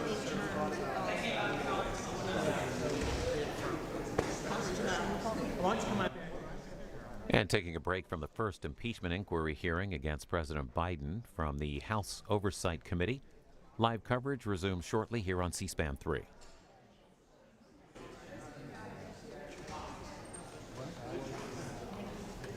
I now recognize myself for the purpose of making an opening statement. Since assuming our Republican majority in January, the House Oversight and Accountability Committee has uncovered a mountain of evidence revealing how Joe Biden abused his public office for his family's financial gain. For years, President Biden has lied to the American people about his knowledge of and participation in his family's corrupt business schemes. At least 10 times, Joe Biden lied to the American people that he never spoke to his family about their business dealings. He lied by telling the American people that there was an absolute wall between his official government duties and his personal life. Let's be clear, there was no wall. The door was wide open to those who purchased what a business associate described as the Biden brand.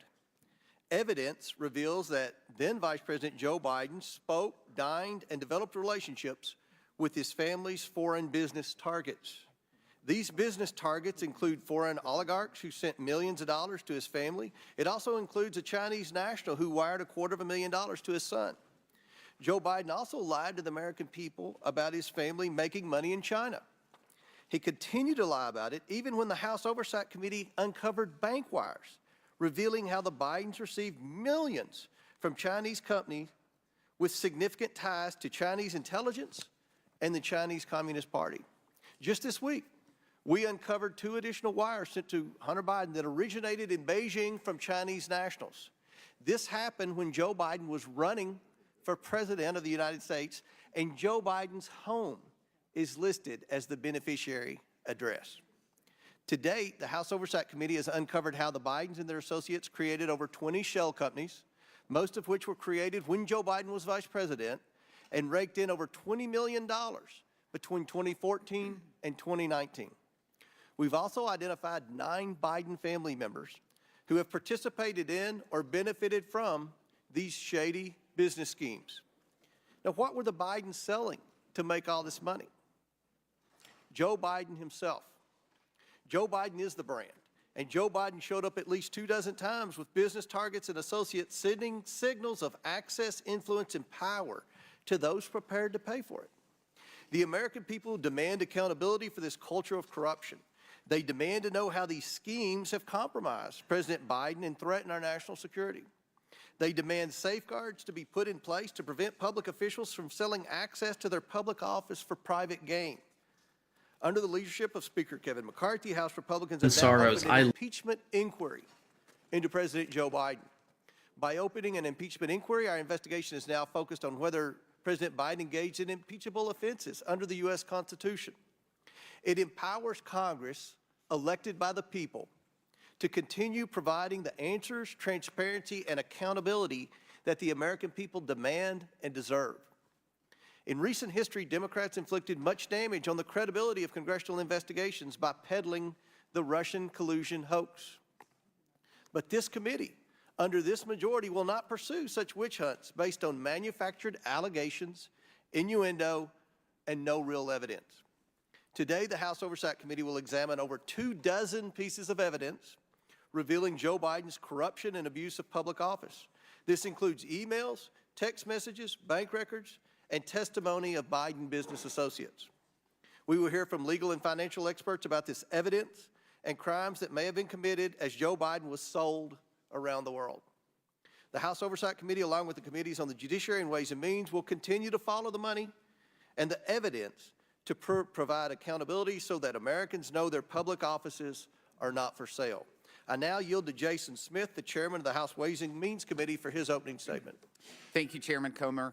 Yesterday, the Ways and Means Committee released new documents showing President Biden was not just aware of his son's business dealings, but he was connected to them.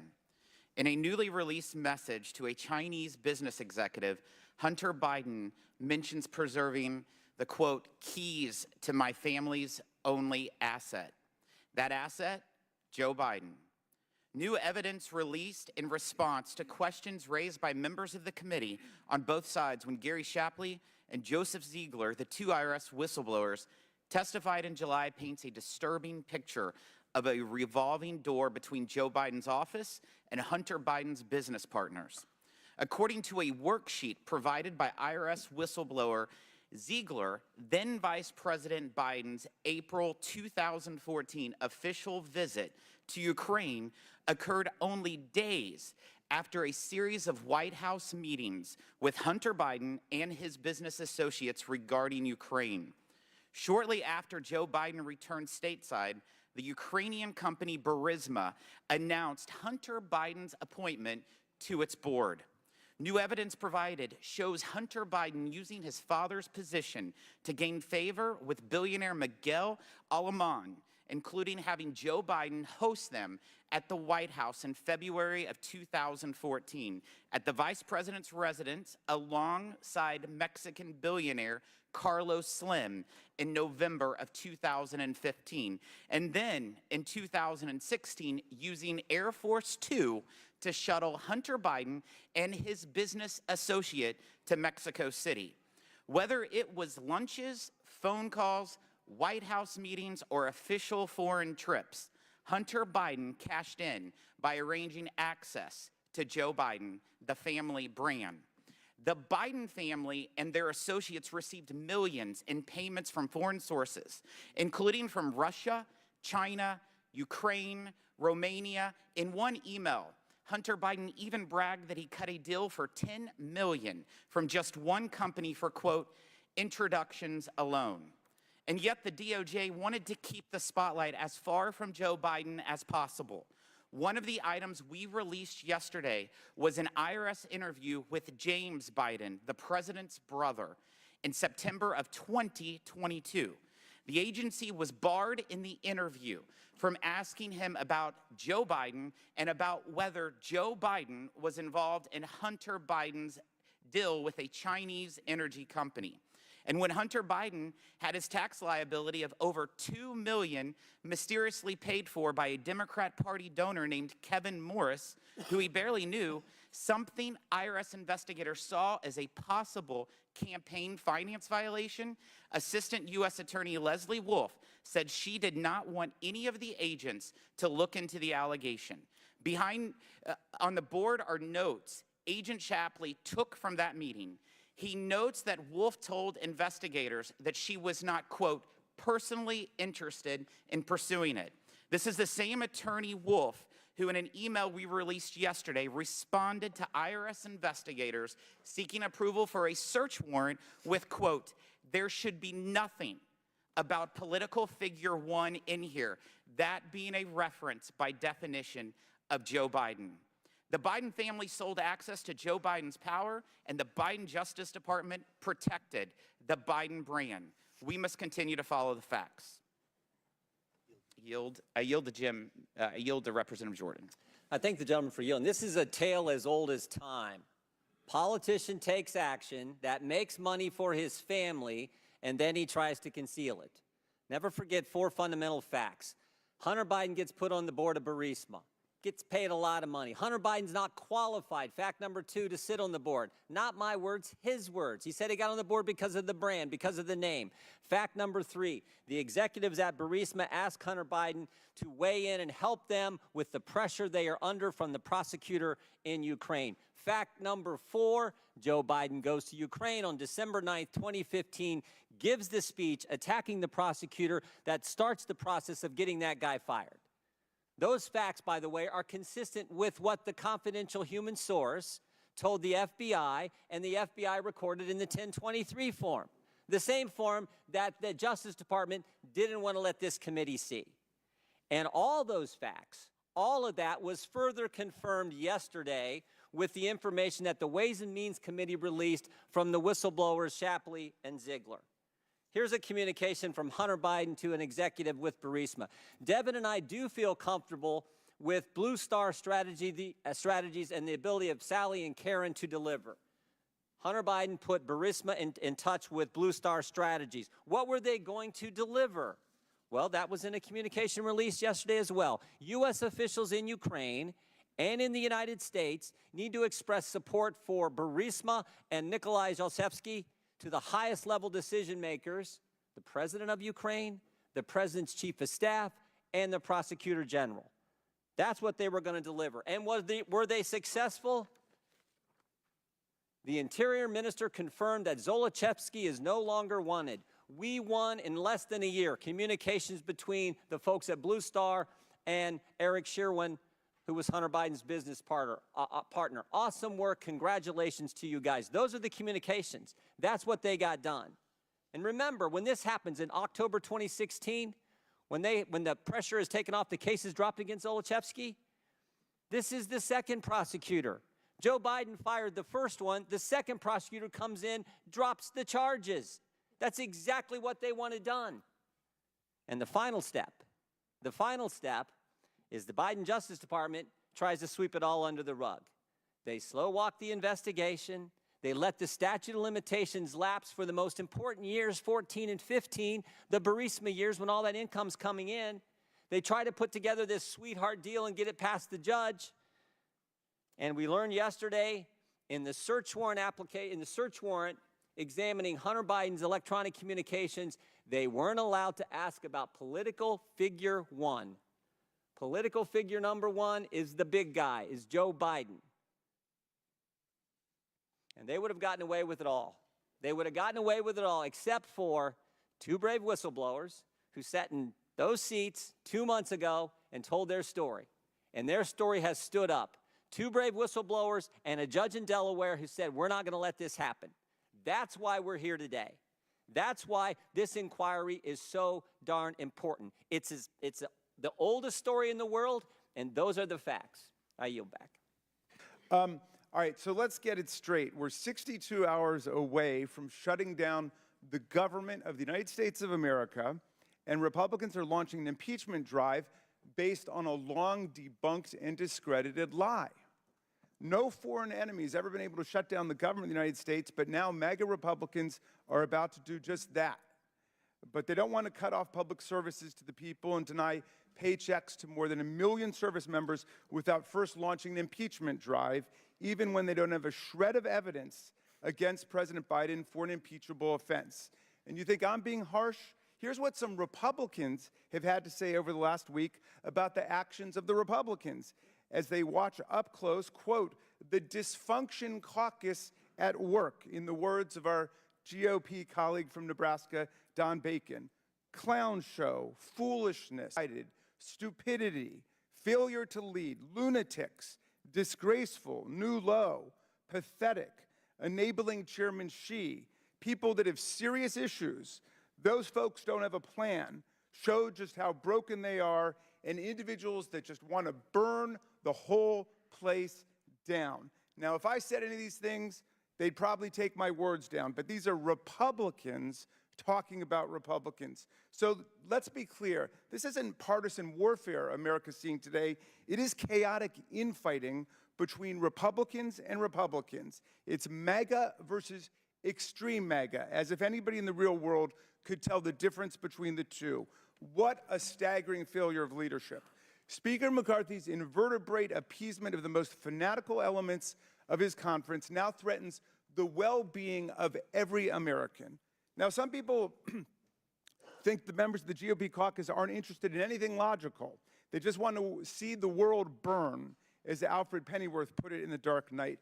But I see a method in the madness. A week ago, Donald Trump posted a comment saying that a government shutdown, quote, is the last chance to defund these political prosecutions against me and other patriots. You get it?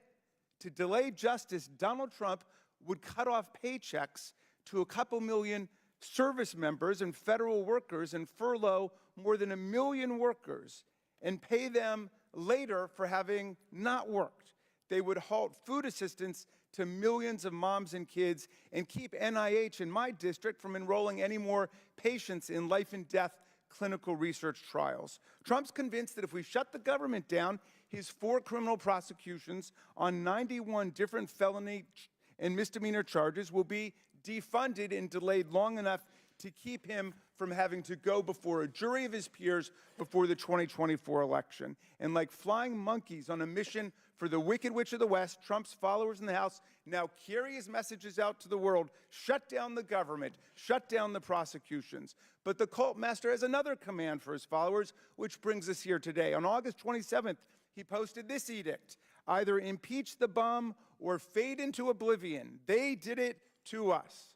Of course, the standard for impeachment is not whether they did it to us, but whether the president committed treason or bribery or other high crimes and misdemeanors. But the Constitution's irrelevant to them. What counts is what Donald Trump wants. As Republican Representative Ken Buck, a Freedom Caucus member, told CNN the other day, President Trump has gone on his social media account and said we should be impeaching President Biden. Kevin McCarthy said we have an impeachment inquiry.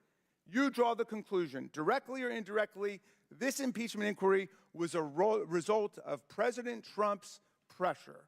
So we move from a Trump-ordered government shutdown to a Trump-ordered impeachment process, and yet back in the reality-based world, the majority sits completely empty-handed with no evidence of any presidential wrongdoing, no smoking gun, no smoke. In fact, we have had to slide awkwardly into a House impeachment process without the benefit of the floor vote that Speaker McCarthy insisted was absolutely imperative and necessary when Donald Trump was impeached. In fact, they went to the Department of Justice and they got an OLC opinion saying, quote, no committee may undertake the momentous move from legislative oversight to impeachment without the delegation by the full House of such authority. OLC opinion, January 19th, 2020. And that's why the House voted in the case of Donald Trump, but that's exactly what has not happened here because they don't have the votes, because dozens of Republicans recognize what a futile and absurd process this is. Now, the title of the hearing is The Basis for an Impeachment Inquiry of President Joseph Biden. And yet, they present us no basis at all today, even after 8 months of investigation. They've invited 3 witnesses to testify. Not one of them is an eyewitness to a presidential crime of any kind. Not one of them is a direct fact witness about any of the events related to Ukraine and Burisma. Not one of them has... And we will resume the 5-minute question and answer period. The chair now recognizes... Mr. Chairman, I'd like to ask unanimous consent to enter into the record a statement from Secretary Vilsack from September 25th stating that the WIC program, which is a federally funded program administered by the states, will expire for 7 million moms and children if the government shuts down. Without objection, so ordered. The chair now recognizes Mr. Fallon from Texas for 5 minutes. Thank you, Mr. Chairman.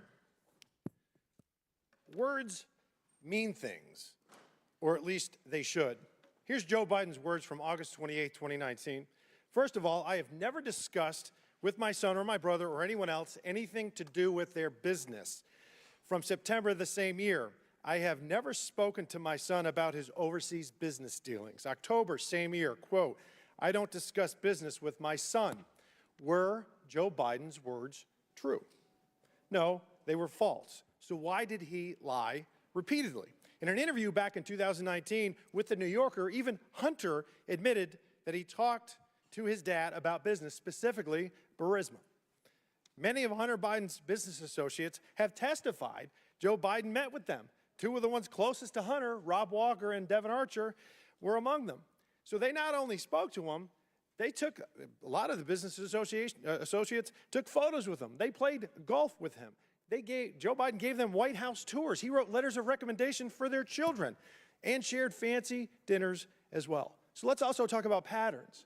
Yuri Luzkov and Yelena Baturina. They are Russian, they were married, Russian oligarch billionaires. Michael McFaul, the U.S. ambassador to Russia, ID'd Luzkov as being corrupt. Yelena Baturina wires $3.5 million to Hunter Biden. Soon thereafter, who does she have dinner with? Then Vice President Joe Biden. Kenez Rakishev, and Karim Mazimov, Kazakhstani nationals. Mazimov used to be the prime minister. He's now in prison. Rakishev wires $142,300 to Hunter Biden. The very next day, Hunter Biden buys a Porsche for $142,300. And then soon after, who do you think Kenez Rakishev has dinner with? Say it with me.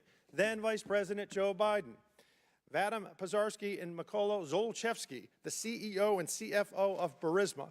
U.S. Ambassador to Ukraine, Jeffrey Pyatt, calls Zolchevsky a poster child of corruption. Those two fellas paid Hunter Biden's shell companies a total of $3.3 million. And who do you think Vadim Pazarsky had dinner with? Again, say it with me all at once. Then Vice President Joe Biden. So here's a pattern. You have crooked foreigners that deliver pallets of cash to the Bidens, and then they have dinner with Joe. And apparently Joe Biden is one hell of an expensive dinner date. And if that's not selling political access, I don't know what is. My Democratic colleagues report ad nauseum when they talk to the media that there's no direct evidence linking Joe Biden to his son's crimes. Really? This is a FD 1023, which is used by the FBI when confidential informants give them information. This 1023 is only as good as the source. It could be garbage or it could be gold. The FBI describes this source as somebody that is highly reliable and very trustworthy. In fact, they've worked with him for over a decade and paid him well over $100,000. What he has given to them is always checked out. This, ladies and gentlemen, is gold. Consider this with weight and gravity. So what does this say? I don't know what the confidential informant's name is, so I'm going to call him Ivan. Ivan is not his real name, but Ivan describes Vadim Pazarsky directly admitting to him in a confidential conversation that they hired a not-so-smart Hunter Biden to protect us, quote, through his dad from all kinds of problems. Then Ivan speaks directly to CEO Zolchevsky, and Zolchevsky confides that Hunter Biden will take care of those corruption issues through his dad. Zolchevsky is being investigated by Viktor Shokin, a Ukrainian prosecutor. Joe Biden suddenly begins to call for Shokin's removal. Now, Ivan is also told by Zolchevsky that it cost him $5 million to pay one Biden and $5 million to pay the other. This is direct evidence of naked corruption and bribery. Zolchevsky also admitted to Ivan that both Bidens pushed him to pay them and to keep Hunter Biden on the board. Please keep in mind, these were confidential conversations. Also interesting that Zolchevsky referred to Biden as the big guy, and I doubt he knows Tony Bobulinski. Shokin seized 2 homes, land, and a Rolls-Royce from Zolchevsky. When he was fired, the Ukrainian president admitted in a phone call to none other than Joe Biden that Shokin didn't do anything wrong, but at your behest, we fired him. And then $1 billion of aid that was being withheld was given to Ukraine. And lastly, after Shokin was fired, Hunter Biden and the other members of the Burisma board wrote a letter to the new prosecutor demanding that Zolchevsky, the investigation into Zolchevsky ended. And you know what? Shockingly, it did. The message was sent and the Bidens delivered. Mr. Dubinsky, in your experience in financial investigations, you follow, quote unquote, you follow the money. If you were investigating this and looking at $5 million payment from Burisma to Joe Biden, what kinds of information or patterns would you be looking for? Well, I'd want to know who, what, when, where, and why. What's going on? Why is the money moving? What's it for? What's the substance behind it? And talk to people. Look at documents and talk to people. That's what we do in investigations. I would venture to say everybody in this chamber, if they were the CEO of a company and they saw money moving like that within their own company, they'd want to get to the truth. They'd want to find out, why is that money moving? Why is somebody paying that money out? Those are the questions that need to be asked and get to the bottom of. Mr. Chairman, Mr. Chairman, I have another unanimous consent request. I'd like to enter into the record a July 9th, 2016 letter from 3 Burisma board members, including Hunter Biden, to Yuri Lutsenko, who replaced Shokin as the prosecutor general, expressing concern that Mr. Lutsenko had initiated an investigation into Burisma. Without objection, so ordered. Chair recognizes Mr. Kassar from Texas. Mr. Chairman, I'd like to begin with a quote. The people of America elected all 435 of us to do the things they expect Congress to do. Real business, not theater. Try to have some type of prescription drug reform legislation this year. But instead, the majority party is conducting baseless impeachment hearings. Who do we think said this quote? Was it Nancy Pelosi? Maybe Ranking Member Jamie Raskin? Mr. Chairman, you might recognize that quote because you said this in 2019. You said it on the floor of the U.S. House, saying impeaching Donald Trump was political theater. Trump was first impeached for attempting to extort a foreign president into helping the Trump presidential campaign. And if you didn't consider that criminal, how about when Trump was impeached trying to overthrow the results of the presidential election and then incited a violent insurrection against the government? So if you thought that impeaching Trump was political theater, then what would you call this? This is a disgrace. And I hope that someday top Republican officials will find some integrity. In the case of Trump, because you fear his social media wrath, right-wing officials will deny all evidence against Trump come hell or high water. But in the case of President Joe Biden, you decided to start the impeaching now and figure out the whole evidence thing later. And you still haven't figured it out. Your own Republican-called witnesses today say they don't see the evidence to impeach President Joe Biden. Bunch of stuff about Hunter this, Hunter that, but they've said they don't see the evidence to impeach Joe Biden. That is a disgraceful double standard. It damages our democracy, insults the institution of Congress, and more than anything, disgraces this body in the eyes of the American public.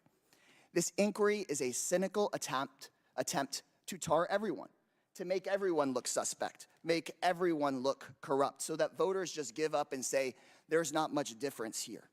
But we cannot give up on discerning truth from propaganda. We cannot give up on our collective governance. Congress is a place where historically people of enormous integrity have throughout history taken on big challenges of inequality, injustice, instability. We can and must impartially look at the evidence before us and have equal justice under the law. And the evidence before us shows no wrongdoing by President Biden. We haven't seen that evidence throughout the testimony today. Your own Republican-called witnesses have said they haven't seen that kind of evidence. There is separate evidence that supports indictments, unrelated indictments against his son, Hunter, and multiple indictments spanning 91 criminal charges against former President Trump. I, for one, am grateful we have an independent judicial system where a president's son or a former president like Trump can be investigated and prosecuted if they violate the law. It is my firm belief that Hunter and Trump should both face trial and, if guilty, be held accountable for the crimes they've been accused of. Can everyone on the Oversight Committee say the same thing? Well, members of the Oversight Committee, please raise your hand if you believe both Hunter and Trump should be held accountable for any of the indictments against them, if convicted by a jury of their peers. We can take a minute. No, it's serious. This is a serious matter. If y'all need to think about it, we can take a moment and think about it. It is serious. This is very serious.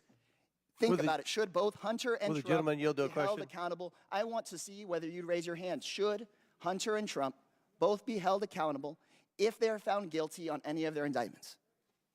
Raise your hand if you think that equal justice under the law applies and Trump should be held accountable. I think it is worse than embarrassing that Republicans won't raise their hands. They refuse to say that equal justice under the law should apply to everyone. And when you step back and think about it, then what about the January 6th defendants? It's kind of scary. This double standard insults the institutions of Congress that people fought and died to build. This impeachment hearing clearly is not about justice. We cannot say equal justice under the law for everyone except for the guy who holds the leash. I'll yield the rest of my time to Ranking Member Raskin. Thank you. I think as you were being interrupted by several colleagues, I heard one question posed by the distinguished gentlelady from Georgia who said, what about the January 6th defendants, all of whom had lawyers, due process, the presumption of innocence, and they were convicted of various things, including assaulting federal officers and metropolitan police. What about as well as BLM rioters and $2 billion of damage? Mr. Raskin, if I can take my time back. Yes, I'll yield We've back. heard, because it wasn't on the microphones, multiple members saying it's wrong that January 6th rioters were convicted by a jury of their peers. That is disturbing. We've started to get used to it, but we can't get used to it. It's scary. Gentleman's time has expired. Now, Chair recognizes Mr. Chairman, point of- Perry. Point of order. Chair recognizes Mr. Fallon for a point of order. Thank you, Mr. Chairman. I ask unanimous consent to enter the 1020 FD 1023 into the record. Without objection, so ordered. Chair now recognizes Mr. Perry from Pennsylvania for 5 minutes. Thank you, Mr. Chairman. In an attempt to establish some patterns here and get to the actual facts out, the media won't report. The president's son seemed to benefit often from government positions. As far back as 1996, he received his first job at MBNA. Then Senator Joe Biden had supported the controversial bankruptcy bill, which really favored the company to the peril of average citizens, and he got the name Senator for MNBA. After which Hunter then, he continued to benefit from his father's public positions. And in 2011, he was contacted by Che Fang, who's a Chinese politician and businessman. They wanted to form a joint investment firm that then became a subsidiary of the Bank of China. Now, it seems like the president's the president's son's only skill is leveraging his family name. It essentially seems like it comes to him like swimming comes to a fish. If we could put up on the screen an email from between Devin Archer and the president's son. And if you can see here where he's asked, why does the super chairman love me so much? And the answer is, it's easy. It has nothing to do with me and everything to do with my last name. That's the president's son. That's not me saying it. That's the president's son. He openly acknowledged it doesn't come from education or business acumen. It comes from his name. And let's face it, it is his name, but it's not his name that was garnering all the attention. Both were selling their name, one to MBNA and the other to the highest bidder. Devin Archer, in his transcribed interview, if you'll put that on the screen, please, he confirmed it. If I can get Mr. Archer's testimony on the screen.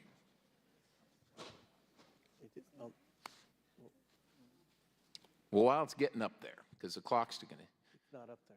Biden family, he confirmed it and said the Biden family was the product or the brand. And it's fair to say, in quotes, that Joe Biden was the brand and obviously brought most value to the brand.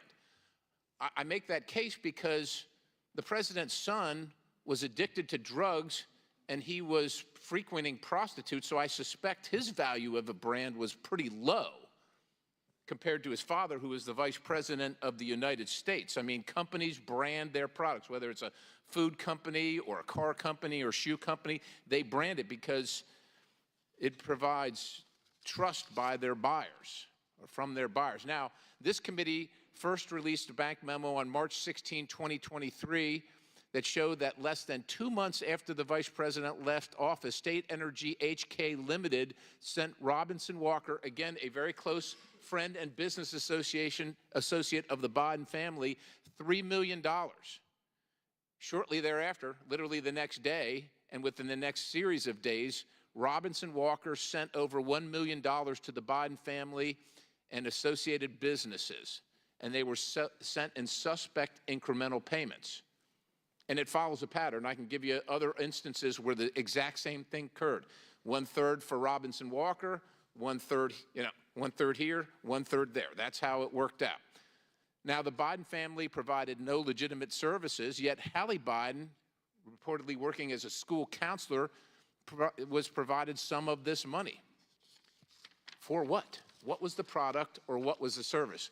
Mr. Chairman, I ask unanimous consent to enter into record the first bank record memos dated March 16, 2023, new evidence resulting from the Oversight Committee's investigation of the Biden family's influence, peddling, and business schemes, showing that the Biden family members and Biden-associated businesses received over $1 million from State Energy HK Limited, a Chinese company. Without objection, to order. Thank you. Mr. Turley, thank you for being here. What is influence peddling? Influence peddling is to sell access or influence to an office holder to achieve some end.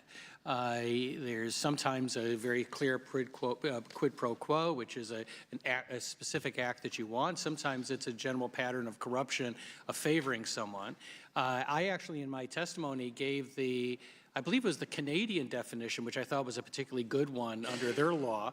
But the United States also signed off on a convention on public corruption that also has definitions that are relevant. Mr. Dubinsky, in the remaining time, this money, these wires are being sent to family members with no apparent legitimate services being rendered. Is this something that you would find interest in and would, in yourself, if charged with it, would investigate on your own? Gentlemen, time's expired, but please answer the question. It would be a red flag, and I would follow up on that and see where it leads. Thank you, Mr. Chairman. Mr. Chairman, I've got a point of order. Take your point. I didn't want to interrupt the distinguished gentleman from Pennsylvania, but he referred to an email at the beginning of his testimony. We've not been provided a copy of that email, and I don't know where it came from. What is the source of that material? The source of the materials from Hunter Biden. Hunter Biden sent it to the committee? Hunter Biden sent that to the committee? Because, you know, we have a rule on this. We've got to be provided all material that's going to be entered in the record. Our colleagues keep relying on emails that are purportedly obtained from Hunter Biden's laptop, but we have no idea if those emails are authentic. As you know, you've not shared with us what you say is the hard drive to Hunter Biden's laptop, and nobody's verified them. And the CBS has verified them. The CBS News did a forensic audit, said they're legitimate. Mr. Chairman, I ask unanimous consent to have the email entered into the record. Well, then I'm going to object to it because we don't know what the basis of that is. We'll work on getting you an answer for that. If I could just say, the computer repair guy who disseminated that stuff says he cannot account for the chain of custody of the alleged hard drive of the laptop. So we have no idea where that comes from. And we'll get you the answer to that, but I would like to remind the ranking member that the president's son is now suing the repair guy for leaking his laptop. Remember, he denied it forever, and you all said it was Russian manipulation. Now it's right. No, I agree with you, but he can't account for the custody of it either. Nobody knows. We'll get you the answer on the source of the email. Chair now recognizes. Mr. Chairman, I'd like to ask unanimous consent to enter into the record our own 2023 transcribed interview with our committee of Devin Archer, where he clearly states, quote, the brand was Washington, D.C., not President Biden. He was asked, the brand was really Joe Biden, and Mr. Archer responded, D.C. was the brand. Without objection to order, it's in the record twice now. Well, I guess it's a reminder. So Chair recognizes Ms. Crockett from Texas. Yes, thank you so much, Mr. Chair. Before I begin my questioning, I want to remind everyone that the information recorded in the FBI Form 1023 that my Republican colleagues keep citing is not evidence of anything. This form reflects years-old, secondhand, unverified information from a Ukrainian oligarch as relayed to the FBI by a confidential human source. These unverified secondhand allegations have been repeatedly debunked and undermined, including by the confidential human source who relayed this information to the FBI. The tip recorded in the Form 1023 was thoroughly explored by the U.S. attorney handpicked by Donald Trump, which was Attorney General William Barr, and the assessment was closed. Finally, Devin Archer, Hunter Biden's former business partner who worked with the Ukrainian oligarch in question, told this committee in a transcribed interview in July that he had no knowledge of any such payments allegedly described in this form. Repeating the same lies will not somehow turn them into truths. Kind of like the election that Trump lost. Say it with me, he lost it. Repeating the same lie that he won wasn't going to turn the election around. The lost in this chamber keep pushing lies and lunacy on behalf of a multi-time loser. So if we're going to talk about China, let's go ahead and talk about China. And let's talk about the dealings. And let me point out the fact that right now, each of you has admitted that none of you are fact witnesses. We walked in without facts. And unfortunately, because what we say isn't necessarily evidence, we have wasted the American people's time, and we are going to walk out of this chamber, and we still have no facts that are leading to anything. But let me give y'all a little bit of tea while we're here. So I have a document that I will ask for unanimous consent to enter into the record. It's a fact sheet on President Trump's shady business dealings with the Chinese government. What are you entering in? A record from who? This is from the Congressional Integrity. Congressional Integrity Project, the dark money PAC? I object. I object to that, too. Of course y'all gonna object, but we gonna talk about it. So, It says, Trump has extensive financial ties to the Chinese government. President Trump collected millions from Chinese government-owned entities while in office. I have the best tenants in the world, President Trump was well aware of the multi-million-dollar lease to Chinese interests. President Trump promised to donate foreign government profits while in office, but he donated less than a third of his proceeds from the Chinese government. President Trump maintained 3 foreign bank accounts while in office, including one in China. President Trump's business with China raised legal and ethical concerns. President Xi loves the people of China. He loves his country, and he's doing a very good job. Let me tell you something. I don't want to talk about what y'all want to act like is some big mystery, because we keep sitting here, and Professor Gerhardt, just to be clear, as my colleagues have even tried to provide evidence, which they're not the ones to provide evidence, have you ever heard them say "if" since we've been sitting here for I don't know how long? Yes, I've been taking a tally. Oh, okay. Can you show us? Can you tell us what the tally is? More than 35 times, the Republican witnesses and Republican members of the committee have used the word "if." Thank you so much for that. Because honestly, if they would continue to say "if" or "Hunter" and we were playing a drinking game, I would be drunk by now. Because I promise you, they have not talked about the subject of this, which would be the president. But let me tell you something that was so disturbing as I walked in to this chamber today. As I prepared, I said, what is the crime? Because when you're talking about impeachment, you're talking about high crimes or misdemeanors. And I can't seem to find the crime. And honestly, no one has testified of what crime they believe the President of the United States has committed. But when we start talking about things that look like evidence, they want to act like they blind. They don't know what this is. These are our national secrets. Looks like in the shitter to me. This looks like more evidence of our national secrets, say on a stage at Mar-a-Lago. When we're talking about somebody that's committed high crimes, it's at least indictments. Let's say 32 counts related to unauthorized retention of national security secrets, 7 counts related to obstructing the investigation, 3 false statements, 1 count of conspiracy to defraud the United States, falsifying business records, conspiracy to defraud the United States, 2 counts related to efforts to obstruct the vote certification proceedings, 1 count of conspiracy to violate civil rights, 23 counts related to forgery or false document statements, 8 counts related to soliciting, and I could go on because he's got 91 counts pending right now. But I will tell you what the president has been guilty of. He has unfortunately been guilty of loving his child unconditionally, and that is the only evidence that they have brought forward. And honestly, I hope and pray that my parents love me half as much as he loves his child. Until they find some evidence, we need to get back to the people's work, which means keeping this government open so that people don't go hungry in the streets of the United States. And I will yield. Chair recognizes Mr. Timmons from South Carolina.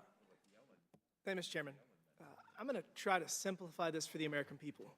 My colleagues across the aisle allege that this inquiry is improper and that this hearing is improper, but that could not be further from the truth. We now have enormous amounts of evidence indicate that Hunter Biden was engaged in nefarious and illegal activities with foreign nationals from China, Romania, Ukraine, Kazakhstan, and Russia, all while making millions of dollars doing so.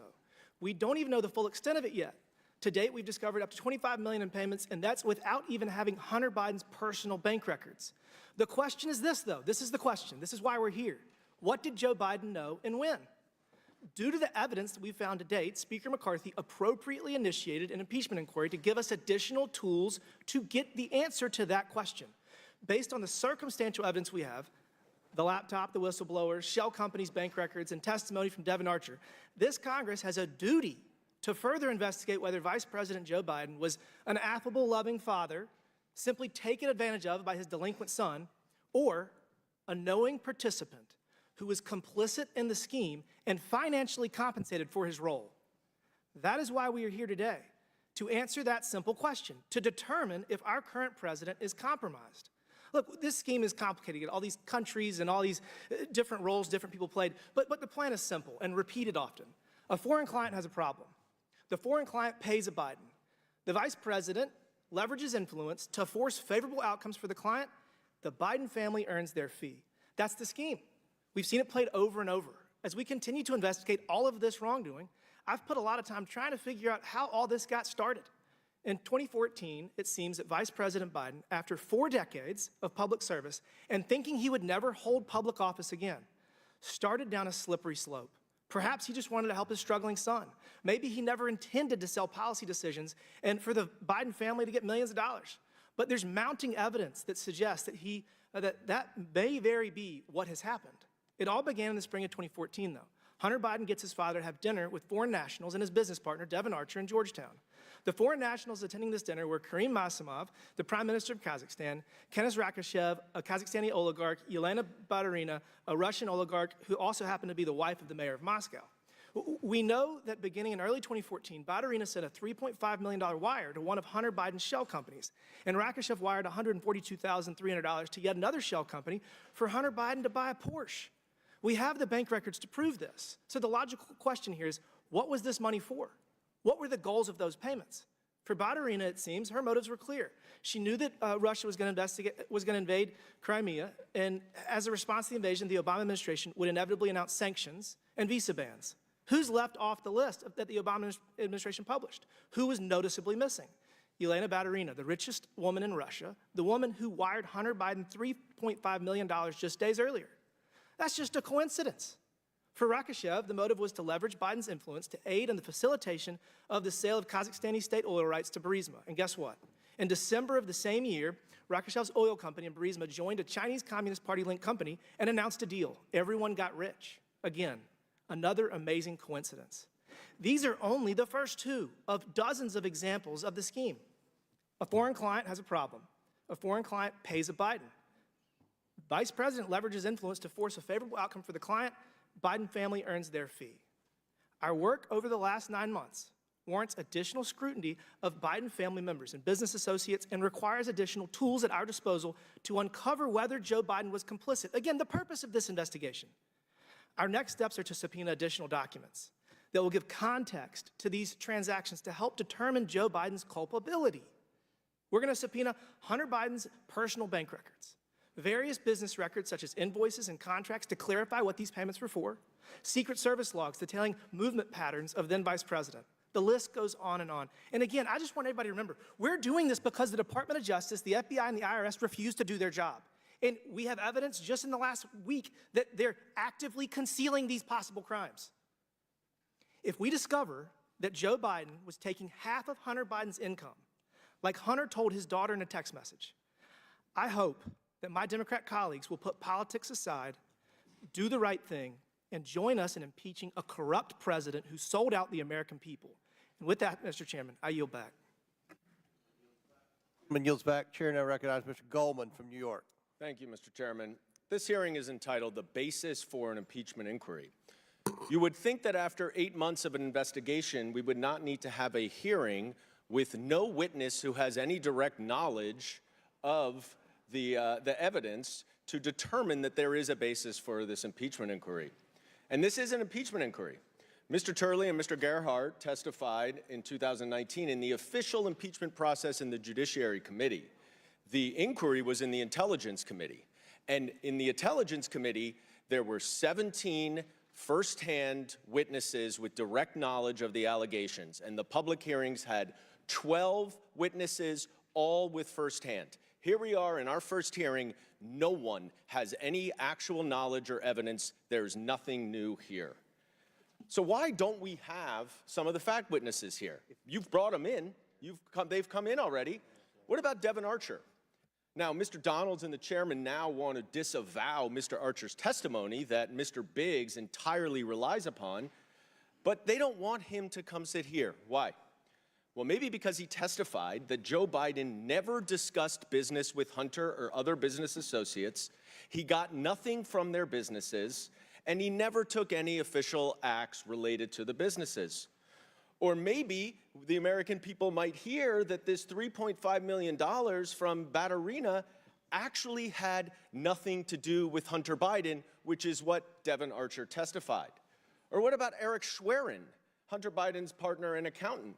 He also performed a number of administrative and bookkeeping tasks for then Vice President Biden and Hunter Biden. He saw President Biden's bank accounts, and he told the committee that he was not aware of any involvement by President Biden in the financial conduct of his relatives' businesses, much less any transactions into or out of then Vice President's bank account related to business conducted by any family member. And the list goes on. We've already talked about Lev Parnas and Rudy Giuliani. The reason is you bring in the fact witnesses and your case goes down the drain. So let's talk about what your allegations are. $15 million to 9 Biden family members from 2014 to 2019. Mr. Dubinsky, was Joe Biden president of the United States from 2014 to 2019? No, he was not. And in fact, from 2017 to 2021, he was a private citizen, right? That's my understanding, correct. Mr. Gerhardt, am I correct that the framers made very clear that conduct as private citizens are best left for the legal system, not the impeachment process? Is that right? Yes, sir. Now, even yesterday, in releasing 700 pages of documents, Chairman Smith admitted that he's not an expert in the timeline, which seems to encapsulate this investigation to a T. Because here we are seeing texts and emails from 2017. We're seeing Department of Justice emails from 2020 when it was the Donald Trump Justice Department. And all we hear all day long, Biden family, Biden family, Biden family. And every time you hear that, you know that it doesn't include Joe Biden. If there were 9 Biden family members who got money from these business transactions, isn't it striking that Joe Biden was not one of them? Pretty remarkable. And what we hear is this is an exceedingly complex chain of transactions. That's what the House Republicans said. Pattern of incredible financial complexity. Ms. McClain showed a chart. It had an investor, it had an investment company that invested money, that received money, and then it went to the investors. Mr. Dubinsky, that's not very complicated, is it? Well, that's not really the question. The question is, what was going on there? Was there an investment? I'm just asking about the structure. Well, that's because structure, what we have here, and we hear so much about services and all of this, services are legitimate or product. It's an investment company. It's a private equity company that invests capital in other corporations and companies. That is standard practice. Well, that's an assumption. Mr. Turley, you said in 2019 that impeachment requires a clear criminal act. Is that right? No, in fact, in the Trump impeachment, I said repeatedly, you can impeach someone for non-criminal conduct. What I said then, I'm saying now, which is I strongly encourage you to look at criminal acts. All right, well, that testimony is there. Well, but no, you can't because I have 10 seconds left. You have said that lying as a president is not impeachable. You have said that there's an influence peddling campaign, but you will acknowledge, will you not, that in order to have a criminal act of public corruption or bribery, there must be under McDonnell an official act in connection to some sort of personal benefit. Isn't that right? Gentleman's time's expired, but Mr. Turley, please answer the question. Yeah, I can just point you to my testimony. I talk about quid Just pro answer the quo. question. Yeah, because it's a little more complex. No, it's not. An official act for a personal benefit. All right. Gentleman's time's expired. Chair now recognizes Ms. Green from Georgia. Thank you, Mr. Chairman. On July 25th, 2023, Chairman Comer and I sent the Department of Justice a letter requesting information related to victims of Hunter Biden, specifically women he sexually exploited and then claimed as deductions on his taxes through his law firm. But he never paid those taxes. Not surprisingly, the Department of Justice did not respond. After the DOJ's sweetheart Hunter Biden deal fell apart, by the way, led by the special counsel David Weiss, on September 8th, 2023, Chairman Comer and I again sent a letter to the same DOJ officials asking about victims' rights issues related to Hunter Biden's sexual exploitations. DOJ once again failed to respond. Well, yesterday I found out why they don't want to talk with us. In a new email just released, by the way, from October 2020, could you please display the email? The Delaware U.S. Attorney's Office, DOJ, Tax, FBI, and IRS described evidence they have related to Mann Act violations. By the way, the subject of the email says Mann Act. First, the title, Mann Act, then it's clear there are charges on the table while the Department of Justice is in hiding from meeting with me. The Department of Justice and IRS email in David Weiss's Delaware U.S. Attorney's Office, the email states there are communications with trafficker number 1 and trafficker number 2, and that Hunter Biden had escorts who traveled across state lines. These women are victims, and the Department of Justice is refusing to protect their rights. Not only that, David Weiss, the now special counsel in charge of supposedly investigating Hunter Biden, has been clearly covering up Hunter Biden's crimes since before the 2020 election, which is undoubtedly election interference. David Weiss is complicit and must be removed from the special counsel. We also have more information we subpoenaed. Let me give you an even better example based on an interview with one of Hunter Biden's victims with law enforcement. It says here that the victim, Hunter Biden's victim, stated that Biden told her that his father was the vice president and asked to Google search his name. Hunter Biden's victim stated she told Biden she was not interested in Google searching his name and just wanted to be paid. Hunter Biden's victim stated that Biden then showed her a picture of his father with President Barack Obama. Don't forget his father was vice president then. Hunter Biden's victim stated after she was shown the aforementioned picture, who was the vice president of the United States with the president of the United States, Barack Obama, she became afraid. After Hunter Biden's victim left the location, she arrived back at her apartment and told her friend, who she was just with, Hunter Biden's victim stated that her friend told her, "You have no idea who you're dealing with." These women were terrified, terrified. He used his father, Hunter Biden used his father, the vice president of the United States, to threaten his victim, who he had just trafficked for sex. And the Department of Justice refuses to speak to me? Hunter Biden needs to be held accountable for his sexual exploitation of women. And we've shown more evidence. We've shown evidence. This is what it looks like. This is what Mann Act violations look like. Mr. Chairman, I reclaim my time. I'd like to challenge the use of this Hunter exhibit Biden under should Clause be 6 held of Rule accountable. 17. It is sad that my Democrat colleagues pretend to care about women's rights while allowing Hunter Biden to exploit women. This is a shame. But let's talk about— Chairman, there's a parliamentary challenge before us. The point of Mr. order. Chairman, point of order. Who's the point? And we'll stop the clock for you, Ms. Green. Mr. Chairman, our colleague from Georgia has introduced before pornographic exhibits and displayed things that are really not suitable for children who might be watching. And bathing suits not suitable, Mr. Raskin? Well, I'm saying I would like the member to be instructed to not introduce any pornography today, at least without running it through A the chair bathing first. suit is not pornography, Well, we Mr. can't Raskin. see it from down there, so you didn't make it available to the minority before you I've started. seen it before. It's Okay. on the internet. It's everywhere. You are submitting a naked woman's body. This is a bathing suit. This is a bathing suit. And it has not been clear before this committee. All right. Glasses on. Do you wear them Okay. or not? It's a I have bathing suit. contacts in, thank Oh, you. congratulations. All right. Chair, ask Ms. Green to proceed.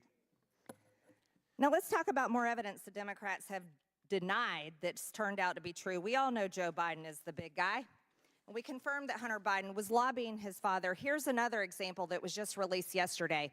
This is from a timeline from one of the IRS whistleblowers and quotes an email between Vuk Jeremic, a Serbian politician, and Hunter Biden.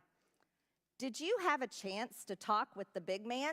He's receiving my prime minister on Wednesday. Please let me know if you think that what we discussed back in D.C. can be mentioned in the meeting. My domestic strategy, how I proceed in dealing with my government, very much depends on whether it happens or not. This is a conversation between Hunter Biden and Vuk Jeremic. This is called influence peddling. This is how Hunter Biden was selling his father's political power and influence. And this is a perfect example. This is evidence right here. I'd like to remind everyone that this is the beginning of the impeachment inquiry, where we're casting a wide net and finding every single person, whether it's last administration, the administration before that, and whether it's the current administration, that has covered up the crime of the Biden family. And we will continue pulling more evidence forward. We're 54 seconds over, Mr. Chairman. And I'll let Mr. Goldman go over 30 seconds. So we owe you 20 seconds to Mr. Moskowitz. It's your lucky day. You get 5 minutes and 20 seconds. Thank you, Mr. Chairman. I think it's your lucky day. What a day we are having here, isn't it? Right? I mean, listen, as a former director of emergency management, I know a disaster when I see one. I mean, by the way, you don't believe me, just ask Steve Bannon. Steve Bannon, your guy, just went on and said, you know, perhaps... Whose guy is Steve Bannon? Yeah, well, you know who Steve Bannon is. Steve Bannon just went on and said perhaps the Republicans shouldn't have started with a witness. He was talking about Professor Turley, who was going to say right off the bat that there wasn't an impeachable offense. I quote, he says, perhaps we should have put him on the maybe list for one of our witnesses. So your other witness, Ms. O'Connor, gave a complete recitation of the last 9 months, 8 months of these hearings. She went through some of the greatest hits that have come out, right? Everything that has been presented, you know, both in these committees that we've been having, on TV, all of the evidence that you guys have been presenting over the last 8 months, all of that together. And what does Professor Turley say? It says everything we know at this juncture doesn't rise to the level of impeachment. Boy, that is awkward. I mean, look, it's like political impeachment malpractice.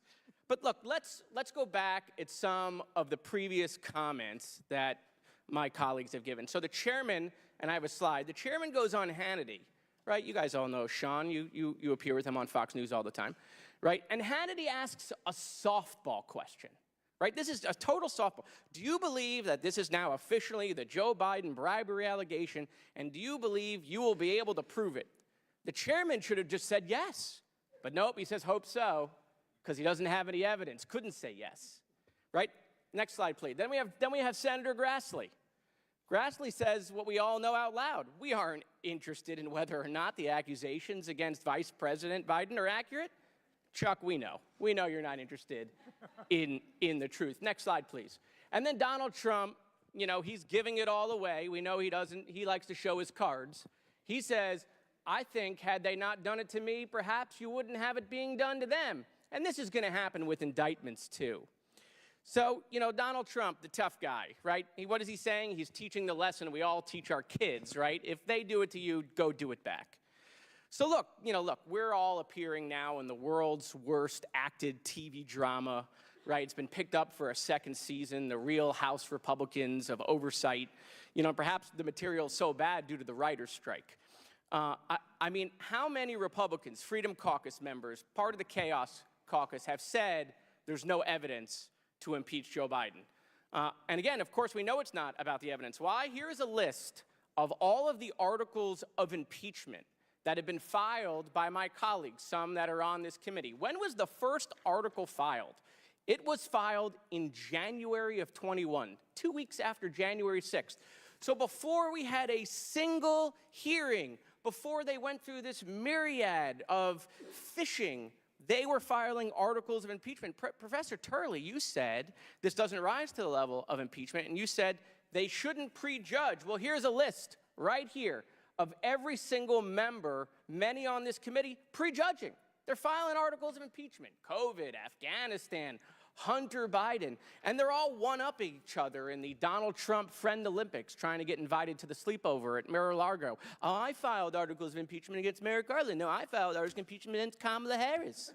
Okay? It is ridiculous. But this is what this is about. Let me show you. It's a simple board, right? So all other presidents in the United States, 50% of the impeachments. Donald Trump, the other 50. Donald Trump has half of the impeachments in American history. But you know what? He's got 100% of the indictments. 100% of all indictments. 0 for the other presidents. Listen, let me do it another way. I want to channel my inner Tim Russert. So let me go to the board, right? And I don't have Florida. But Donald Trump, impeachments. Oh, how many impeachments? We got 2 there. How many indictments? We got 4. How many for Biden? 0, 0. Donald Trump is right. He's sick of winning. He's just winning, running away with it. And that's why we're here. We're here because of math. That's what this is about. They can't save Donald Trump. They can't take away the 2 impeachments and the 4 indictments, but they can try to put some numbers on the board for Joe Biden. But the problem is when you sling mud, you got to have mud. And they just don't have anything, Mr. Chairman. So look, we get it. We know why we're here. That's why they say the Biden family, the Bidens, James Biden, Joe Biden's dog, Commander, but not Joe Biden. Never Joe Biden. So when are you going to have the vote on impeachment, Mr. Chairman? What are you scared of? Call the vote. Come on. If you all think there's so much evidence, we're here. Call the vote on impeachment. Impeach him right now. I dare you. Gentleman's time's expired. Chair now recognizes Mr. Gosar for 5 minutes. Here we go again. We have more evidence that Joe Biden. This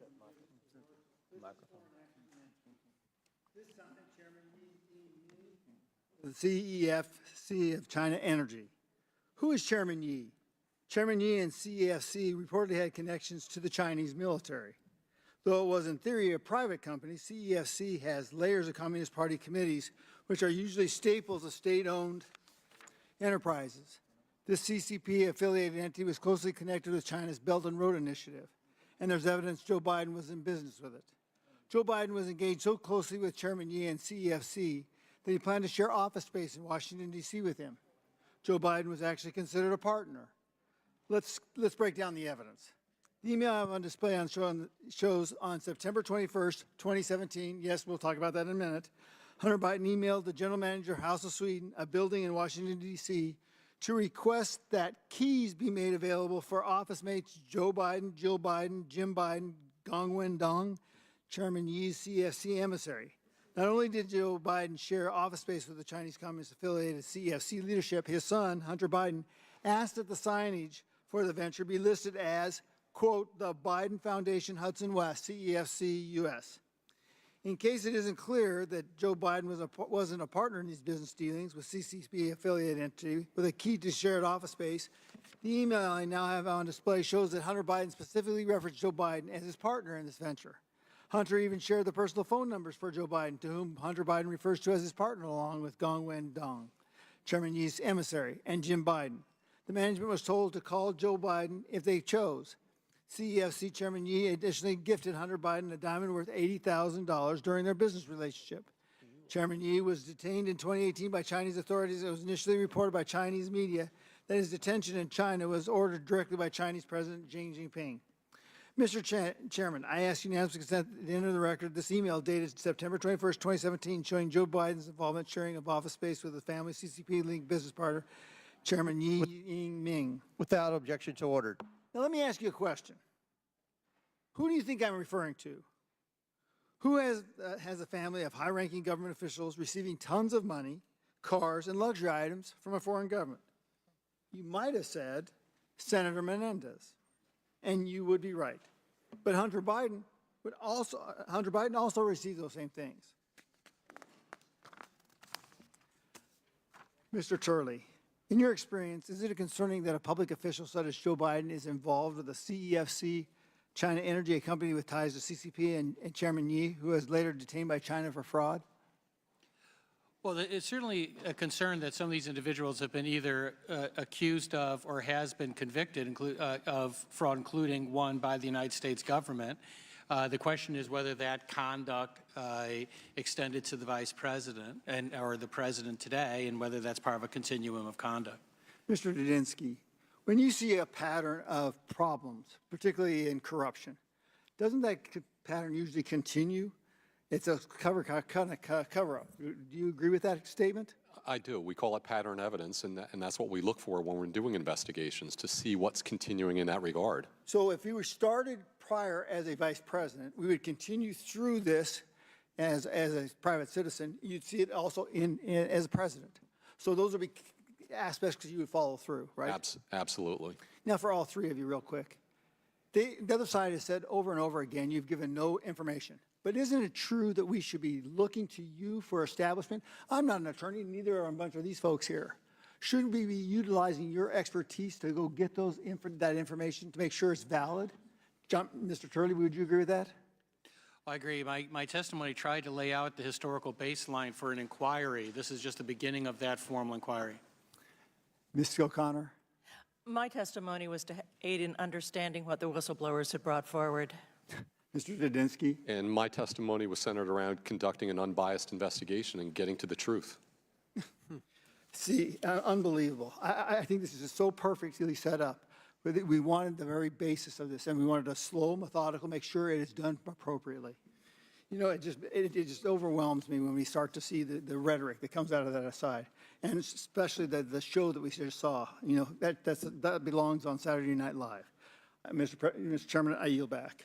Thank you. Mr. Chairman, a unanimous consent motion, or request, rather. I would like to enter 6 different instances of the Devin Archer transcript where... And it's been entered twice, but if you want to enter it again, go ahead. Yeah, well, there are 6 ones where he said that all they discussed was the weather. Yeah, and look, never business, Mr. Coleman, we'll enter in the whole entire transcript for the 3rd time. Thank you. Without objection to order. Mr. Chairman, recognizes Ms. Talib from Michigan for 5 minutes. Before she starts, I'd like to ask for unanimous consent to enter a October 23rd, 2020 Wall Street Journal article that states, text messages and emails provided to the Journal by Mr. Bobulinski don't show either Hunter Biden or James Biden discussing a role for Joe Biden in the venture. Without objection, so ordered. Chair recognizes Ms. Talib. Mr. Chairman, just before also, I'd like to enter into the record on behalf of Congresswoman Crockett all of Donald Trump's indictments, and so I'd like to also enter those into the record. Without objection, so ordered. Chair now recognizes Ms. Talib. Thank you so much, Chair Comer, and of course our wonderful ranking member Raskin. It is great to be on this committee, and when I first came in, I looked up on the wall and saw the incredible former chair of our House Oversight Committee, Elijah Cummings, and it reminded me of our first meeting, our first committee hearing here in this chamber. I can tell you it was incredibly powerful. I don't know, Mr. Turley, if you know, do you know what the subject matter of that hearing was? I don't. It was around insulin, price gouging of insulin, and the first witness was a mother of twins who had to ration her insulin between the 2 children. It was incredible because at that moment I thought this is exactly the committee I want to be on, here doing, you know, what is needed for the American people and fighting back against, you know, greed and a number of broken systems and processes that I think, again, leave many of our families behind. But here we are, though, doing the bidding of a twice impeached, indicted former president instead of working for the people of our country. Mr. O'Connor, 47,395. Do you know what that is, Ms. O'Connor? I don't know what number you're referring to. That's the number of active duty reserve men and women serving our nation's armed forces in Kentucky who's going to be forced to go without pay because of the shutdown. And I should know that because? No, it's because you have nothing to say about any of this because you're not a fact. You don't have any facts. You weren't there. So, Ms. O'Connor, don't take it personally. I'm not a fact witness. Ms. O'Connor, don't take it personally that you are here being used for somebody out there being indicted. This is not helping the American people. Mr. Gephardt, what is this here over here? What does this say? Well, one thing I'm learning in these hearings is I need new glasses. But that's the countdown to the shut. That's right. What is it? What, a couple days here? 2 days and 8 hours. So, Mr. Dubinsky, do you know who said the following? We had thousands of members across the country who returned holiday presents because they needed cash, missed a mortgage payment, took out a short-term loan, and ran up their credit card debt because they had no paycheck for the month. Point of order, Mr. Chairman. State your point. And stop the clock for Ms. Talib. State your point. Mr. Chair, I appreciate that. All government employees are going to get paid at the end of this month.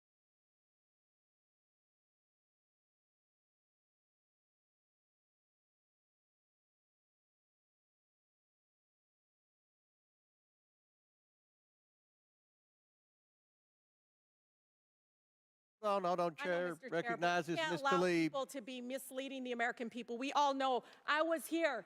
I was here in 2019 when the shutdown was there for 35 days. Because you know what? You do know who said this? I lost track of the I know. Doreen Greenwald. She was a member of the National Treasury Employees Union. She said 150,000 workers in 35 agencies. She said this is the irresponsible 2018-19 Republican shutdown from the previous administration. Do you know she also went on to say, because this is important, this is what this committee should be used for. She went on to say they stood in line at food banks, pulled their children from childcare, were unable to put gas in their cars and begged creditors for grace.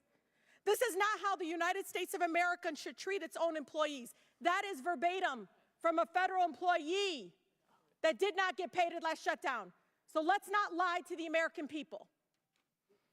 Right now, the Department of Agriculture will be forced to stop processing housing loans, which provided over 675 million people and 3,431 families in rural North Carolina. That's all going to stop. The Department of Ag would be forced to stop processing a loan in Wisconsin, about $181 million loans that are impacting rural Wisconsin. Small Business Administration, y'all, would stop processing small business loans, halting over $284 million in funding small businesses in Alabama. That's just one state. The federal government shutdown has real consequences. I would like to submit, Mr. Chair, to the record, FEMA funding would be impacted if the government shuts down.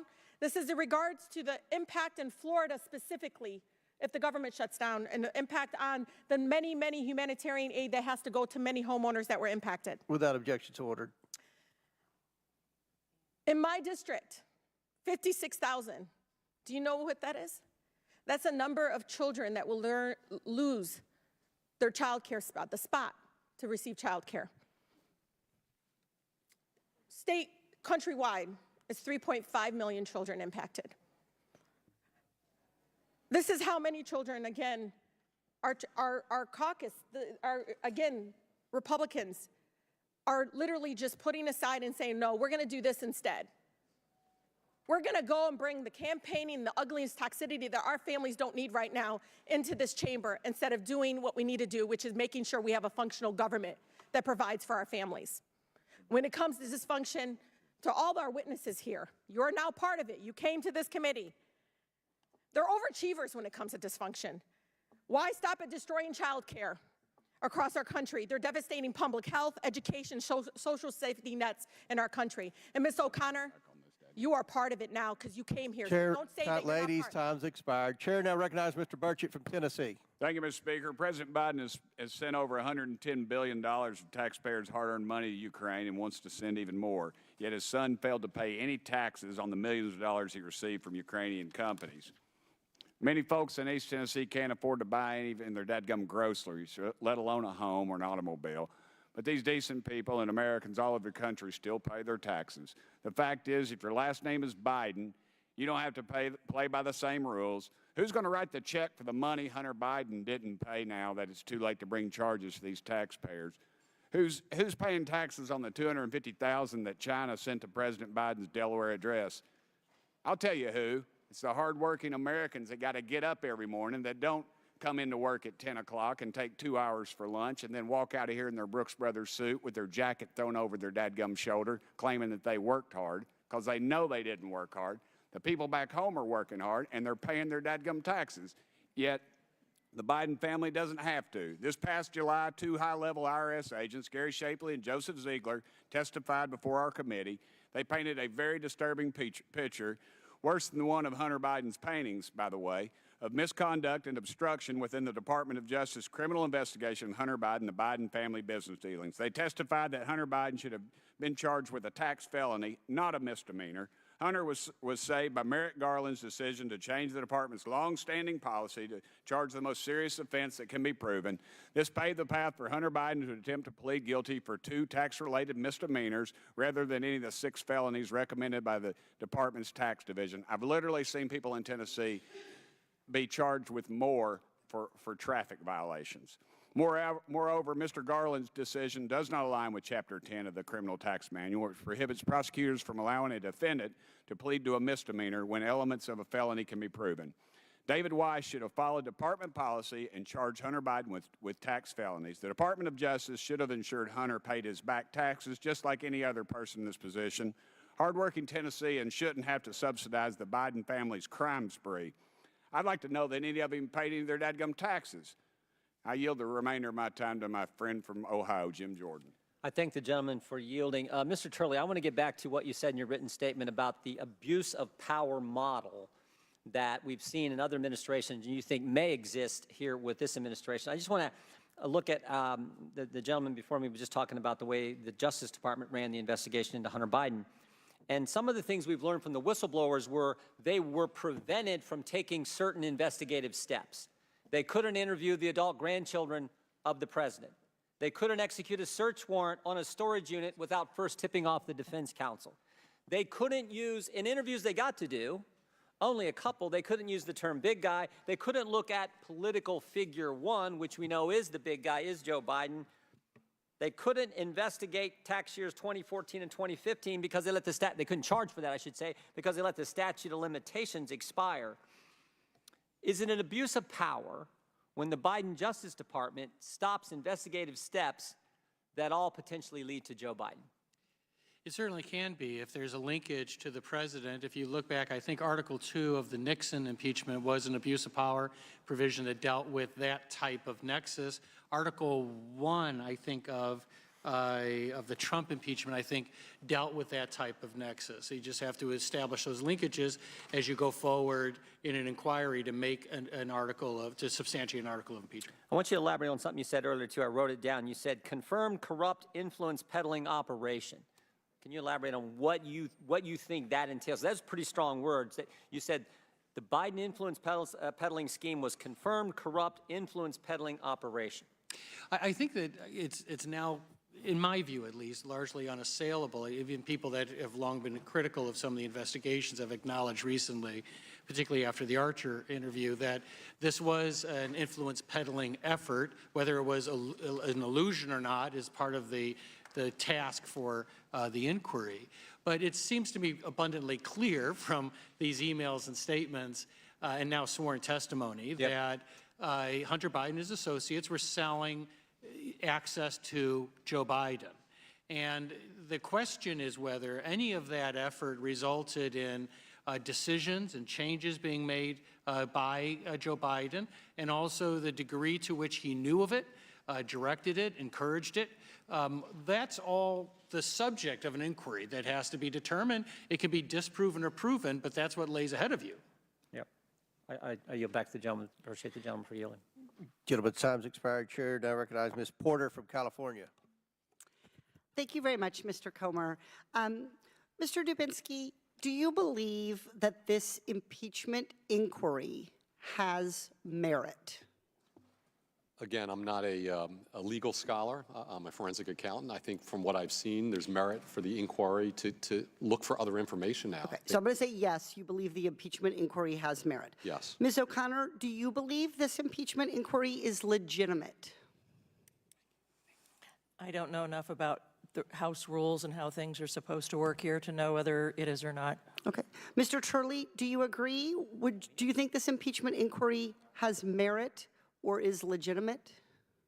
I do. I think that they passed, the House has passed a threshold for an inquiry. That's separate from the question of the articles of impeachment. Thank you very much. A veteran of several impeachments said that an impeachment inquiry without a floor vote by the Congress would, quote, create a process completely devoid of any merit or legitimacy. Mr. Dubinsky, who said that? I don't know. Ms. O'Connor, who said this? No clue. Mr. Turley, who said this? I made an objection along those lines to the earlier decision from Speaker Pelosi to go forward without a House vote, and I've made the same objection today, that I think the best practices in going forward is to do that. And what I've said in my testimony is that it's not required under the Constitution. Correct. So Professor Turley, we're giving my time. I agree with you. We're not talking about whether it's required legally. I'm just asking you, can you say again for the committee, do you know who made this statement, and if so, who? I don't. I've made an objection along those lines. Reclaiming my time. This quote is a statement from now Speaker Kevin McCarthy. Mr. Dubinsky, do you know the date of the House floor vote on this impeachment inquiry? No, I don't think there was a House floor vote. Ms. O'Connor, do you remember any House vote? I have not been following that. Professor Turley, was there a House vote on this impeachment inquiry? And not that I know of. So this House vote didn't happen. There has not been a House vote to move forward with this impeachment inquiry. So we haven't followed what the Speaker himself, Mr. McCarthy, has said is the process that we should be following so that an impeachment inquiry would have merit or legitimacy, which is something that I think all Americans on both sides of the aisle should expect investigations or inquiries like this to have. I think Americans should be able to expect that the things we do in this body have merit or legitimacy. Today, by having this hearing, Republicans have changed their tune. I think I know why Speaker McCarthy is going back on his conviction. His members are demanding an impeachment, but their months and months of investigating our president have not revealed yet any evidence that he himself has committed crimes. But Speaker McCarthy wants to keep his job, so he is set on delivering an impeachment inquiry, whether or not there is any evidence, and even if, in his own words, that impeachment inquiry would be devoid of any merit or legitimacy. Mr. Dubinsky, I have one final question. What is the title of this hearing? The title was the basis for an impeachment inquiry of President Joseph Biden. But according to Speaker McCarthy, there isn't a legitimate or meritorious basis yet for this hearing. And no amount of noise on the other side of the aisle is going to change this. As Speaker McCarthy said, in his words, this impeachment inquiry is devoid of any merit or legitimacy. Wow, I just did it. At the very end of an extremely contentious hearing, I found something that Speaker McCarthy was correct about. I yield back. Gentlelady yields back, and I believe Point of, I just have a unanimous consent request. Okay. Thank you. I request to submit to the record a Washington Post fact check that pointed out that the committee Republicans' own memo fails to support the claim about shell companies. Thank you. Mr. Chair, I have a point. Without objection. Mr. So Chair. Ordered. I'm Who's, so I sorry. don't, okay, Ms. Talib. I just want to submit for the record, if I may, article from Augusta Chronicle says government shutdown, Georgia military service members will see no pay. Without objection, so ordered. Chair now recognizes Ms. Boebert from Colorado for 5 minutes. Thank you, Mr. Chairman. Joe Biden had dinner with Hunter and his business associates, including Yelena Baturina, a Russian tech and energy oligarch who was married to the mayor of Moscow at the time. Hunter then received $3.5 million in payouts from Baturina. She was not sanctioned after the invasion of Crimea. Joe Biden has maintained for years that he was not involved in his son's business dealings. Yet we have proof that Joe Biden attended business dinners with his son while he was Vice President of the United States of America. Here you have an excerpt from Devin Archer's transcribed interview. On the screen, if we could get that up there. During his interview, Archer testified to the fact that on multiple occasions, then Vice President Joe Biden attended functions with business associates of his and Hunter Biden. One such example is laid out on the screen for us. Mr. Archer is explaining here that in the spring of 2014, if we could get this slide up, Devin and Hunter had dinner at Cafe Milano with several of their business associates. One of these attendees was Yelena Baturina. Ms. Baturina was, at the time, the richest woman in Russia, and she was married to the former mayor of Moscow as previously stated. Interestingly, on February 14th, 2014, Ms. Botterina wired Hunter Biden and Devon Archer $3.5 million. It is still uncertain what legitimate service Hunter Biden provided to Ms. Botterina in exchange for this large sum of money, if any at all. Furthermore, it is concerning how Hunter Biden and Devon Archer moved this money from bank account to bank account.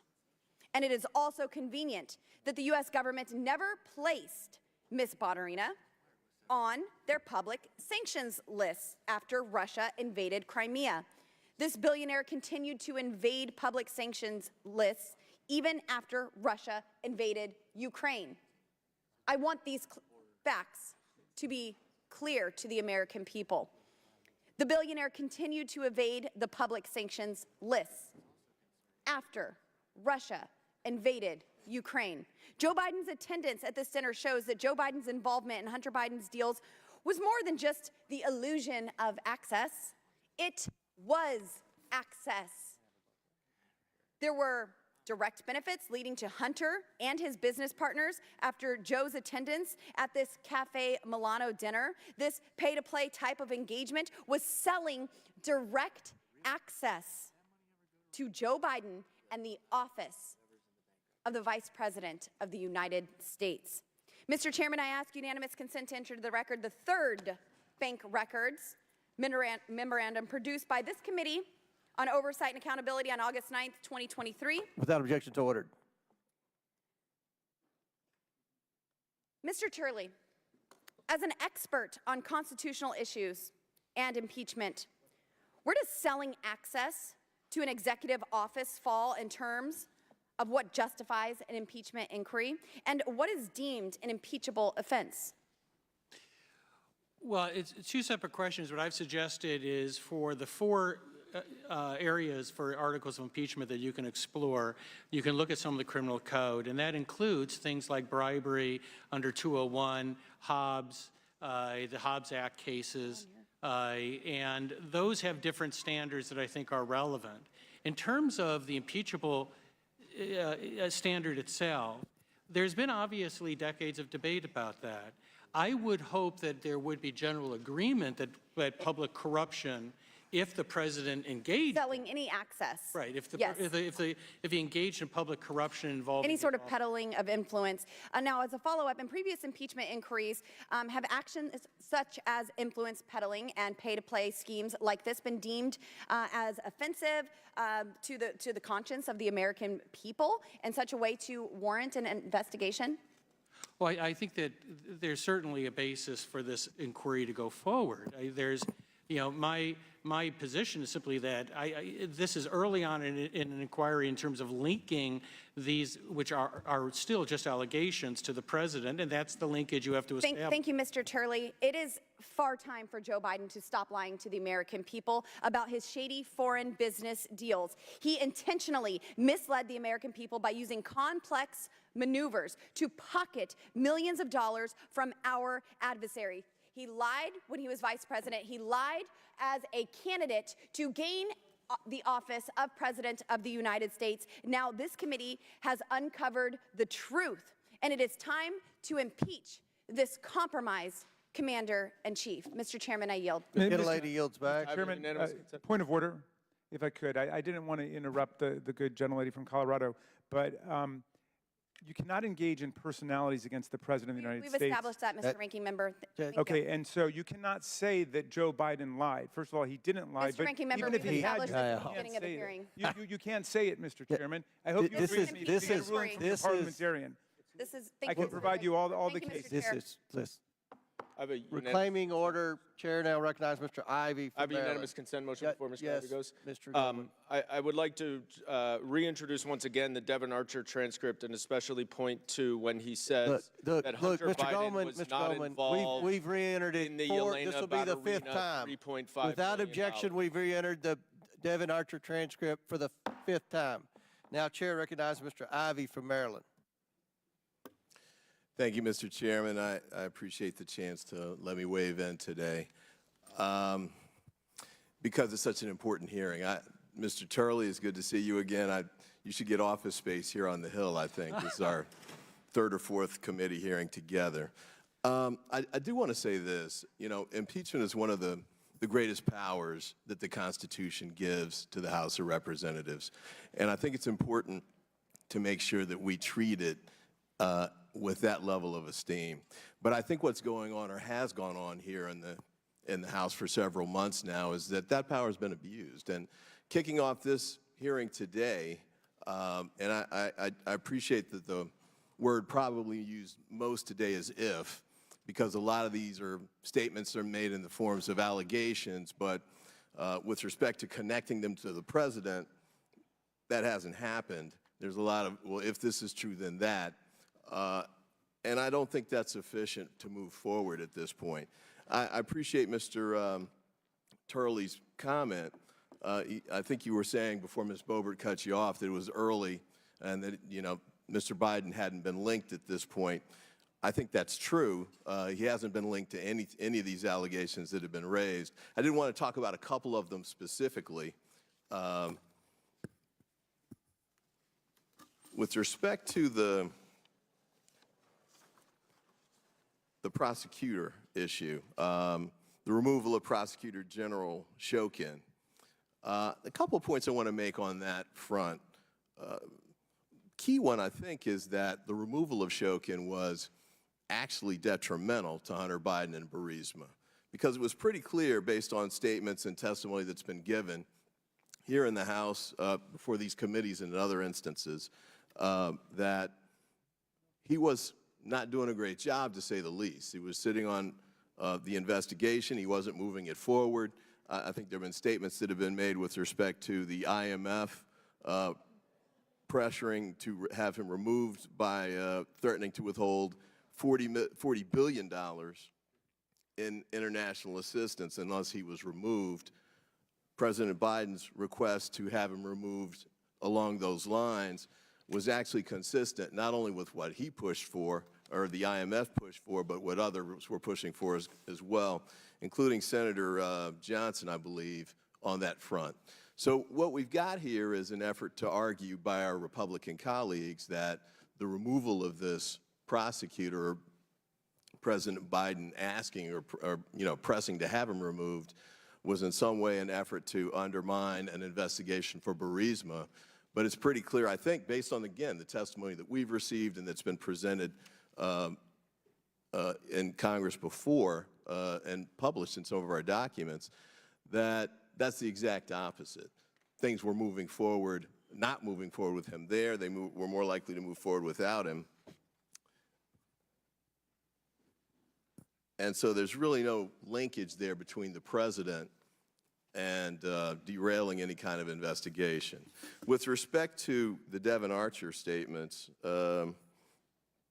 Devon Archer said he's confirmed that over his decade-long business relationship with Hunter Biden, he never heard Hunter Biden discuss business with his father, either on phone calls or in person. And I did want to add this as well.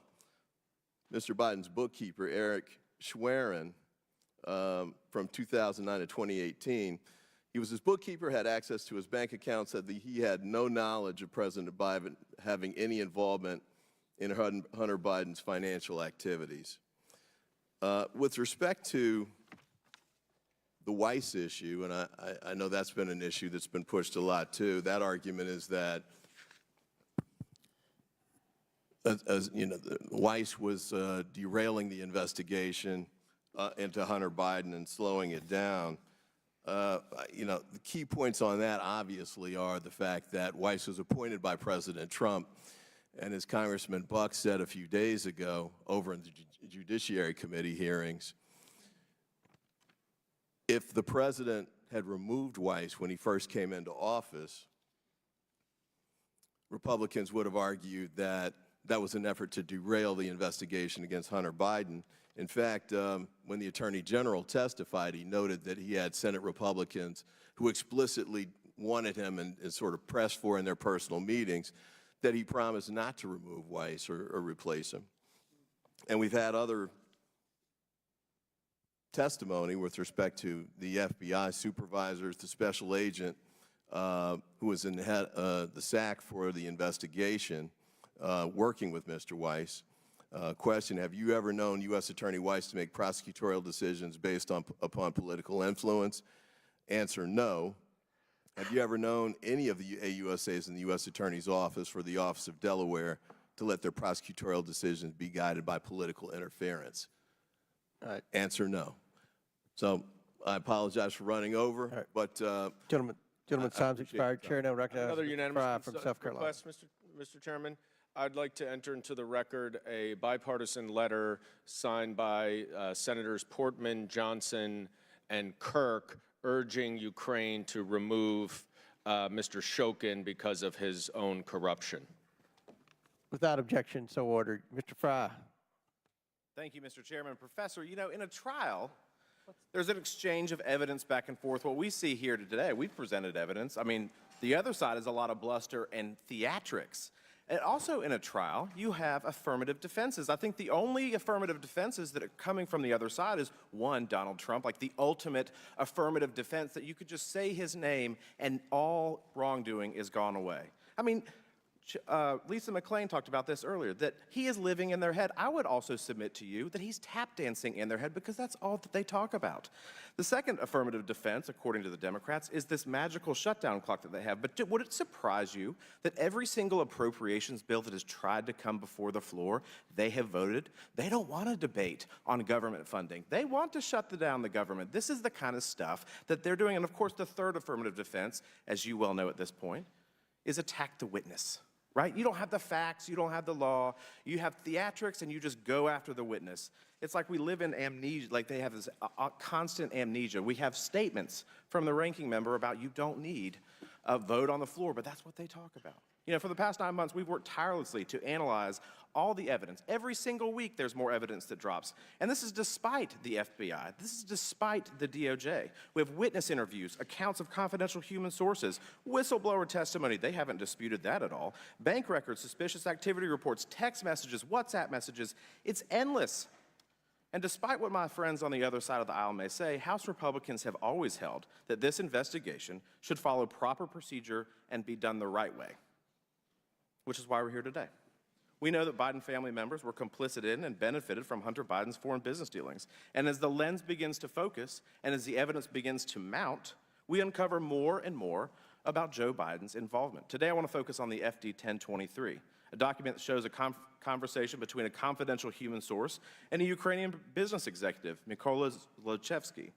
Let's dive into a few key points. The source asked Zlochevsky about the Ukrainian prosecutor's investigation into Burisma. He replied, "Don't worry, Hunter will take care of all these issues through his dad." 2, although Hunter Biden was labeled as stupid, that the guy's dog was smarter than Hunter, the source was told in 2016 that Hunter Biden was brought onto Burisma's board to protect them. 3, big fact, Hunter and Joe Biden both told Zlochevsky that he should keep Hunter Biden on the board. And of course, he received $1 million a year. Point 4, after the election, Zlochevsky said it cost $5 million to pay one Biden and $5 million to another, meaning Joe Biden. And point 5, in 2019, Zlochevsky said he didn't send any funds directly to the big guy. Wonder what that means. We talked about that a lot today. Because according to Zlochevsky, it would take investigators 10 years to find the records of payments to Joe Biden's. If these allegations are true, and there's a reason why it was so hard to put together. This was done deliberately and on purpose. So we're here months later. We finally get this document released to the public. Mr. Turley, what in your eyes is the most serious allegation outlined in the FD 1023? Well, first of all, I'm not someone that puts a great deal of emphasis on these types of field reports from sources, but this was not just any source. This was a source that was not just trusted, but it received considerable amount of money from the FBI and had a long track record. So it does come with that degree of support. What I think an inquiry has to do is to drill down on the 1023. There may be nothing there when you drill down, but there may be bribery. And of course, that's the second offense that is mentioned for impeachment. But what makes the 1023 concerning is the overall context. And this is one of the reasons why when Representative Goldman was asking me about bribery, it's a little more complex because you have Section 201, you've got the Hobbs Act, and you have all these cases that suggest that it is public corruption in a lot of different forms. So really, you're sort of at the water's edge here. Everything that has gone so far, from what I can see, has been tracking money from banks, often transnational transactions that have arrived at the United States. What we haven't seen is the back end of those transfers. To what extent can you track that money with regard to the Bidens themselves? And that, I suppose, will come out through an inquiry. But until you have those interstitial relationships, you don't quite know what you have. Professor, how can we use this document and maybe other documents that we have to expand the case? And how pivotal do you think that this document is to the case?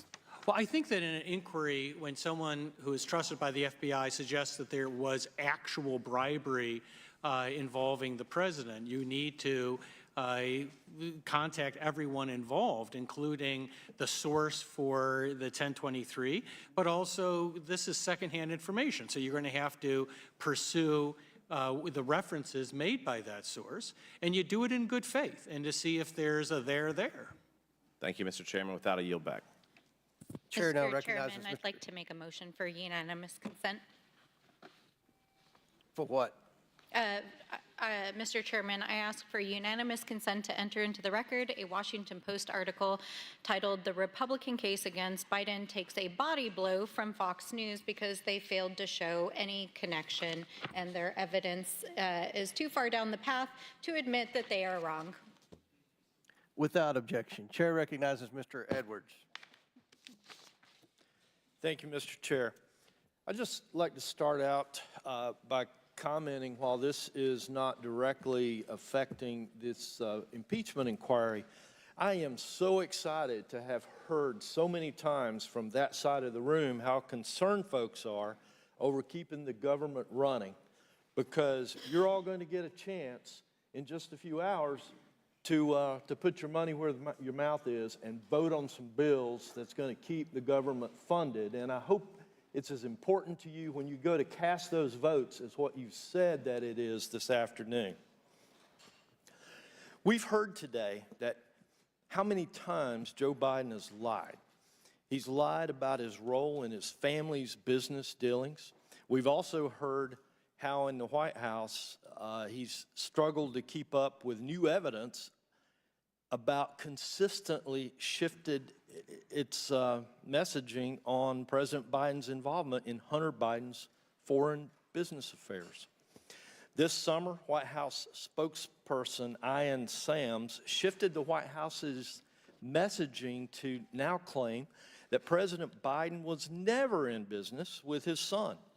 This is dramatically different than what we heard from the White House in their previous claims, where we were told that President Biden had no knowledge of Hunter Biden's business dealings. And yet again, the committee has revealed evidence that then Vice President Biden had direct knowledge of and involvement in Hunter Biden's foreign business dealings. Kenneth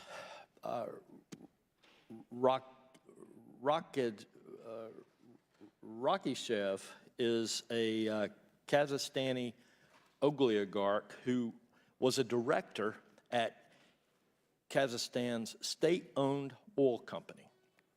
Importantly, Rakishev maintains ties to Karim Mazemov, who became Prime Minister of Kazakhstan on April 2nd, 2014. On April 22nd, 2014, Rakishev wired $142,300 to an account associated with Hunter Biden, Rosemount Seneca Bohai. The next day, that same amount was sent to a car dealership in New Jersey for an expensive sports car for Hunter Biden. Around the same time as the payment for Hunter Biden's sports car, then Vice President Biden attended a dinner with Kenneth Rakishev, Karim Mazemov, Yelena Baturina, Hunter Biden and Devin Archer at Cafe Milano in Washington, D.C.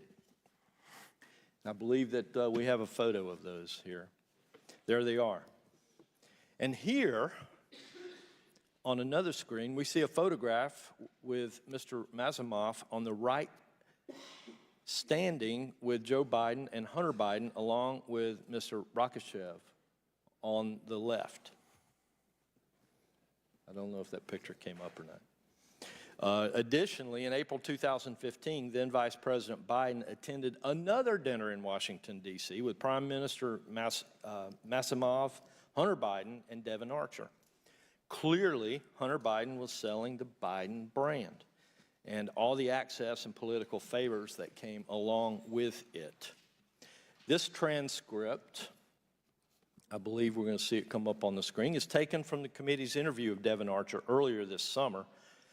In this excerpt, Archer reveals that then Vice President Biden hosted Hunter Biden, Archer, and Mark Holtzman, who was then the chairman of Kazakhstan's largest bank, for breakfast at the Naval Observatory, where Holtzman discussed who was going to be the next UN Secretary General with Vice President Biden. Mr. Holtzman was lobbying for Karim Masimov to receive the position. That meeting occurred on July 7th, 2015, shortly after Vice President had dined again with Masimov at Cafe Milano in Washington, D.C. Was Masimov trying to cash in? After all, a meeting with Vice President of the United States when trying to become UN Secretary just might be worth it for a sports car. And around that same time, Hunter Biden and Devin Archer were pursuing energy projects in Kazakhstan on behalf of the corrupted Ukrainian energy company Burisma, which was trying to expand its business into the country. This is another clear example of Hunter Biden peddling access to his father and Joe Biden participating in the influence peddling scheme. Hunter seeks business opportunities in a foreign country and provides access to and political favors through his father's office to get paid. Mr. Chair, I see I'm out of time, so I'll yield. Gentleman's time's expired. Chair, no Mr. Chair, I record. have a unanimous consent request. Councilor I Porter. seek unanimous consent to enter into the record a memorandum issued by staff of the Committee on Judiciary and Oversight explaining how the testimony of 5 senior IRS and FBI agents has been deep. Without objection, Chair recognizes Mr. Langworthy from New York for 5 minutes. Thank you, Mr. Chairman. For years, we have heard shifting denials and deflections from President Biden relating to his son's foreign business deals and ventures. In fact, we know that President Biden has lied to the American people at least 16 times about his family's business schemes. In August 2019, Joe Biden told us, with my son or my brother or anyone else, anything having to do with their business, period, end quote. Joe Biden continued to double down on this statement throughout the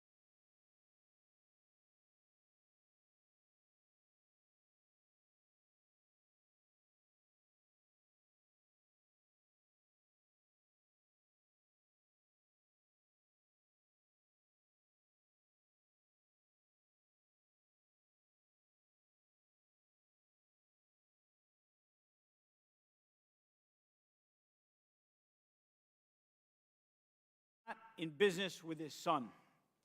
Moreover, media and members across the aisle continue to run cover for President Biden, repeatedly shifting the goalpost and repeatedly peddling the notion that Hunter Biden was selling the, quote, illusion of access. Evidence discovered by this committee in its investigation into the Biden brand, however, has revealed Hunter's product went well beyond illusions of access. On display is an example of actual access to the then vice president. During his transcribed interview, Devin Archer was questioned about how many times Hunter Biden had put his father on speakerphone while in business meetings. Now, Archer made it clear during this whole 10-year partnership that Joe Biden was on speakerphone maybe 20 times while Archer was present. And when later interviewed by Tucker Carlson, Archer went on to say, if you're sitting with a foreign business person and then you hear the voice of the vice president, that's prize enough. That's pretty impactful stuff. Archer later stated, in the rear view, it's an abuse of soft power. Now, President Biden's involvement in Hunter's business deals was not overt. Joe Biden did not email Hunter asking for Burisma's quarterly reports. All it takes for Biden to be involved in Hunter's business dealings is Biden crafting and implementing policy based on promptings from his son and receiving payment in return. Mr. Turley, have you ever had your parents call in during an official business meeting? No. Okay. Members across the aisle have characterized Hunter's speakerphone calls during business meetings as, quote, casual conversation and niceties about the weather and what's going on. Now, during a business meeting, have you ever answered a call from a parent or put them on speaker and then proceeded to discuss the weather? Not in my case, no. Okay. Would you say that such actions are generally out of the ordinary in the business world? I couldn't speak for the whole business world, but it strikes me as being odd. Yeah. Looking at the evidence like this transcript of Devin Archer's testimony and other evidence discussed in today's hearings, can you contrast the level of thoroughness of this committee's investigation compared with the Democrats' impeachment inquiry in 2019? Well, I was highly critical of the, obviously, the Trump impeachment in the first Trump impeachment, which I felt did not develop a sufficient record to support the articles. I actually said that the investigation had merit to go forward, but that they hadn't established the basis for the articles. In the second impeachment, they used what I call the snap impeachment. They jettisoned any hearing at all, which I think did do damage to the impeachment process.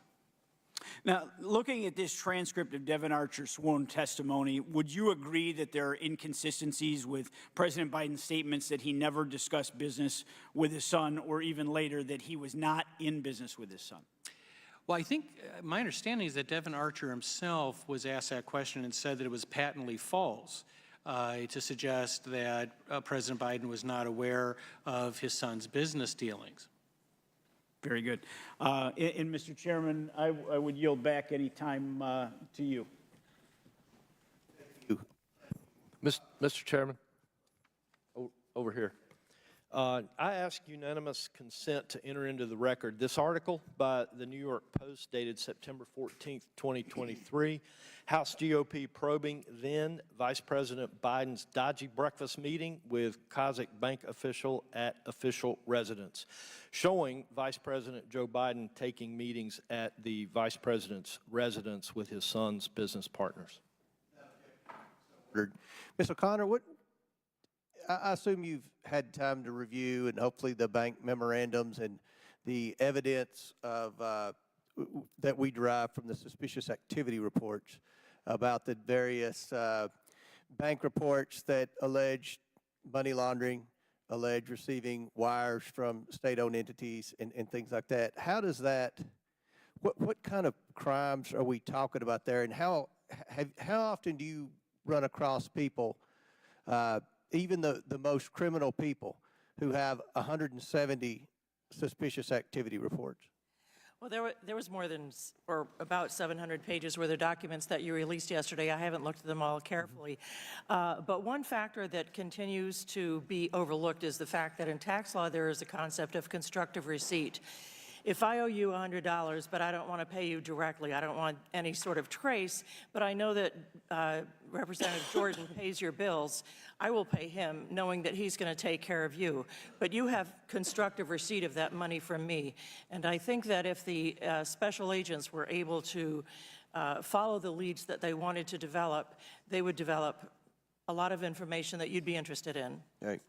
Mr. Chairman, I have another unanimous consent request. Go ahead. Just to clarify, because Mr. Langworthy said that it was the Democrats who said that Joe Biden and Hunter Biden talked about the weather. Point of order. Is that a point of order? I would just like to Point of order. reintroduce the Devin Archer Point of order. testimony where he says look, they talked about the weather Chair, 6 times. Point of order.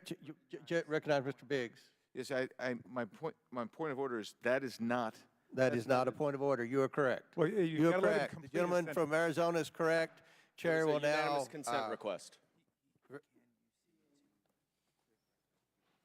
Who's that now? Do you have a unanimous consent? Yes, to reintroduce those 6 pages of testimony from Devin Archer where okay, he talked about the weather. For the 7th time without objection. Thank you. Chair now recognizes Mr. Burleson. You could have just called him and we would have been able to question him. Well, we got 8 As you copies know, of the he's transcript. headed to prison. Chair recognizes Mr. Prison. Burleson. And you know that. Who was that Mr. Biggs? Okay. Do you have a point of order? All right. Chair now recognizes Mr. Burleson from Missouri. Thank you, Professor Turley. Could you tell me, would it be illegal or certainly unethical for elected officials to utilize the resources in their office, utilize their staff to financially benefit their family member's business or their own? They would. Part of the problem with the reason I think the illusion defense is sort of illusory is that if the president was involved in that influence peddling scheme, it would still involve using his office as a commodity for corruption, right? Yes. And if you didn't follow forward, and I think that itself would become an issue of public corruption we'd have to discuss. Thank you. In fact, on multiple occasions, he claimed that he was not involved in his family business dealings. However, the work of this committee, the reports that we've had from the Treasury Department, suspicious activity reports, the IRS testimony, all tell a different story, all from different sources. And even his own staff didn't get the memo that they weren't supposed to communicate with his son's business. This email, dated December 4th, 2015, shows that Vice President Biden, through his communications staff director, Kate Bettenfield, coordinated a response to reporters when they questioned about the conflict of his involvement with Ukraine and his son's involvement with Burisma. She coordinated with not just Hunter, but Hunter Biden's business associate, Eric Schwerin, okay? Why is the staff of the President of the United States communicating with a business associate for the president's son? Mr. Schwerin, who served as the executive Hunter Biden's Rosemont Seneca advisors, was intimately involved in the Biden family business dealings. And he visited Joe Biden's residence 36 times while he was vice president. So in this email exchange, he actually says to her, will you call me when you get a chance? I'm in the office or on my cell. And 47 minutes later, this email that was seen on the screen was sent, and the email clearly was a coordination of talking points between the president's office and the business. In fact, what's really striking is that this interaction occurred on the same day. Wait, back up. So the other thing that's really interesting to note is not only did they have an interaction, but in the email it says the VP signed off on this. The VP signed off on the shared communication. The timeline of this is that this occurred on this very same day that the board of Burisma had requested Hunter to help alleviate pressure that it was facing from the prosecutor Shokin's investigation. Let's turn to another email.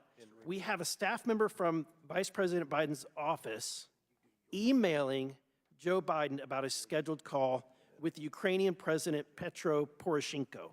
Not only was this email sent to, which I think found strange, to Robert L. Peters. We all would think that that would be strange that Biden is using that alias. But the more strange thing about this email is who is CC'd in the email. Hunter Biden, and not just his personal email, his business email account.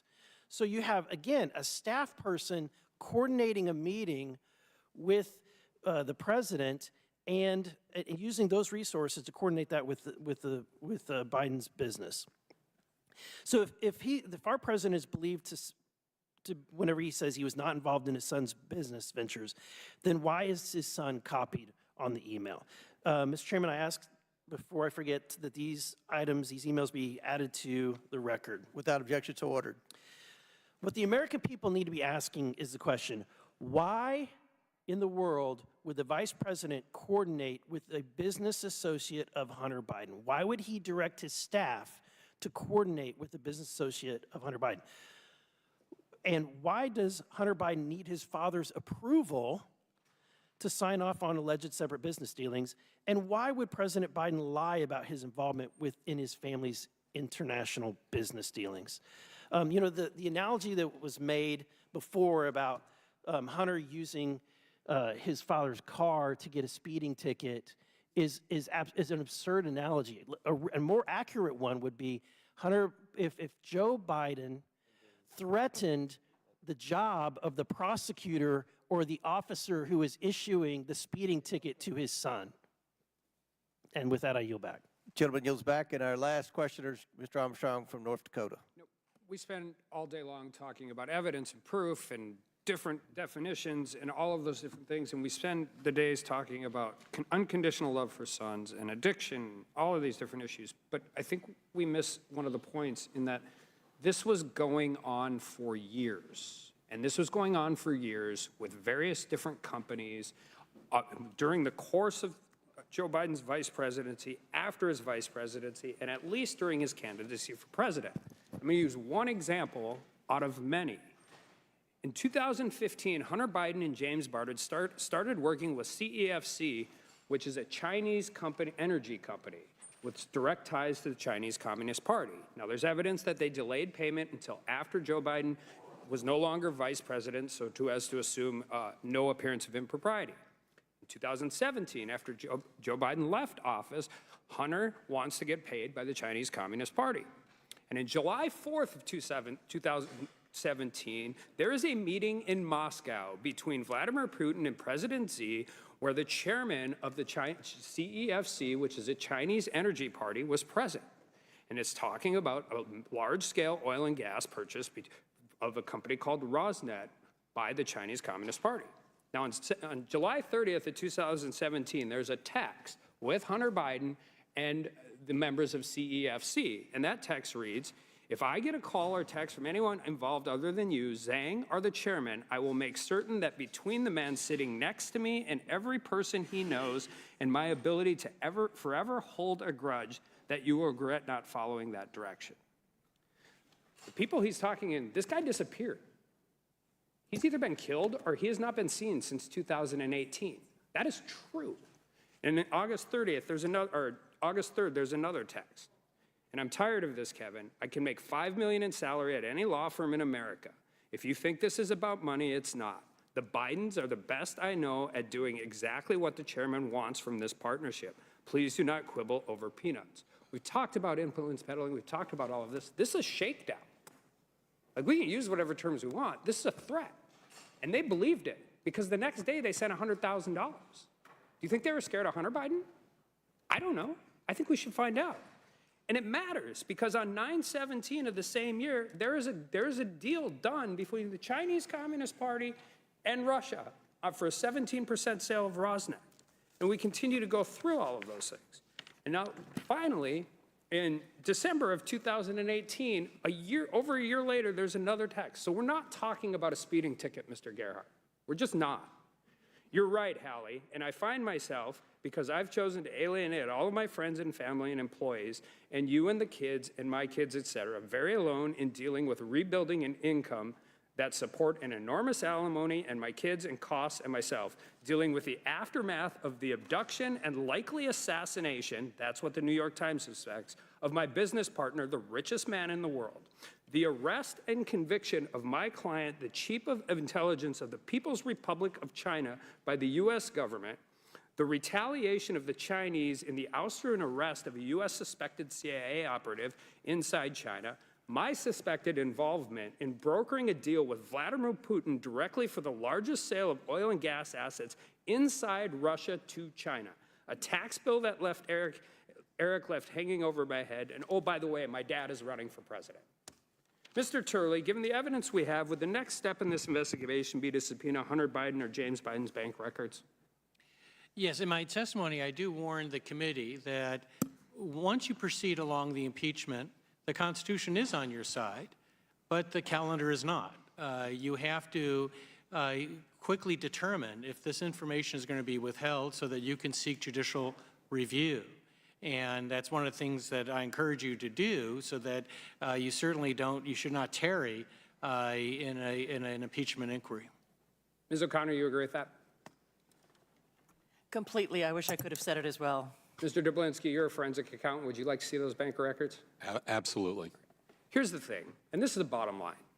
If the Vice President Biden knew or helped or engaged in any conduct that in any way, while he knew his son was involved in, that was helping move forward the interests of Russia and China, our two strategic adversaries on the world stage, the American people deserve to know.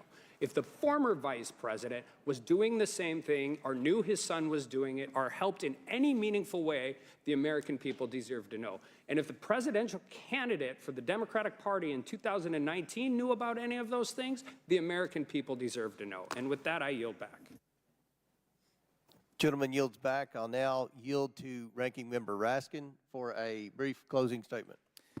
Thank you, Mr. Chairman. Online, everybody's making fun of this Seinfeld impeachment, an impeachment hearing about nothing, apparently, 2 days before the government is about to shut down.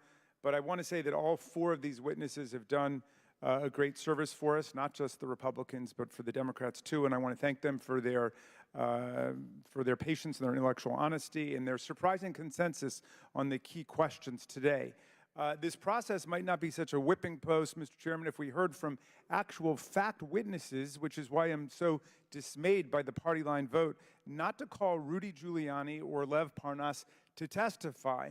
Now, if the majority is abandoning the Ukraine Burisma theory, which used to be the heart of the investigation, as I understood it, then it's clearly we don't need them. But if you're not abandoning that, we absolutely need to hear from them. It's not the complete absence of fact witnesses that troubles us so much today. It's the complete absence of facts. When I started out as a young assistant attorney general, I went to court. I remember on my first day of work, and I heard a judge lecture a lawyer by saying, "Counsel, you have forgotten the very first rule of being a lawyer, which is when you go to court, don't forget to bring the evidence with you."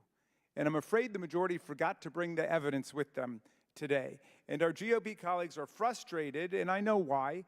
Their own witnesses don't agree with them. At least a dozen GOP members on that side of the aisle on the committee have already called for impeachment of Donald Trump. And yet these three expert witnesses called by the majority have all agreed that there is not a sufficient quantum of evidence that would justify impeachment of President Biden. And you know, it's not Professor Turley's fault. He's a constitutional law professor. I don't know if they looked across the country for other constitutional law professors. I don't think you could find one who would say that there's a sufficient quantum of evidence. Maybe John Eastman, but I think he may be detained these days. The fact is that this hearing has been dominated by the word "if," as many people have said. It's been filled with hypotheticals. And I'm a law professor, so I'm not averse to them. Imagine a world without hypotheticals. But you don't impeach a president based on hypotheticals and based on obsolete conspiracy theories. Finally, Mr. Chair, I just want to say we've talked a lot about Ukraine today, kind of elusively, indirectly. We've talked about the beleaguered Burisma theory. We talked about Rudy Giuliani and Lev Parnas and their travels there. We've talked about the Ukraine shakedown. But while we were debating all of this and mentioning Ukraine, there was a very important debate going on in the House floor because the Republican majority in the House Rules Committee has advanced an amendment to delete $300 million from the Defense Appropriation Act, which will go to provide military and strategic security assistance to the people of Ukraine who are struggling to defend themselves against Vladimir Putin's bloody invasion and imperialist attack on their national sovereignty and on the rule of law there. That war has involved mass kidnapping of children, and I would love to hear from some of our friends on the other side of the aisle with QAnon talk about the actual kidnapping of children that's taking place in Ukraine today, mass rape of women and girls, and mass civilian atrocities, bombing of civilian residences, schools, hospitals, and so on. And yet the pro-Trump, pro-Putin elements in the MAGA caucus, and I know that doesn't apply to everybody on the other side of the aisle, thank God, and I appreciate everything Ken Buck has been doing. These people are trying to cut funding for our democratic allies in Ukraine.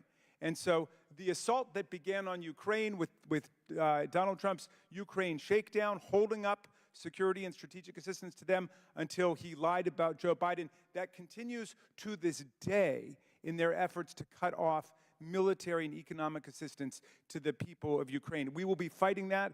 I hope that we will be able to get separate legislation, and then the MAGA caucus won't have to vote for it. But in any event, the question of Ukraine is a very serious one, and everybody who stands up for democracy, freedom, and the rule of law has got to be on the side of the people of Ukraine. Thank you, Mr. Chairman. I yield back to you. Gentleman yields back.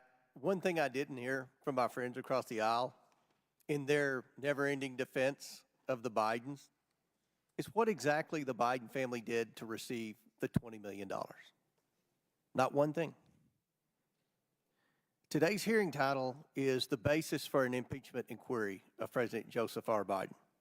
My Democrat colleagues have used this hearing to talk about impeachment, not an inquiry, but actual articles of impeachment. We aren't talking about impeachment today, and they know that. Unlike Democrats' investigations, this committee, under my leadership, does not launch investigations based on predetermined conclusions. We have entered an impeachment inquiry because, as our witnesses have testified, the evidence justifies that. This is how an investigation is supposed to work. I know that some are confused about congressional investigations because Democrat investigations in the past have been about saying a conclusion first and cherry-picking evidence to fit that narrative. The bottom line is that the committee has shown the Bidens alone have brought in over $15 million in their foreign influence peddling, over $24 million if you account for their associates' earnings from the schemes. We have established in the first phase of this investigation where this money has come from: Ukraine, Romania, Russia, Kazakhstan, China. It didn't come from selling anything legitimate. It largely went unreported to the IRS. It was funneled through shell companies and third parties to hide the Biden's fingerprints. This deserves investigation. This deserves accountability. The American people expect this committee to investigate public corruption. Now, we know much of the money goes to Hunter Biden, Haley Biden, James Biden, Sarah Biden, other Biden family members and their business entities. What we need to understand is where it goes next. That is the question this committee seeks to answer, and the evidence supports that next step. Joe Biden showed up, met with, ate with, talked with, shook hands with, and had meetings with, including in the White House, the foreign individuals sending millions of dollars to his family who sold access to him. This was no illusion of access. They got access. My Democrat colleagues wanted to spend this hearing defending the president against an impeachment that is not announced. I do wonder if they have predetermined the president's level of participation in these schemes. 2 days ago, this committee revealed a wire for over $250,000 was sent to Joe Biden's home address. As of yesterday, we know Joe Biden was named on a search warrant that was quashed by a Department of Justice employee.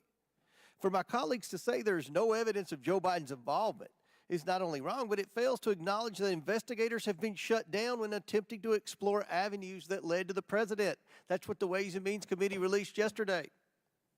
The witnesses today have all identified the evidence the committee has uncovered as deserving further inquiry. And that is what this committee will do, no matter where that evidence leads. I want to thank the witnesses for their testimony today. It confirms the evidence compiled by this committee justifies the investigation of Joe Biden's role in his family's international business schemes and justifies the next step of this investigation. One of those steps is gaining insight into where the Biden's foreign money ended up, for what purposes. Therefore, today, I will subpoena the bank records of Hunter Biden, James Biden, and their affiliated companies. And with that, I yield the remainder of my time to Chairman Jordan. I thank the gentleman for yielding. In his deposition, Hunter Biden's business partner was asked this fundamental question. The request was help. This is the request from Burisma. The request was help from the United States government to deal with the pressure they were under from their prosecutor. Mr. Archer's response, correct. Later question, a few minutes later, what did Hunter Biden do after he was given this request? Mr. Archer's response, he called his dad, someone pretty important in the United States government, which then begs the obvious question. What did his dad do? He gets a request from Burisma. He called his dad. What does his dad do? 5 days later, he gets on a plane, he flies to Ukraine, and he starts the process of firing that prosecutor.